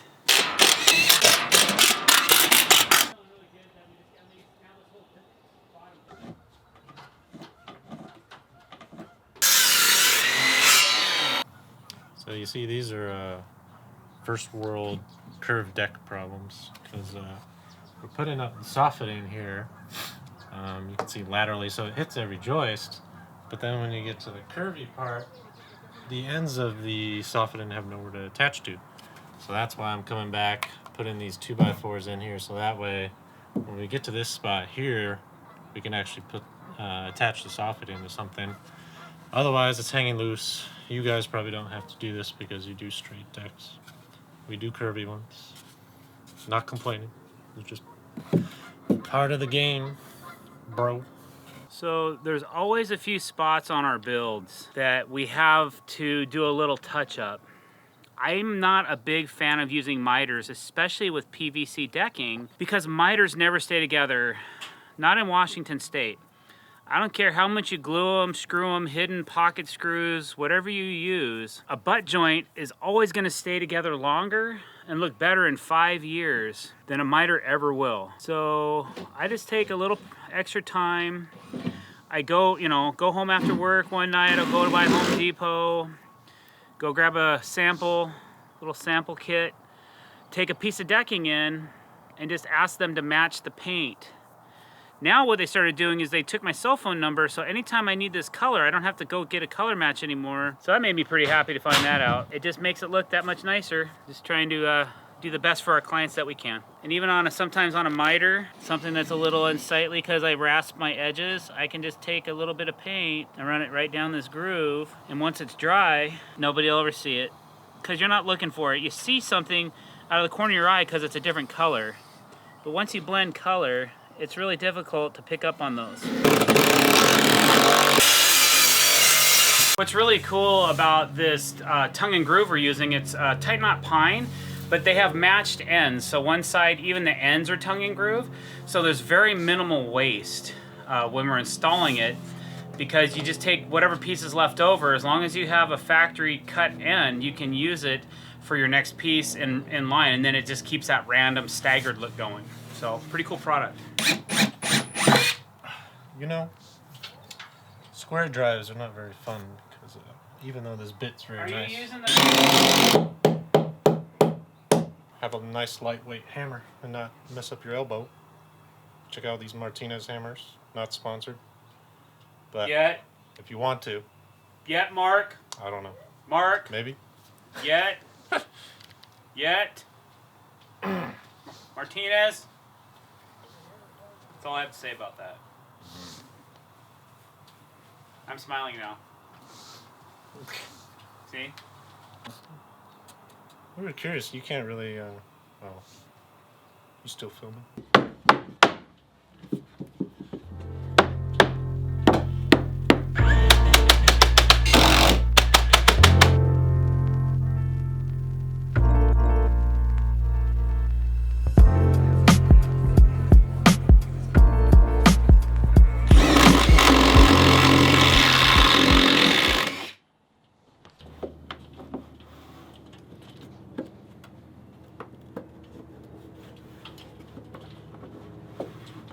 I am pre-wiring for some low voltage lighting that we're going to put in the soffit, so she has a little extra light out here. Not huge light, not big light like you would see possibly with some 110 stuff, but we're just doing low voltage so I can do it, and I'm just going to run some pre-wire so that I can, and then I'll mark out where I'm going to put the lights so she can have a little bit of ambient light out here at night coming out of the soffit.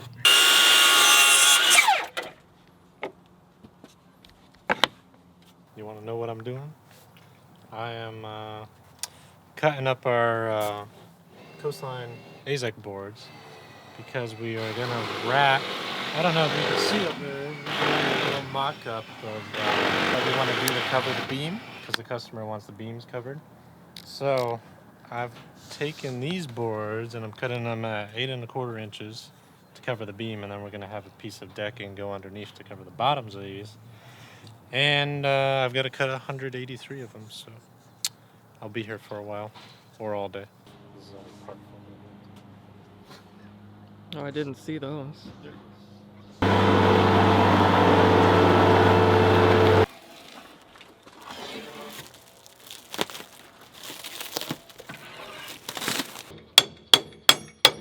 I'm just uncrating a piece of glass for our upper deck. The staircase glass is here as well, but we don't need that today. We'll probably be installing that Monday or Tuesday. But I need this piece for the upper deck so that we can finish it so it's more complete. And then there's just a few little things to finish on that portion of this project. So I'm pretty stoked about that. Getting things done today. Just dotting some I's and crossing some T's. So kind of nice.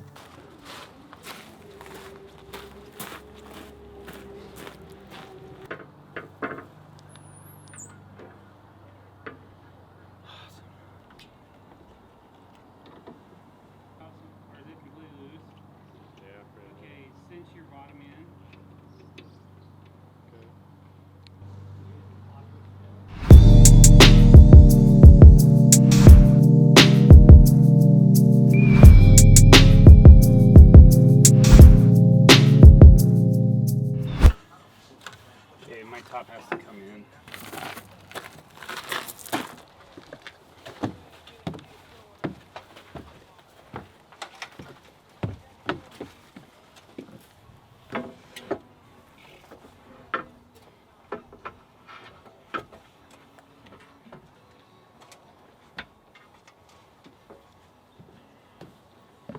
Actually, now I'm going to need you to kind of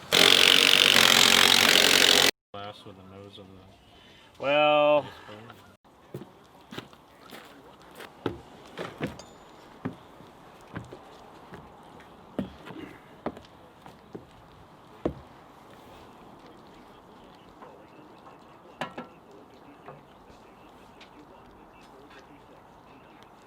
the thing is, they're parallel out of level, which means that they both need to go this way, which is kind of good, that because they look good. Yeah. But the other thing is, if we go closer,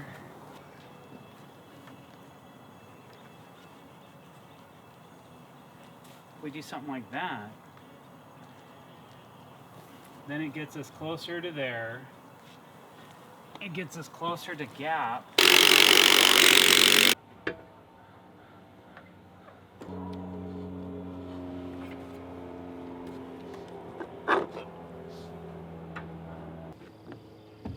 Okay, tighten your bottom. Okay. Allen head to the next one up. And you're about 2 minus, right? Yeah. Down here, you're about 2 plus. Yeah. Wow. Stop. Too tall. And we're 2 minus. And we're 1 7 inches, maybe. It depends on which side of the glass you measure.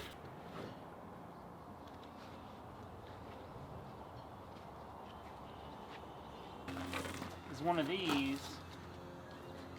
All right, we finally got these things adjusted, and they're looking really good. We're short a couple parts to finish the clamping mechanisms that go to the glass, and just a couple minor things. So we'll bring those tomorrow, but these glass panels are good. And now it's time to go finish up a couple things on the upper deck that we're gonna do for a couple spots that need to be blockaded as well, so people can't fall off or crawl through or anything like that. So that's what we're up to next.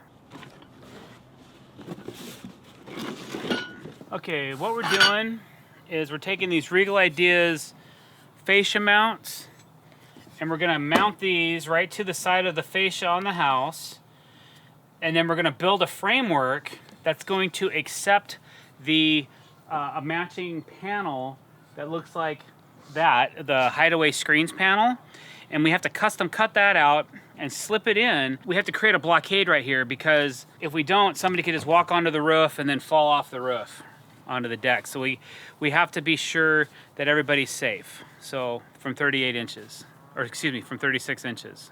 The issue is the roofing sticks out a little too far, so when I go to put my post in, it's in the way. So we're just going to grind away a little bit of the roof of the shingles, just enough so that that doesn't happen.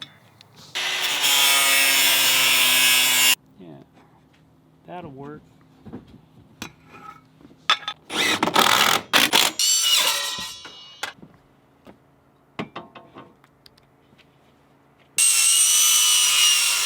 Wood I was cutting, that thing gets a little. It's still.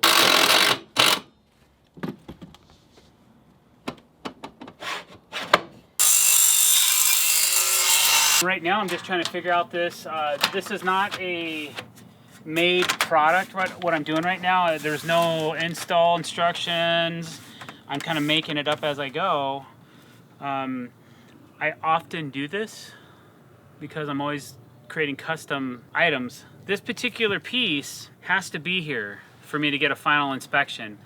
You cannot have access to your roof just by simply walking over and walking onto your roof. So I had to create a spot that would block this off 36 inches from the height of the deck to the top of the roof, which are about 38.5 right now. So this way, homeowners or anybody cannot just simply walk over here and walk onto the roof. That's not legal, not to code.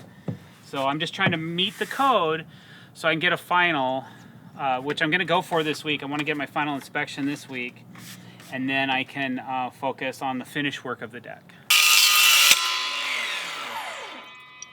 Ow.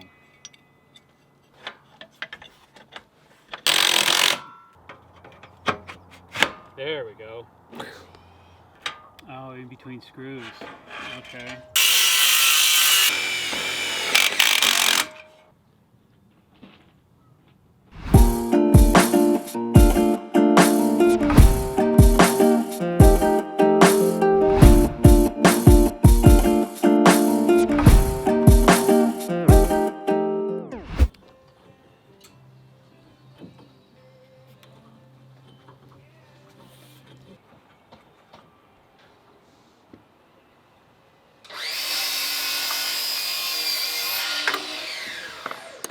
Okay, so Regal Ideas makes ADA compliant handrail components. They're only designed for straight applications, but in my case, I had to take the top rails and have them custom bent. Now, Regal doesn't endorse or advise anybody about manipulating their product, but that's what I do. It's all in the form of art. For me, it's not just about making it functional, but I want it to look good too. And I didn't know how this was gonna look, and actually I'm quite impressed at how well this has turned out. I think our client's gonna be really happy. So to code, you have to have a grabbable handrail, continuous, where you can grab it anywhere along the run. There can't be any posts protruding through it. So a continuous handrail 34 to 38 inches above the tread nosing is what I'm required to have. I'm hoping they won't make me do a return at the base of my stairs because it'll just completely ruin my look, but I'll do what I have to do to get my final. This is the last thing I have to do today before I can call for a final inspection for this deck. Everything else we're doing from here on out is strictly cosmetic. It doesn't have anything to do with structure or safety or somebody falling through the deck or something collapsing or anything like that. Everything, we've already had our footing inspection, we've already had our framing inspection. As a matter of fact, we've had 2 framing inspections because I wanted to verify the staircase with the inspector before we covered it up. And the last thing is final, where he checks all the railing and makes sure everything's a spec. There's no more than a 3 15/16 inch gap on any particular spot on the deck that is over 30 inches where somebody could fall and get hurt. They want to make sure all our tread rises are the same, they have the proper depth, and that we have a grabbable handrail, and there's a bunch of other safety garbage that we have to deal with. And that's why some of the little things that you've seen us do on different parts of this deck have to be done that way because it just is what it is. So basically, I'm just getting ready to attach this handrail, and then I will be pretty much ready to, and I will call in for a final inspection today, and hopefully the inspector can come out tomorrow, depending on his workload. Could be Friday, I don't know, but we're just gonna get this done, and then I can focus on the softening, which Nazee's working on right now, doing all the blocking. So that's what's up.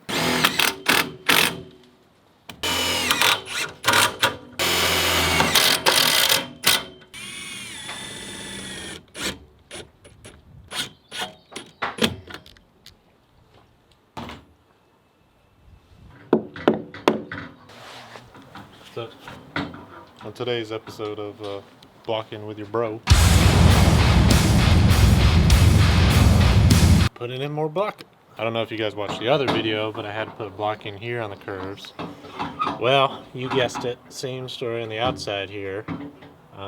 Except this time I put in one here, and then one on the outside too, so we have plenty of spots to attach our softening to.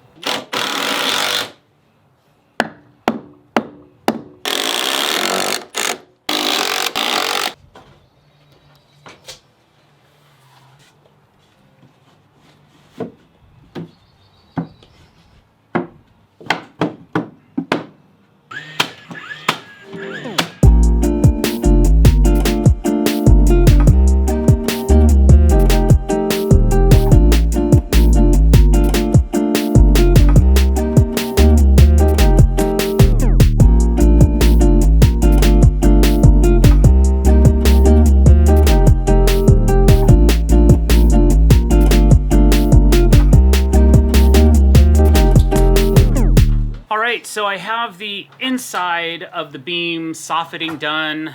All of the beams are gonna get wrapped with some PVC, so you see kind of a jagged edge in here. It's no big deal because the PVC is an inch thick, so it's gonna stick out and really hide all that anyways.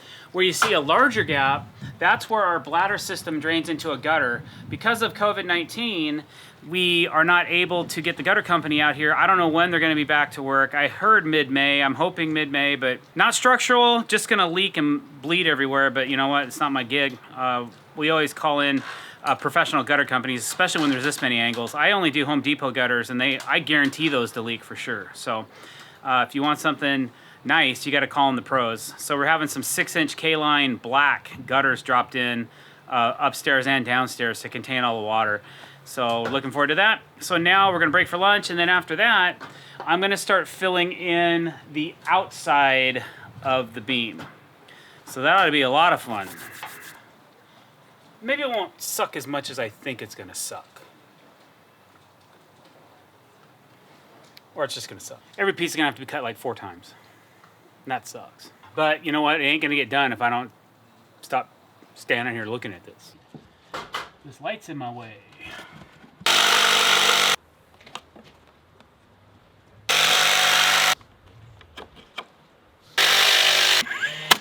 One.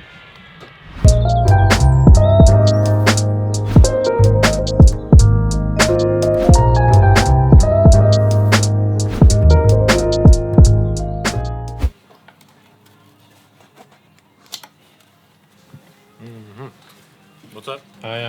We're buttoning up the kind of bottom portion of the deck. So yesterday I put in, because we had to rip out some siding when we put our ledger board in, like way back, like 5 months ago or whenever we started this deck. So anyway, I'm putting that back in, just finishing that up.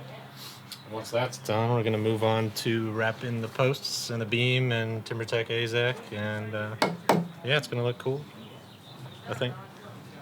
We got our shorts on. It's white down there, don't look. And yeah, it's Friday. Hashtag Methwitch. Methwitch Friday.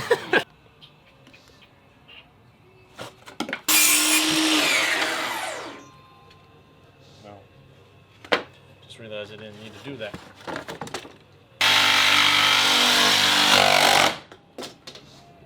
Did you get that? This is what happens sometimes when you're using reusing old pieces of wood, you know. If there's a crack in it, sometimes it'll just fly off. But we got lots more.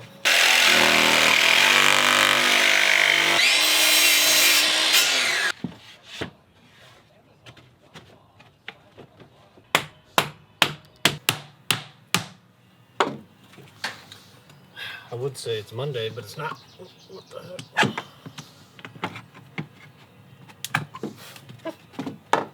If you have another piece that you can rip down and it's not the same thickness, who cares? Okay, cool. Because it really ain't gonna.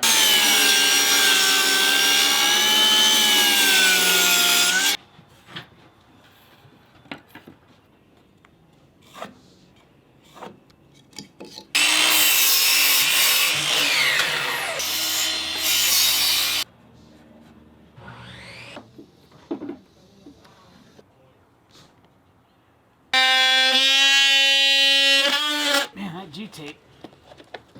That G-tape really sticks.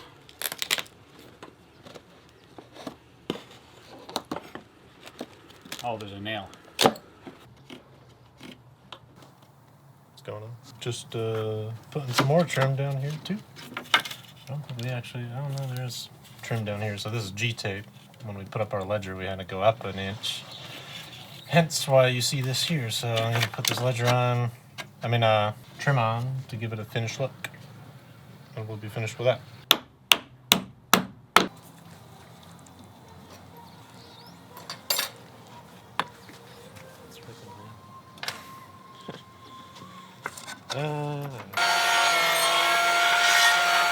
I was using some of this old siding, but we put it up and it just doesn't look as nice, and I didn't have as enough. So we're going to use some of the pine that we use for the softening, which looks much nicer and pleases our eyes, even if no one else sees it.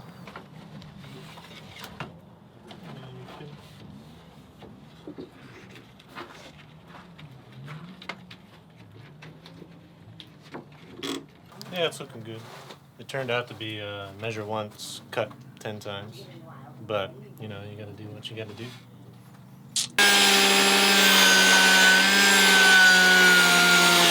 What do you think? It'll look pretty slick. Right?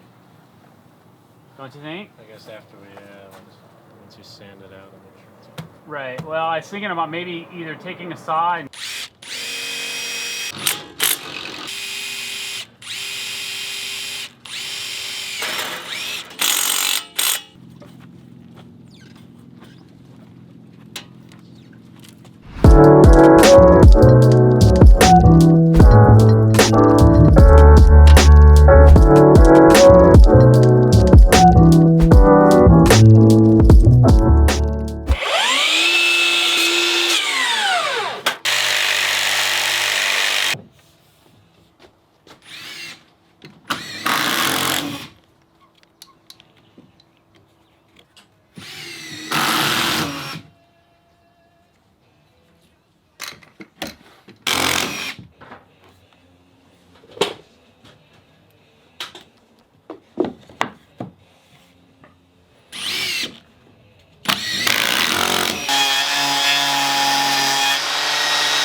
So what we're doing is we're capping the bottom of the beam and we're letting it sit out further, and then we're putting some 5/4 by 6 AZEK decking in small strips to kind of match the theme of what we've got going on for the rest of the deck as far as a skirt detail. So now we're using it as a beam wrap detail, and we're just butting them down tight onto the piece that we put in below. But one piece of 5.5 or 7.25 isn't going to make the width we need, so we had to rip 2 4.25 inch boards out of full width pieces to kind of create this look that we want. And it's time consuming because of all the multiple angles and jigs and everything that we have to create to make it work. So that's what we're doing right now. And I'm cutting all these pieces in, and Naz is coming back and putting in all of these, and then we'll Cortex all these holes. What you see here is our waterproof bladder. And so there's eventually going to be a gutter, but because of the shutdown right now, we don't know when the gutter people are going to be here.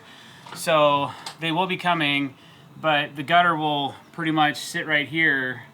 It's going to cap all this opening off and cover up all this stuff, and it'll look really nice in here. And then there will be no more drips when it rains. We'll probably show you that on Wednesday, what it's going to do. I am going to cut this back a little bit and open this up a little bit more. After we put the thickness of this on, it kind of only gave us about an inch gap, which this could get wet in the future if it rains really hard or if people are washing the deck down and things like that. So that's what we're up to today. And then once we get all this finished, both sides of the beam, then we'll wrap our posts. And then once the posts are wrapped, then we're going to do a top and bottom detail out of dark hickory to kind of set the posts off and give them a more column look. And then that will be that. And then all we have left to do after that is trim the top side over there and in a couple different spots, and then run a bent piece of trim around the outside near the soffit, where the soffit ends next to the end of the deck. So that's kind of what we're up to today. Not sure if we'll complete our task, but we're gonna get there. We're making good progress right now, so I think we'll probably do all right today.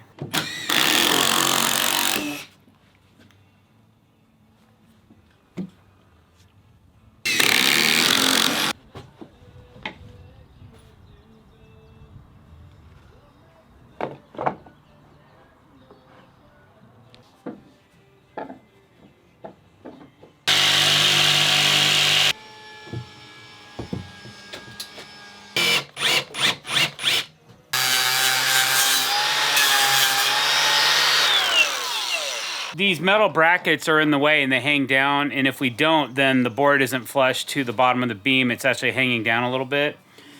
So I'm scalloping the bottoms of the boards in certain spots just so we can keep a little bit straighter line.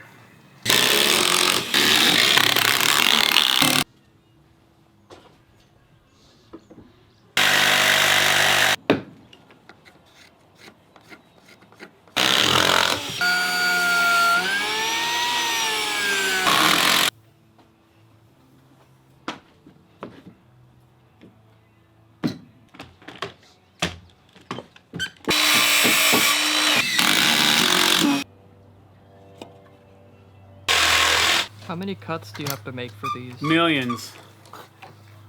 As many as it takes, which is quite a few. Just trying to get the miter righter.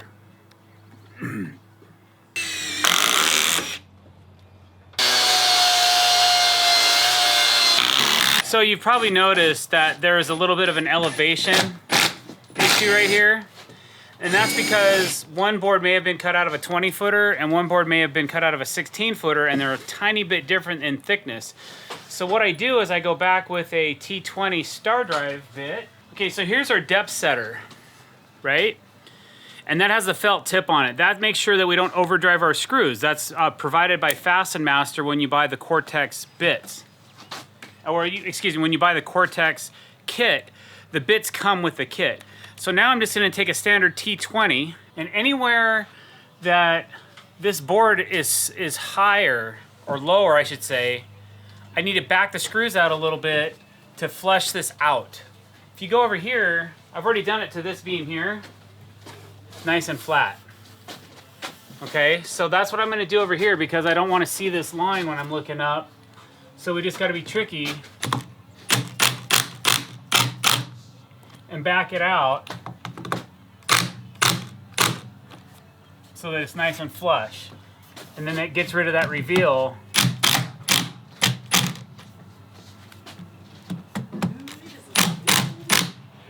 It's strictly cosmetic, it's not structural. We can go ahead and do that and it'll just stay in the same place. So that's how we level things out.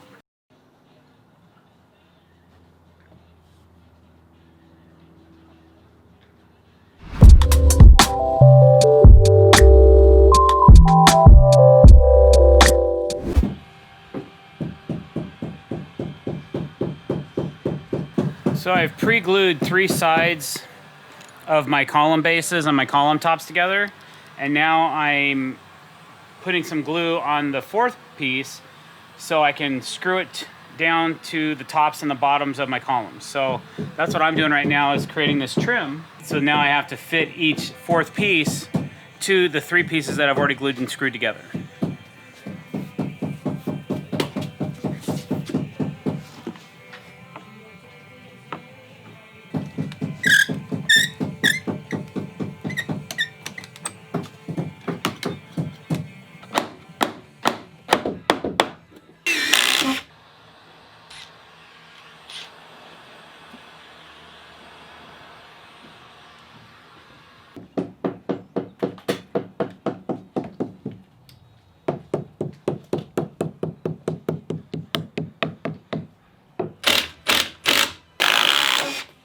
So I need to put the top piece, I assemble first, because it just is better to be able to assemble it right on the floor than try to assemble it on top of another piece of trim. So basically assembling the bottom one, or the top one, and then sliding it up and installing it before I assemble the bottom one.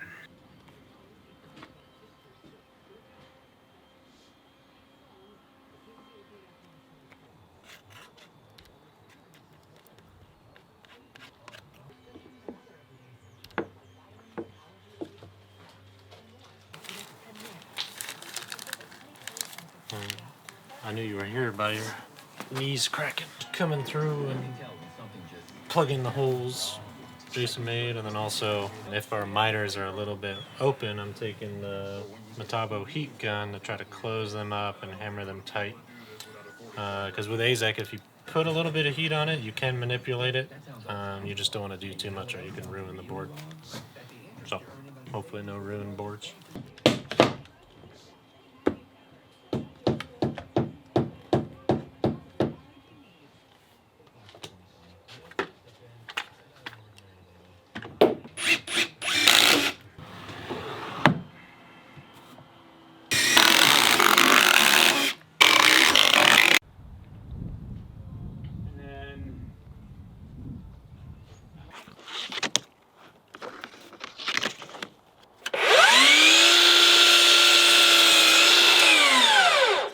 I am making the trim for our curved section of the deck that has to be trimmed out where the pine meets the fascia on the upper deck. We have a trim piece we need to install, but it has to be curved, and we tried to cold bend one the other day and it wasn't working too good. So I'm going to rip it down, put them in our heating blankets for a little bit, and soften them up so that we can kind of get them shaped to the shape we want, and then bend them into place so we can install them.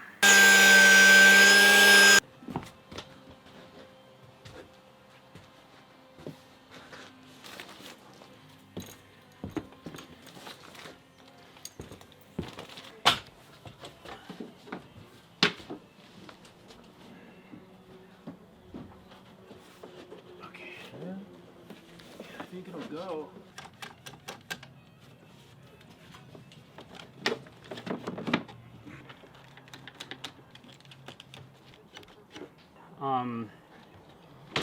And as it cools, and then we'll just have to, I think we're gonna have to do one section at a time, like.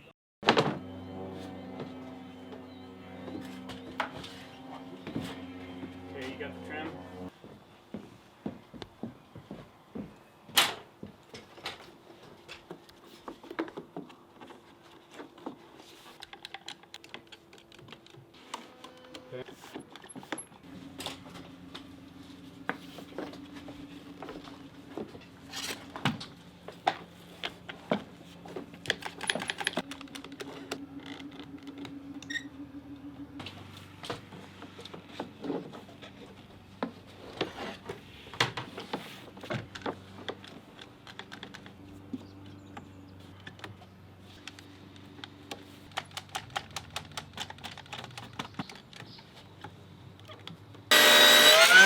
So we just finished ripping down our trim for the trim pieces for our beam. So we're gonna trim out the tops of each side of the beam because the soffitting isn't completely flat. It kind of goes like this. So we pre-cut all of our pieces of our beam wrap right here, but they vary a little bit depending on the height of the soffit. So now we're gonna go through and attach this piece. It's just a small detail trim piece to make it look nice so that you don't see the waves and the gaps and whatnot. Facing some screws right now. This is for efficiency and speed. Plus these stainless screws really can kill you if you put your hand on them too quick. So whenever we get the chance, take some time to make sure all the heads are up and then line them up here. So that way it's easy to go. Somebody just caught a fish.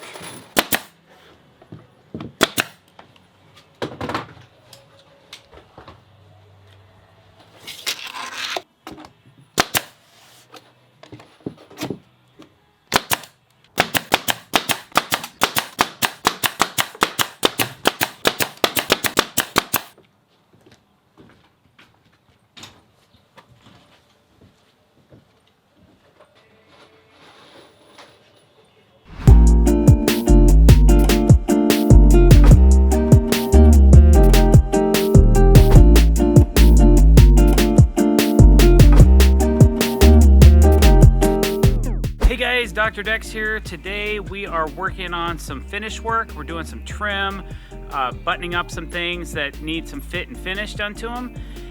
So if you like what you see or learn a little bit today, don't forget to click that subscribe button. If you want to be notified every time we're putting out fresh content, hit the bell icon. And if you want to learn how to bend deck boards, don't forget to go check out Dr. Decks Masterclass. All right, come on, let's check this out.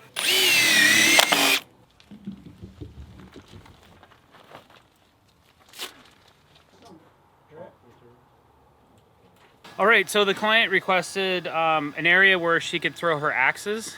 And so what they do is they take wood blanks, pucks, and they throw axes at them.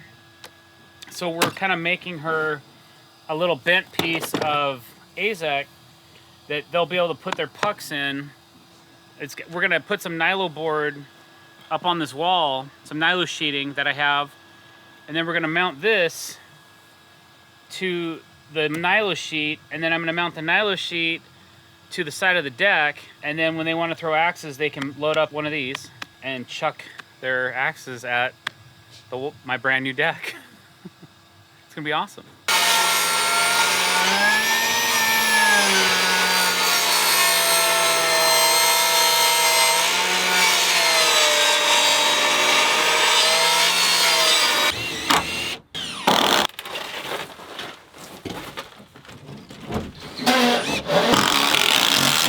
Yeah, man.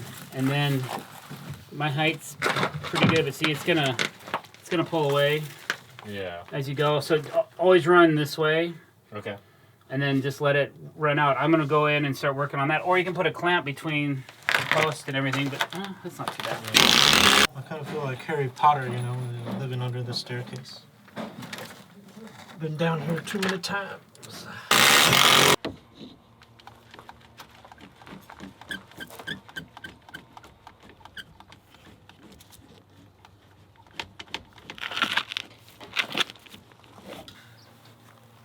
Always use nature to your advantage. Good tree.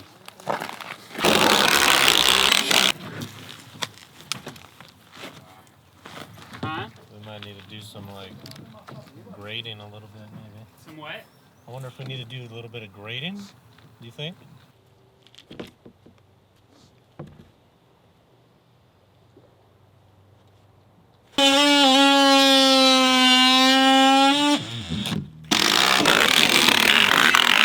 Can we go your way or you? Oh yeah. Okay. Right there. Okay, hang tight. Another day, another plug. I don't know how many plugs we have, but if you're bored and you want to watch all the videos, you can count them for me. Let me know. I'm guessing. Oh, damn. Guessing 2,000. There's a jumping spider. What about spiders? There's a couple little spiders on the grass here, and they're hopping up into my hands while I'm trying to put these plugs in.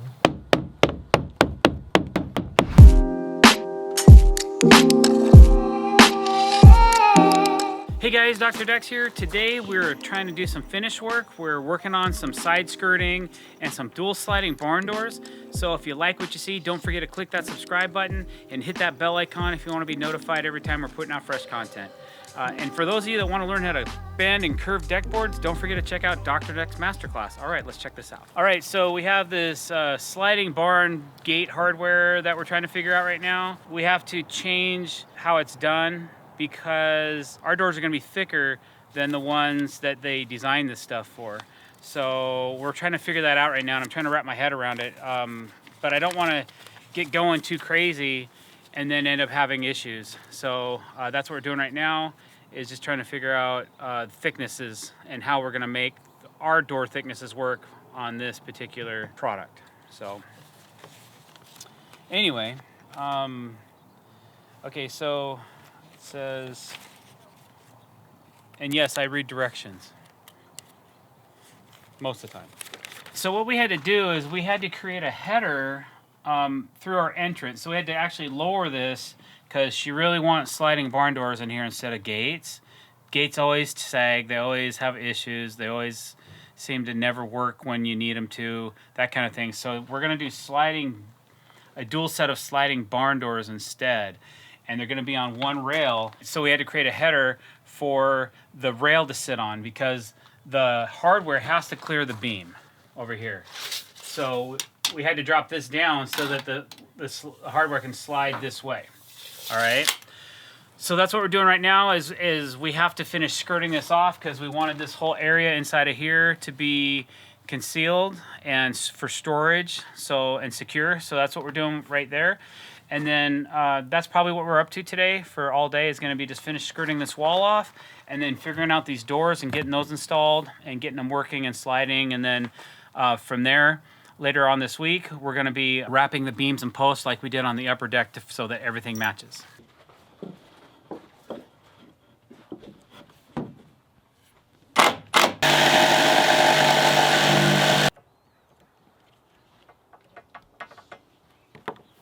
You never know if you're installing this kind of stuff right. It's kind of IKEA-ish. You like my little wrench?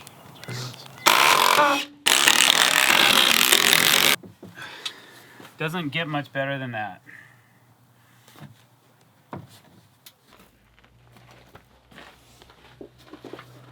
$4,999. 5,000. 5,001. It's tiring work, this, but someone's got to do it. Getting there. Figuring I'm gonna hit 10,000 before we're done. Maybe.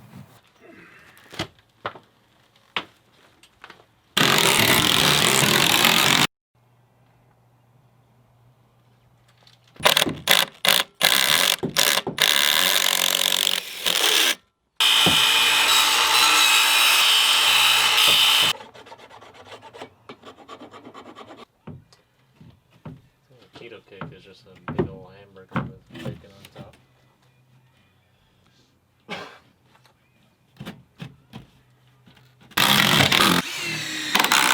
Nice. I'm hungry. It's almost lunchtime. I get to have my liquid shake for lunch. Shake. All right, so we got our wall skirted. Naz is finishing up the plugs right now. I got a little bit of trim to drop right here because that's ugly, right? So we'll trim out this. I got a piece in here to trim out. And then we can start figuring out our gates, building our gates, figuring out the hanging hardware and all that stuff. And then once that's done, then we'll move on to wrapping the beams and posts. But probably the rest of the day will be in these gates.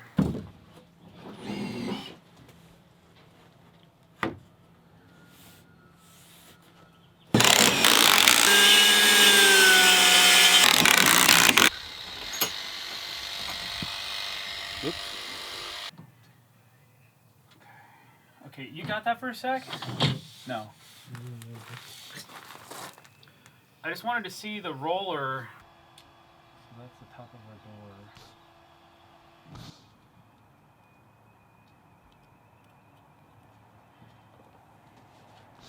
I think these are about 16 inches in the center. Drop your end. There you go.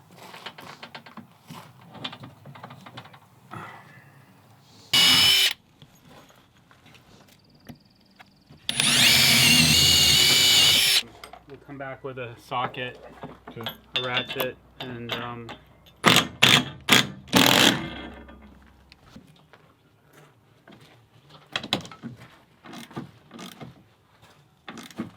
I'm trying to decide, like, one door is only going to move so far without the other door moving as well. You know, if you're just trying to get through it to access something, maybe you just open the one door. But if you want to open up the full width, you got to push both doors, and they have to roll together. So the one thing I don't want to do is end up putting these somewhere in this run that doesn't make sense. You know what I'm saying? When we either open or shut the gates, or when they're both fully open.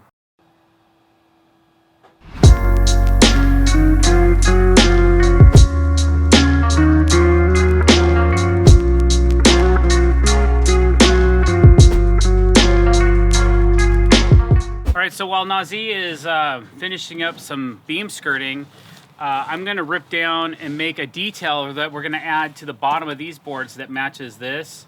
And it's just kind of a small 1.5 inch detail so that all of our levels kind of look the same, regardless if it's a beam or fascia or the upper deck or skirting or whatever. It all kind of has a continuous symmetrical look. So I don't mind this. This does not offend me, but I think just to make it pop, it needs just a little bit more trimmed onto it. So that's what I'm gonna do right now.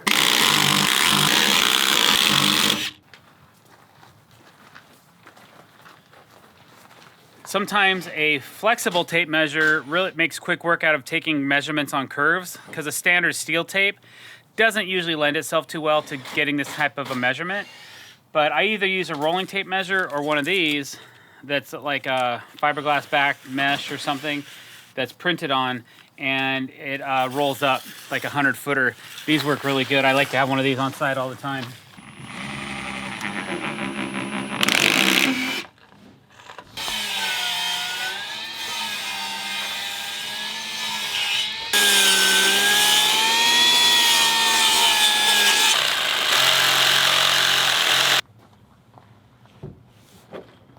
Okay, out.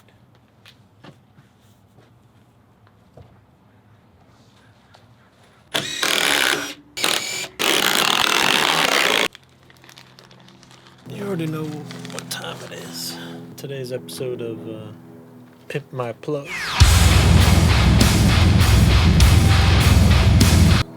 Plug in some Cortex. I think I was on number 6,000 last time you saw. 5,000. 5,000. Well, around 10,000 now. I can't tell you where they all are. You'll just have to find them. But plug everyone, even though I doubt anyone's gonna, bend over and look at this. But we do, so we plugged it. Nazi and his wife got me keto cookies for my birthday, which is on Monday, so you still have time to get me something. They're not quite like cookies, but they're not bad for staying in ketosis. So I'm down 32 pounds, so got to keep up the fight, but I'm having a birthday cookie today. Cheers.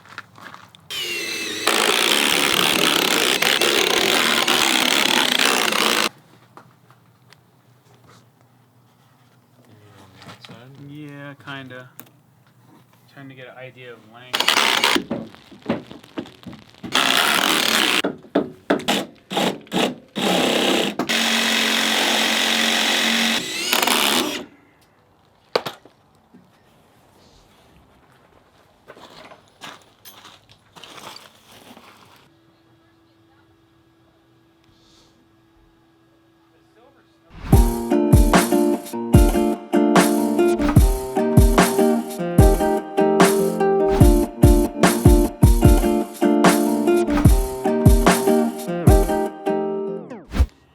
orange spacers. Is that what Yeah. you said? Yeah. Okay.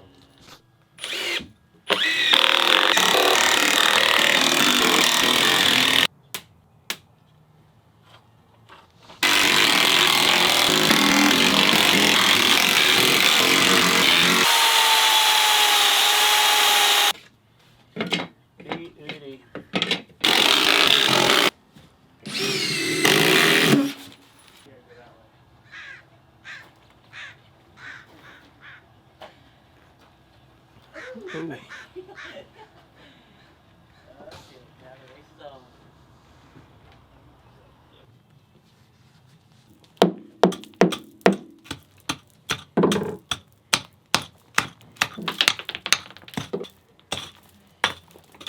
All right, so we have our floor, our landing done. It fits up real nice. It allows you ingress and egress. And now what we're doing is we're building a little ramp, the full width of this brick, so that it's just easily moving things in and out of here. Instead of trying to do stairs or something like that, we just felt a ramp would be better suited for this space. But we have a little bit of concrete in our way from one of the footings when we originally poured concrete for this deck. So we're going to chisel that away just a little bit more, and then we should be able to get this ramp screwed down to the deck, and then dig our footings, get them poured, get this frame installed, G-tape it, and then lay the ramp boards up. So that's what's next.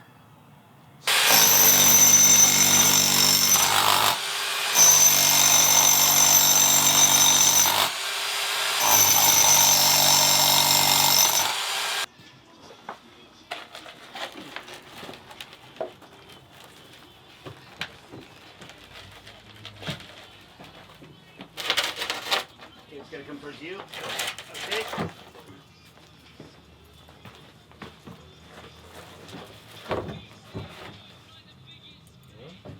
Better. Yeah. Okay, we're not square is the problem. Yeah. And I think we're hitting this.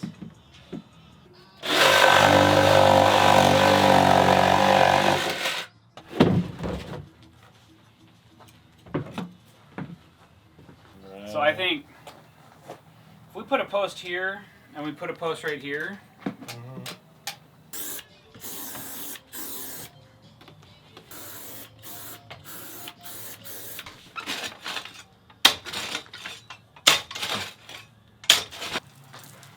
And here you guys thought I only plugged decks. I get some dirty work in too. Does anybody still dig holes this way? Or do you guys use augers? Too fancy? That's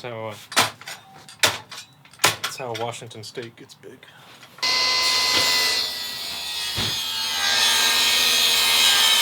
I'm just wrapping the outsides of this ramp in some fascia board, because once we install it, we wouldn't be able to install this fascia after the fact because it's too deep into the ground. So this way we get some protective layers against the wood, between the wood and the gravel. It's just how we have to do this right now before we install the ramp. If we don't install fascia now, we're not going to get any on it at all.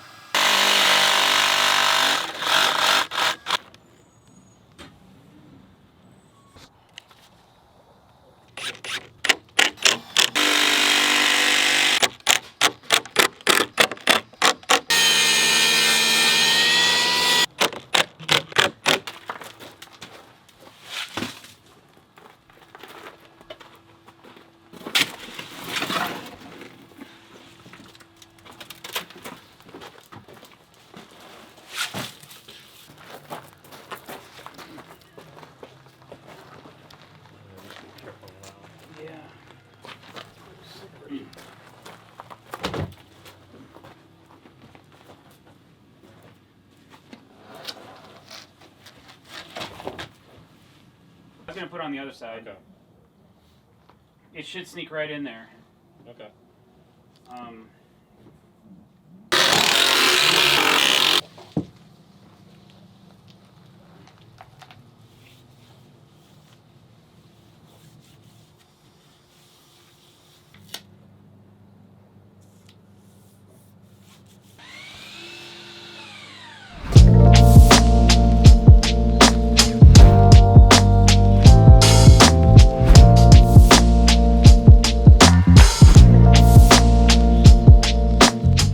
guys, Dr. Decks here. Today we are finishing this project. It is our last day here. We just put in the last screw of the thousands and thousands and thousands of screws that we used on this job. I just put the last one in the bench. We put in our last Cortex plug. We are done. We are out of here. If you like what you see today, click that subscribe button. Hit that bell icon if you want to be notified every time we're putting out fresh content. So, this has been a long build. It's probably the second longest build that I've ever done in my career. We were here for 5 months, so it feels really good. I wasn't sure what time we'd finish up today. It looks like we're a little bit ahead of schedule, so that's great. We should be able to get our tools packed and loaded, and we're doing another deck here on Lake Tapps next, so we might even go drop our tools off the new job site. If we can get everything packed up, then it's just cleaning what's left, and then we're done.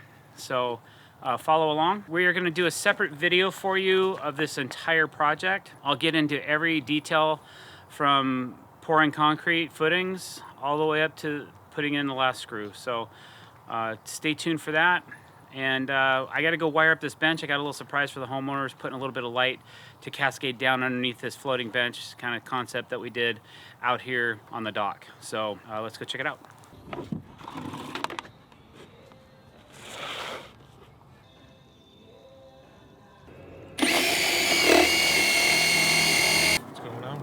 How do you feel? I don't know. I don't think it's sunk in yet. I feel like we're still coming back here next week, so I don't know.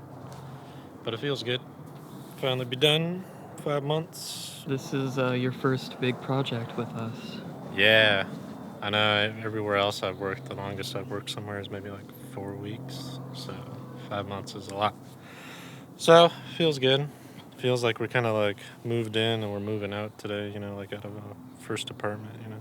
What do you feel like now that it's done and like you made it? I don't know. I feel like, I don't know, it's weird. I've seen them on like Instagram and all that before I started working with Dr. Decks. I was like, oh, that's cool. But it's not until you see it in person and you're like, oh, you know, it's like really amazing. So I don't know. I feel like that hasn't hit me yet either. Probably not until people are starting to be like, oh, that deck you guys built is so cool. Hasn't hit me yet. And you had a hand That's true. in it. That's true, yeah. I don't know, it's quite an accomplishment, I suppose. I guess we all should feel pretty cool and proud. It's worth a McDonald's Coke. Worth McDonald's Coke, yeah, for sure. Coke's on DJ Studio Man today. $3. What? That's all it cost you. Yeah. Good crazy. job. This is your official. Now you're officially part of Dr. Decks. Officially, Like you're broken in. I'm a nurse now. Yeah. Yeah, it's all downhill from here, right? Yep. Yeah, it's easier. Plus add the 4 months of not having a permit. Yeah. So what? It's almost a 10-month project. We might as well just live here, probably. I wouldn't mind. Yeah, I think we should invest in a boat since the next job's on Lake Tapps too. Honestly, yeah. Just take all the tools via boat. Any final thoughts? I'd say kill with kindness, but you should probably just be yourself and be a good human being and, you know, work hard, be honest, be nice. I'm down to just installing 3 lights. That's what I have left, and I use this product called InLight Design. And what's cool about these lights, they're a special Dr. Decks limited edition. They have a bezel, a Dr. Decks bezel. So what each light comes with a black bezel, right?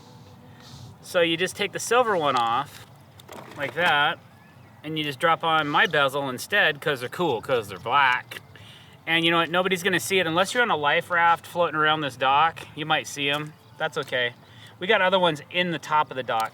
But what's cool is with every Dr. Decks light that you order through InLight, it comes with a little inspiration tag. I feel really humble and honored that InLight would choose Dr. Decks to be inspired by. So they put our logo in the bottom of each trim ring. That are the black ones. So I asked for these about 3 years ago from InLight. And I kept asking and kept asking and kept asking, and finally they were able to hook us up, okay?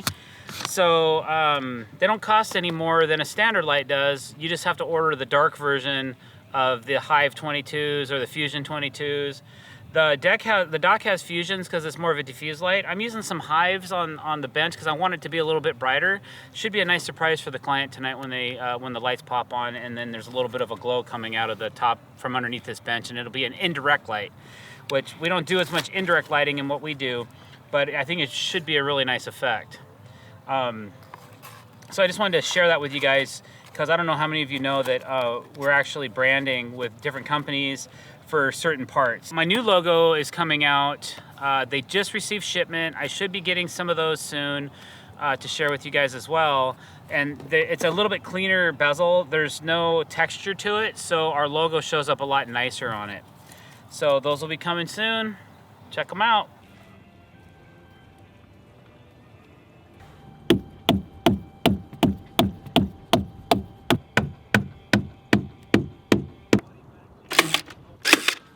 Is that it?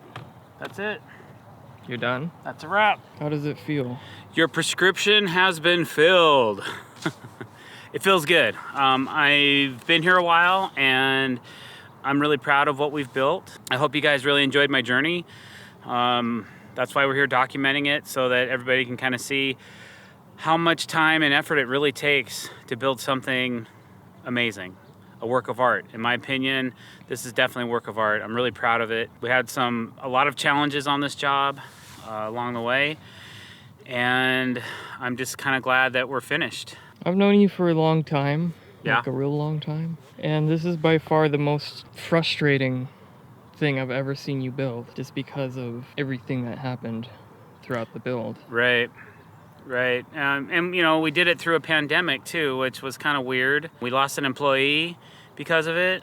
I really don't want to get into that either. If you know me, then you know what happened. If you don't, I'm sorry. It's better sometimes to just leave things unsaid.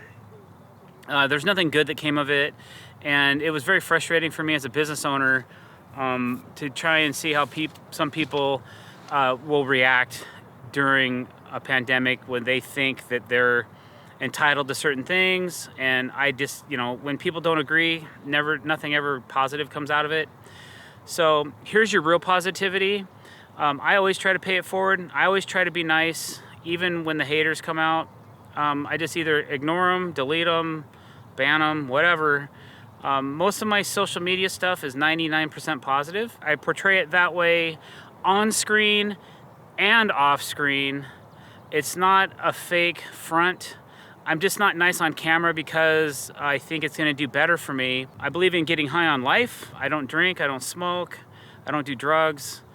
I do decks, and that's what I'm proud of. And I hope that you guys feel the same way, and I hope you'll continue to watch our journey as we keep building. I'm going to keep continuing to try and build my team.